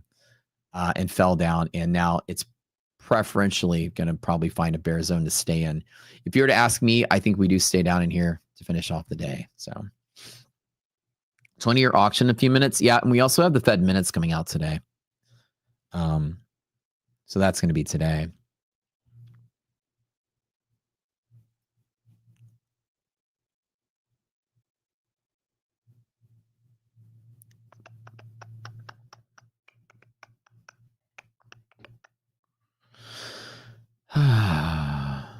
Everyday lunch markets reload shorts. It's freaking insane. How long does this edge last? Right? I don't know, man. Hopefully, if at lunchtime you get to short to finish out the day, you've had a good run with that. That's been nice. The last couple of weeks have just been really giving to the short side. So that's pretty nice. Yeah, I haven't been super aggressive in the market. As a matter of fact, I don't think I've shorted. Believe it or not, I don't think I've shorted any of these days. To be honest, I don't think I've shorted one time. There's again, even in sell-off markets, there's all kind of bull opportunities. I trade all of it. And it might seem counterintuitive, right? But again, even in bear markets, the majority of your candles and days and swings are going to be green. So it's very rare that you'll see me pop in a short I'm very good at just avoiding the sell-off side of things. And just like now, I'm on the sidelines waiting. And I've grabbed some dips down in here, and then I'm kind of done. I take small bites in a bear market on the long side, and I very rarely like to sit on a short and let it fall and bet on volatility. I usually will short in a bear market with bear signals, but nothing today yet. You survived scalping longs and missed the only move. LOL. Hey, today was a little crazy though. Like, be glad today. And markets like this, look, I'm going to tell you something. I'm going to do a challenge, and I told you guys I'm going to do it. And I'm going to do it on my stream, and you guys can all watch. The challenge is going to be this. Position management is everything, right? And I've already kind of designed the challenge. I'm going to let you guys help me with it. I'm going to put like 20K or something into a real account and trade it for a month and prove to you guys that I'll make money over the course of a month doing one thing. And it's going to be a hard challenge, but here's what it's going to be. You guys will pick a random hour of the day, randomly, random. And I will only be allowed to long inside that hour at a pivot of my choosing. I'm also allowed to add to my long position at any point after that, and I have to close out before the end of the day. So I don't even get to use anything other than you randomly pick an hour during the equity session for me. And I bet you I'll still make money in any market, bull market, bear market, don't matter, just by managing my position well enough. I have a firm belief that the stock market is extremely random, that the only skill set of a trader that makes money is position management. And I'll prove it by letting you guys tell me where to trade. And I will only make money by position management alone. And so I'm going to do it on my stream. I'll probably start it next month or maybe the month after somewhere. And we'll have fun with it. And I'm going to teach you guys the most important part of trading is not where the candles are, where the market lines up, where your indicators this or bull flag that or ICT this and that. None of that really matters. It all has to do with how big you bet, where you bet, where you cut, where you run.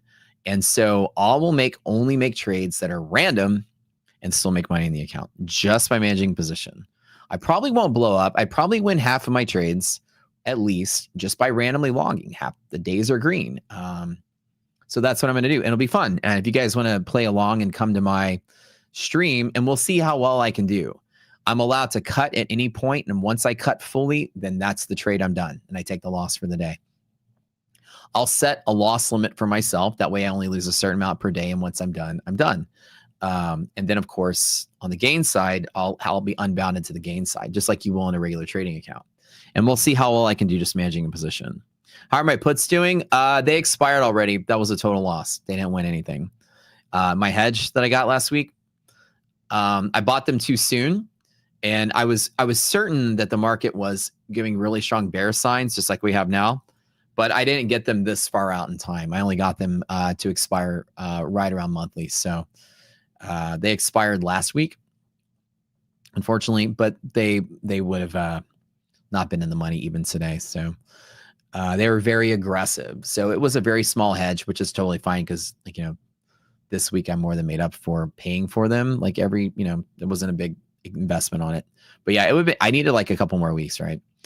But either case, yeah, that was just a small trade. So option trade, just to put a floor under my feet, while longing still, but this challenge will be fun and you guys can follow along, and I'll post the daily results and we'll just see. Worst case scenario, I blow up the whole thing and the market just gets the best of me. But the other thing is I'm going to try my absolute hardest, just use position management to try to, at minimum, the goal is I'll consider the challenge a win.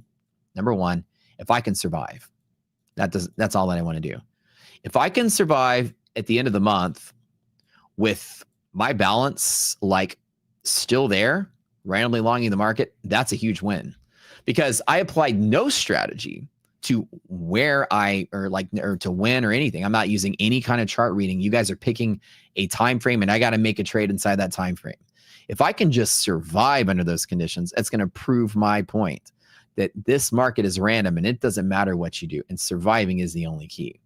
If I can make money with that, it just shows that I'm a master at this over here. Position size, position management, all that. And in reality, it is something that mathematically, we proved that is the case. You can randomly long the market and make money on paper. So I want to actually prove it in practice. It supports one of my biggest classes in the boot camp, which is that position management's the most important thing, and that your trading strategy is particularly just reading noise, and most of the stock market is always going to be random. And I'm going to prove it and make a big publicity stunt out of it. And We'll call it Matt's random trading challenge. Matt trades when we tell him to trade, and he only longs, and he's still going to make money with no strategy. The no trading strategy. And it's really to emphasize how important risk management and position management is to winning or surviving in a trading account. It'll be fun. And I hope you guys tune in for that whenever I do it. And then, of course, I'll give you guys updates here on MyFunded TV and how it's going. But the trick to surviving there is I'm going to have to figure out a way to bet a certain size, and I'm going to have smaller size of the account appreciates in value, larger size as it goes up in value, and basically just play the odds of my community will understand when I say the blind monkey odds. That's all I'm going to do. And as I lose money, I'm going to trade smaller and smaller and smaller and smaller just to survive in the account. And it'll be really fun to trade without a trading strategy for months and see how well I do. Yep, and we'll see. What do I let you play with $1,000? So I'll just give one of you guys a $20,000. Well, the thing is that traders lose money because they try too hard to do too much, and they force themselves to lose money where they're actually losing not because the market goes against them, but because they just do bad things in the market. An example is if the market is selling off and you jump in on the short. Here's like here's a traditional trader, and this is a very good. Hold on one second. Let me do this. So right here, this is a very good. This is a lot of people. Okay. And this is why a lot of people lose. If you just to pick a spot and hold till the end of the day with good position management, you make money half the time, lose money half the time, whatever. But most of you do this. I don't know. Okay, let me short. Okay, fine. Okay, good. I'm making some money. I'm making some money. Oh my God, I'm lost. Okay. Oh God, it's squeezing. Oh, it's squeezing. Okay, let me cover. Okay, you know what? Let me get on the long. This is gonna rally. Okay, good. Oh my God. Oh, I'm losing again. Oh, this sucks. Oh, what do I do? Okay. Okay. You know what? I was right. I should short. I originally was right. I got a short. I knew I was right. God, I'm so stupid. Why didn't I hold on my short? I'm such an idiot. Okay, let me just short again. Oh my God. I'm losing again. I was right the second time. Oh, I should have longed. Okay, I'm longing again. Full port. Everything. Oh God, now I blew up.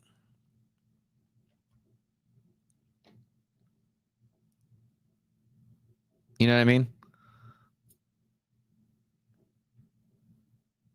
So it's not because you picked the wrong direction. It's because you did too much, right? And you had no management skills. You kept flip-flopping the other way, going the wrong direction. You added to the, you had horrible entry efficiency. You're longing at the top and shorting at the bottom like a numbskull. In reality, you're losing because you're doing the wrong things. It's not because you picked the wrong direction. The direction's random. And the challenge is going to prove this, right? So yeah. Some of you guys are like, are you in my room right now? LOL.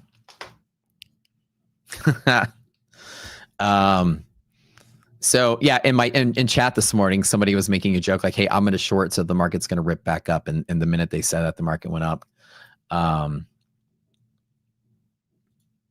So when I'm telling you guys, if you just limit part of the strategy, and I'm gaming the system a little bit by telling you I'm letting you guys pick one trade a day. I'll see who are the geniuses here in chat.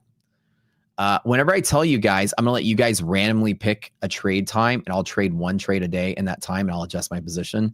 Did you know half of the success rate of that strategy is gonna be based on the fact that I'm only trading one trade a day? That also proves the second thing that I teach people is that less is more. This is actually the secret to why that strategy is going to work. And you guys understand that, right? Why I'm going to do very well in that challenge is because I'm going to make one trade a day.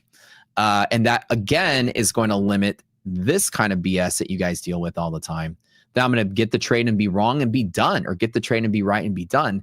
And to prove the fact that doing less is more. And that's really going to be half the reason that strategy is going to do very well. But yeah, less is more, true if big. So the idea will be, I'm not going to be making those mistakes. Horrible entry efficiency, longing at the top, shorting at the bottom. I might have to long at the top because of what you guys pick. I'll get a pivot, but I'm going to try to find, good dips to buy on and such, and have as good efficiency as I can randomly trading. But, it's going to be fun just to say, and limiting what you do is going to actually increase your survivable. So like I said, I've been thinking this through, and I think it'd be kind of fun to really do this. Less is more. Tell your girlfriend that. LOL. What was the clue? Ain't no clue yet. Might be coming soon. I'll let you know. I'm going to hint when something happens. Don't you worry, guys. Don't you worry at all.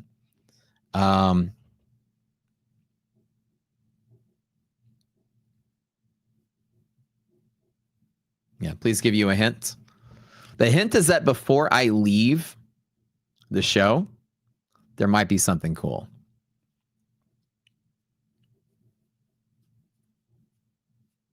There's your hint. The hint is there's no hint. All right. Yeah, probably, right? This is your big hint. Okay, so guys, look. Crazy market going nowhere. But the trick is that, surviving is all that matters. And you'll see that survivability sort of mentality that I have. I haven't even touched half my accounts. You'll notice that this is very common in crappy days. I've got a really good radar for like picking up and detecting, okay, this is a crap day today. And it doesn't just mean I try to get every trade right. I just sat out and let it fall just to watch the chaos. And then I tried to aim at a good spot to take a reversal on. And I do that a lot. Not every soft market will I do that, but within limits, I'll do that in certain places.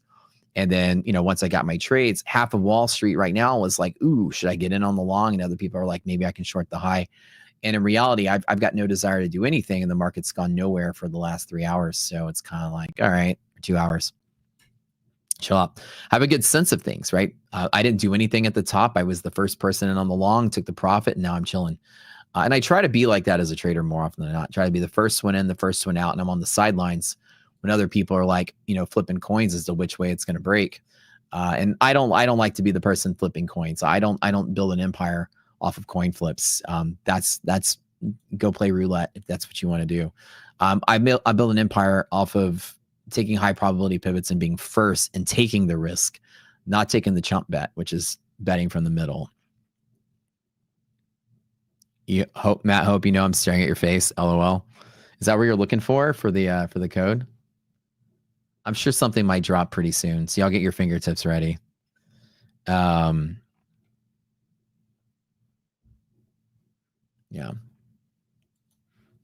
Whoosh Empire, baby. There you go.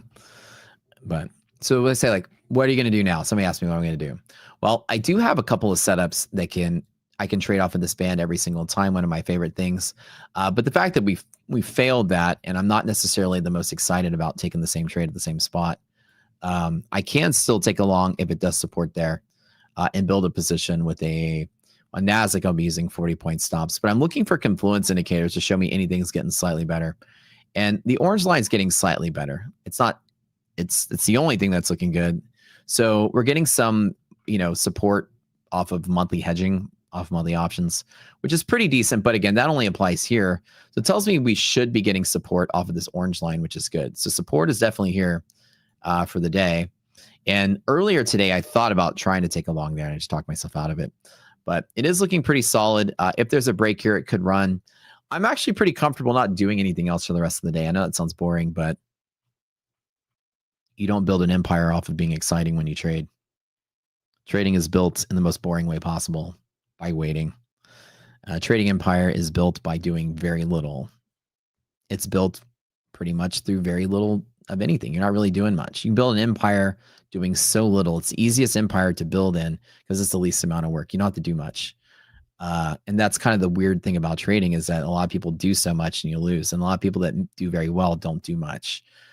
And in reality, I'm okay with not doing much. And trading is like 99% or like 98% boredom and like 2% acting. And, like essentially just chilling is pretty much part of the job. But I hope you guys are liking that, understanding that most of you guys do too much chasing this way, chasing that way. If you need a good rule of thumb to immediately increase your win rate, again, no guarantees, SEC watchdogs. Okay, I'm not making promises, but look, you want to increase your win rate? Try this behavior. This could be something that could help. Try picking a side and sticking to it all day. And if you lose your trade, don't go the other direction. Wait for the other setup of the same side. Try to be first on the short, try to be first on the long, and stay the course. Flip-flopping increases your inefficiencies because the example from earlier is if you short there and then you exit there and then you long there, then you short there. Flip-flopping worsens your efficiency to where you're actually longing at the top and shorting at the bottom, because once you confirm that your long is wrong and then you flip short, you're getting it at the wrong spot. So flip-flopping brings your efficiency almost to like nothing. You're so horrible at your entries and exits trying to chase the other direction.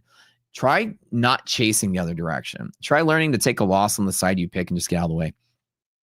I think that might be helpful because your accounts can drop in value very quickly if you flip-flop. And nobody wants to drop their accounts, especially when you're sitting here watching your screen and the market's falling. Going the other direction, getting your other trade wrong, your efficiency is going to be crap. Okay. Hope you guys understand that.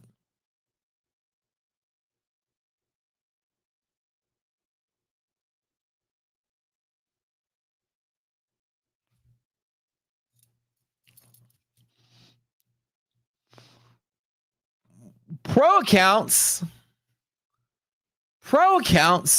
What? 20 pro accounts. Oh my God.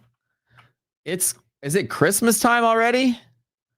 What?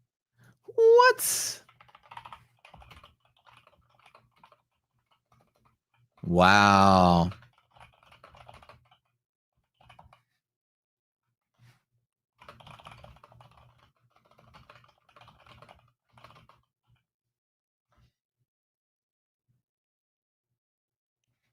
That's incredible. Wow. Congrats. That went so quick. What was the word? Anytime I say the word drop in screen, guys, it's the same every day. But the thing is, you have to listen. I will literally say drop and I'll say screen and I'll say it. I'll actually, like, I'm so coordinated with my own story. I will tell whatever story I'm telling and teaching and I'll drop it in. It's usually pretty obvious, though. I usually pause, and you guys should know. But one person got all the accounts. No, only one account per person. So don't even worry. We've been talking about other ways to do like different style of giveaways, like to make it to where it's, not just a race. We might try to do some different ideas.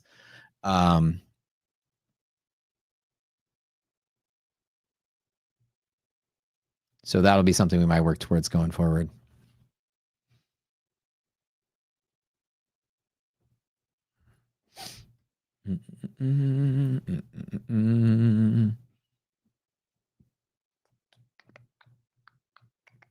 Someone got all three. What do you mean all three? There was 20, I thought. Was there 20? I thought there was 20. I swear I saw the word 20. 3 drops? 3 different times? I'm confused. I thought I saw the word 20. 3 rounds. Okay. 3 times 20 at 20 pro accounts today. So 60 today. Dang. 60 accounts today. That's incredible. Ew. Dang. Win. MyFundedFutures. Damn. Pro accounts. Pro accounts are the big dogs, man. That is super legit. Super legit.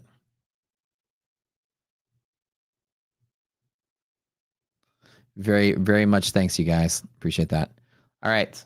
Now we're tailing up. We got about 15 minutes left on the show here for Lunch Money with Matt. I appreciate all you guys tuning in, of course. I like the idea that you guys are really supportive of my random trading challenge. That'll be fun. And today, we're going to sit here and watch Paint Your Eye, which should be fun together. We can all hang out. I'll be streaming, obviously, this afternoon.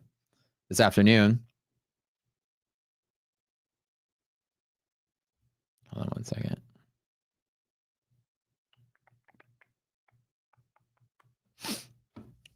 We never win giveaways. That's okay. Neither do I. I never win any of them. How many funded accounts can you have with the core plan?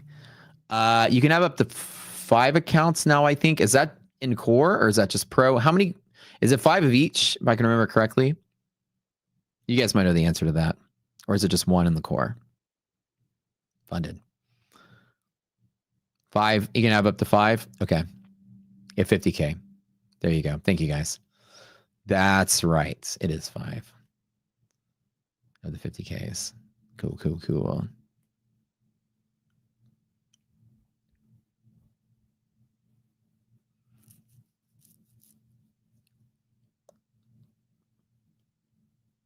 Maximum total accounts 10. Maximum active sim funded accounts 5 times 50 accounts, regardless of the plan.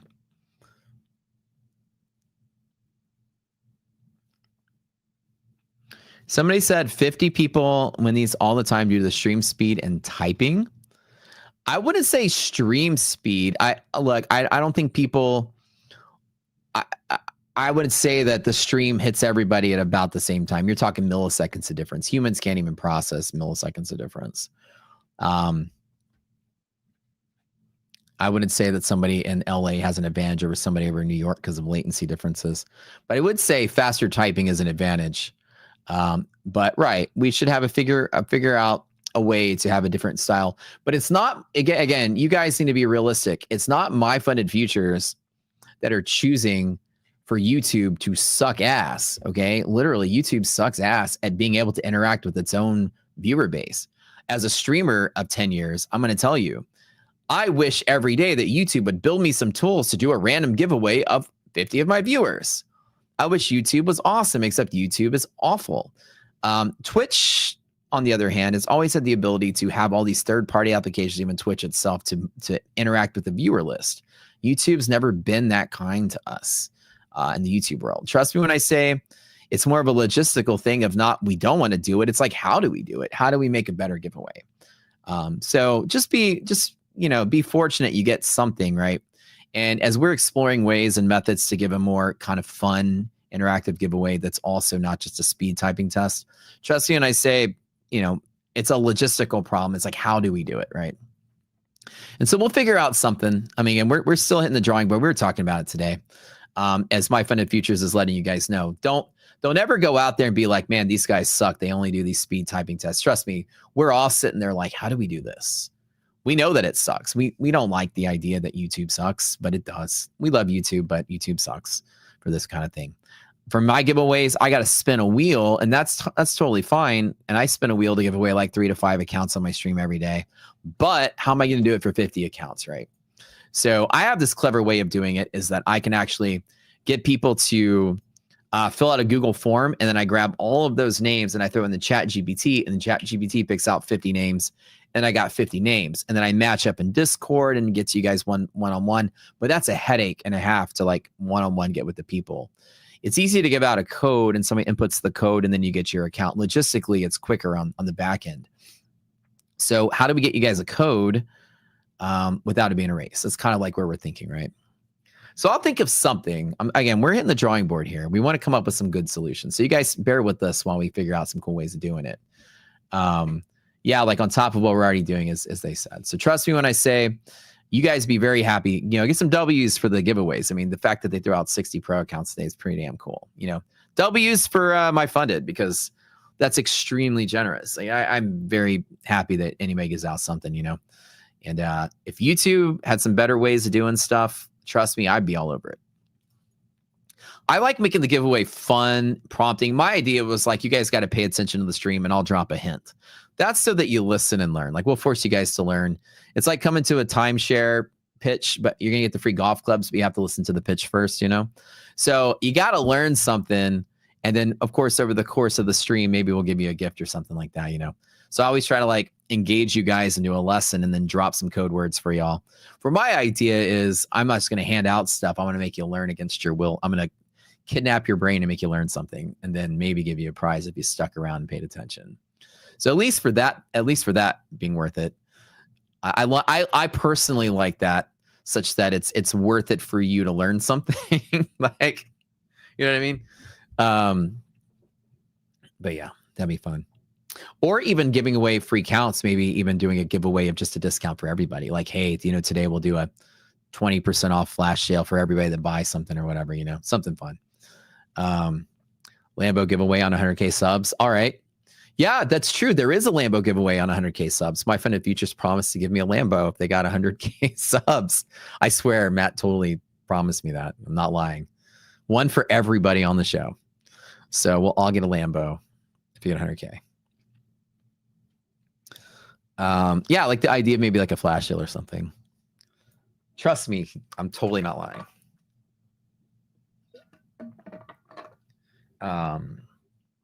Oprah style. Oh, heck yeah. Hot Wheels, yeah, or a picture. Probably just be a picture of a Lambo. But anyways, guys, back to like finish up the market. I got about 10 more minutes left here.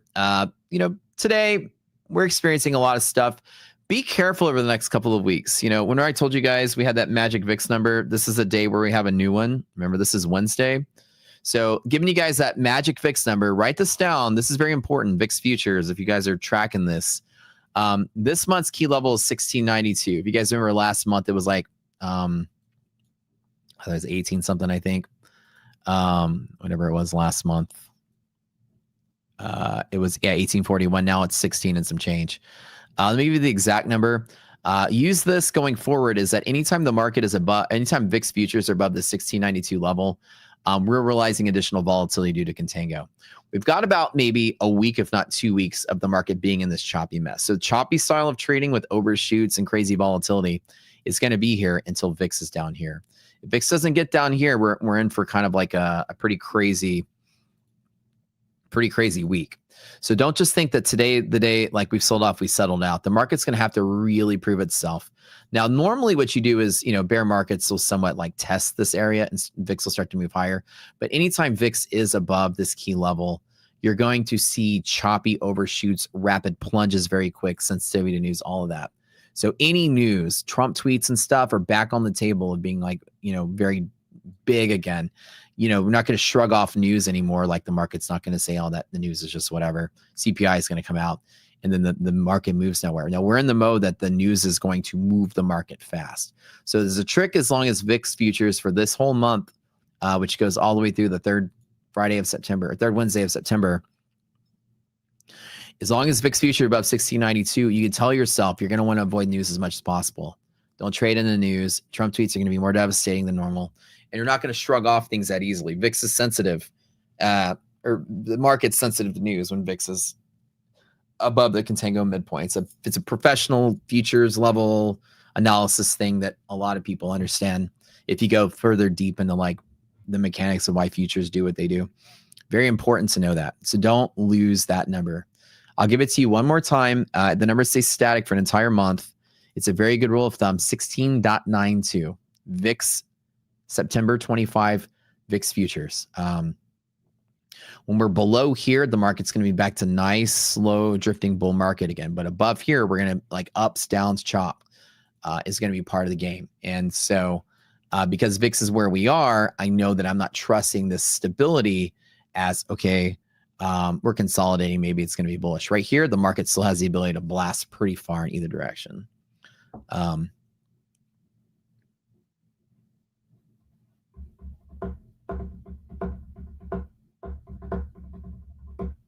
How to get that number?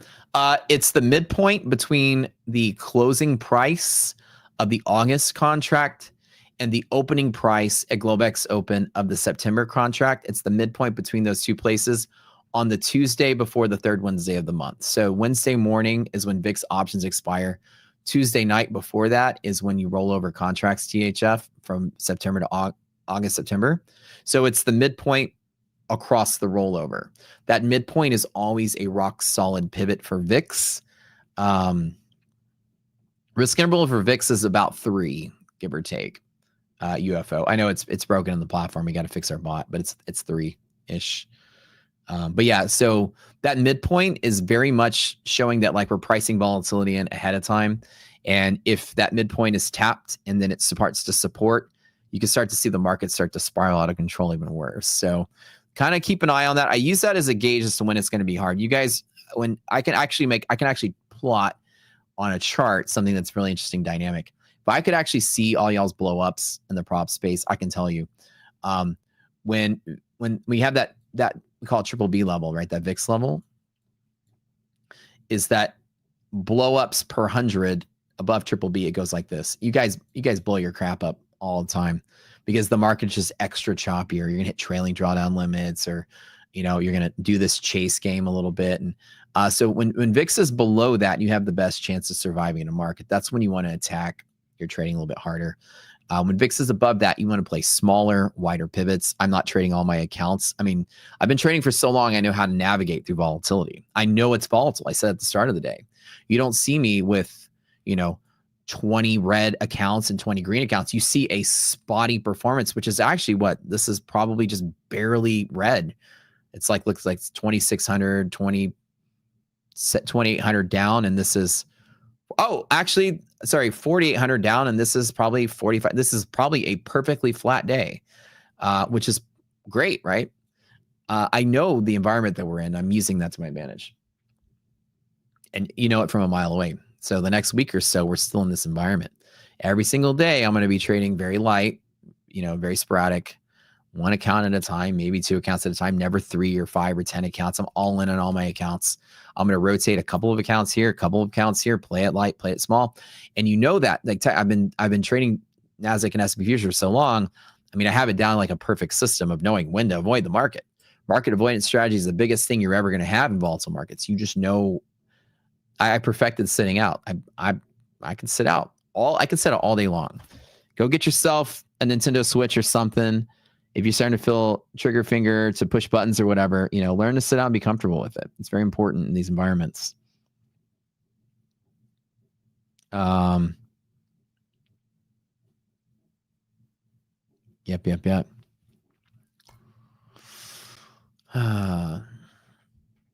Y'all are so funny.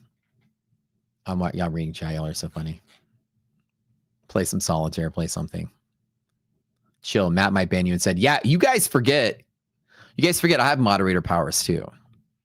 Although, if you say nice things to me, I don't usually ban you." I wonder if that's right, Gabriel. 100%. Gotta watch out. The only suggestion you have when it comes to new accounts is to change the micro scale equal to 10-1. 5-1 is a bit restrictive. So in this environment, right? So that is a good suggestion. Maybe that's something that they can get in their suggestion box at some point. In environments like this, when you do want to scale down, right? This is kind of where like a lot of traders will be experiencing a lot of issues, right? With blowups and such, because you really do want to be able to scale down in high volatility. That's key to survival, trading micros as much as you can. I know you were joking. I know you're joking.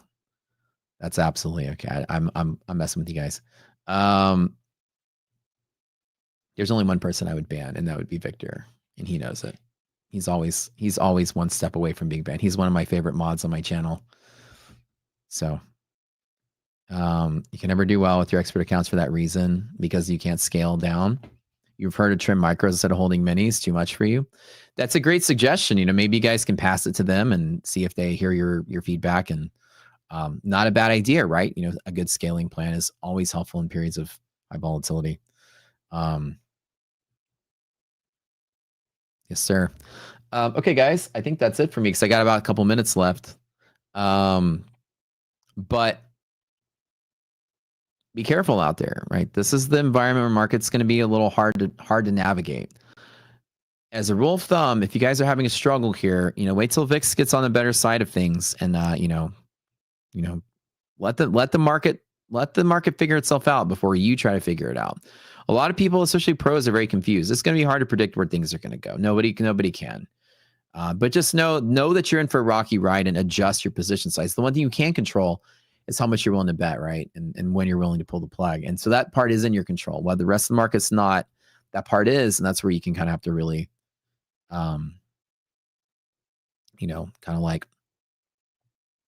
buckle down. But banana magnet rocket scooter, let's go. I like those in chat. Very funny. All right. But I'm out of here, guys. I'm going to be live on my stream in a little bit. I've got about 2 minutes left. I'll hang out with y'all. Any final questions you have or anything you want me to clarify before I get out of here? And I can actually be live on my stream all afternoon today, so I'll just be chilling and maybe doing some teaching. I don't really have a lot of trades I'm going to probably be doing. Here's the link to my stream. I'll be live just to finish out the rest of the day. And you guys can hang out with us.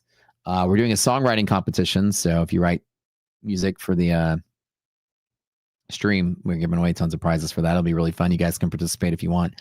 I'll tell you more about it later. And other than that, just y'all have a great day. Thank you, MyFundedTV, for the 60 accounts today. The pro accounts 3x 20. Very cool. Very appreciative of that. And thank you for the show. Obviously, thank you, viewers, for being here, helping us get to 20,000 subs. We're at 20.5 now, which is good. Amazing. And we'll see you guys tomorrow, same time. Y'all come out, and then we'll chat with y'all then. If not, come to my stream and hang out with us later. We'll pretty much all be over there. I'm out. We'll see y'all later. Yeah. Charts scribbled like hieroglyphs, secrets in the mist. Candlesticks whisper, every wick got a twist. Fibonacci spiral, price dance in a trance. Pyramids of profits if you catch the right glance. Inner circle moves, shadows on the screen. Trading on the edge, chasing that dream. Cipher in the candles, fortune in the haze. The cipher in the riddle, money through the maze. Liquidity hunt, snipers in the dark. Stop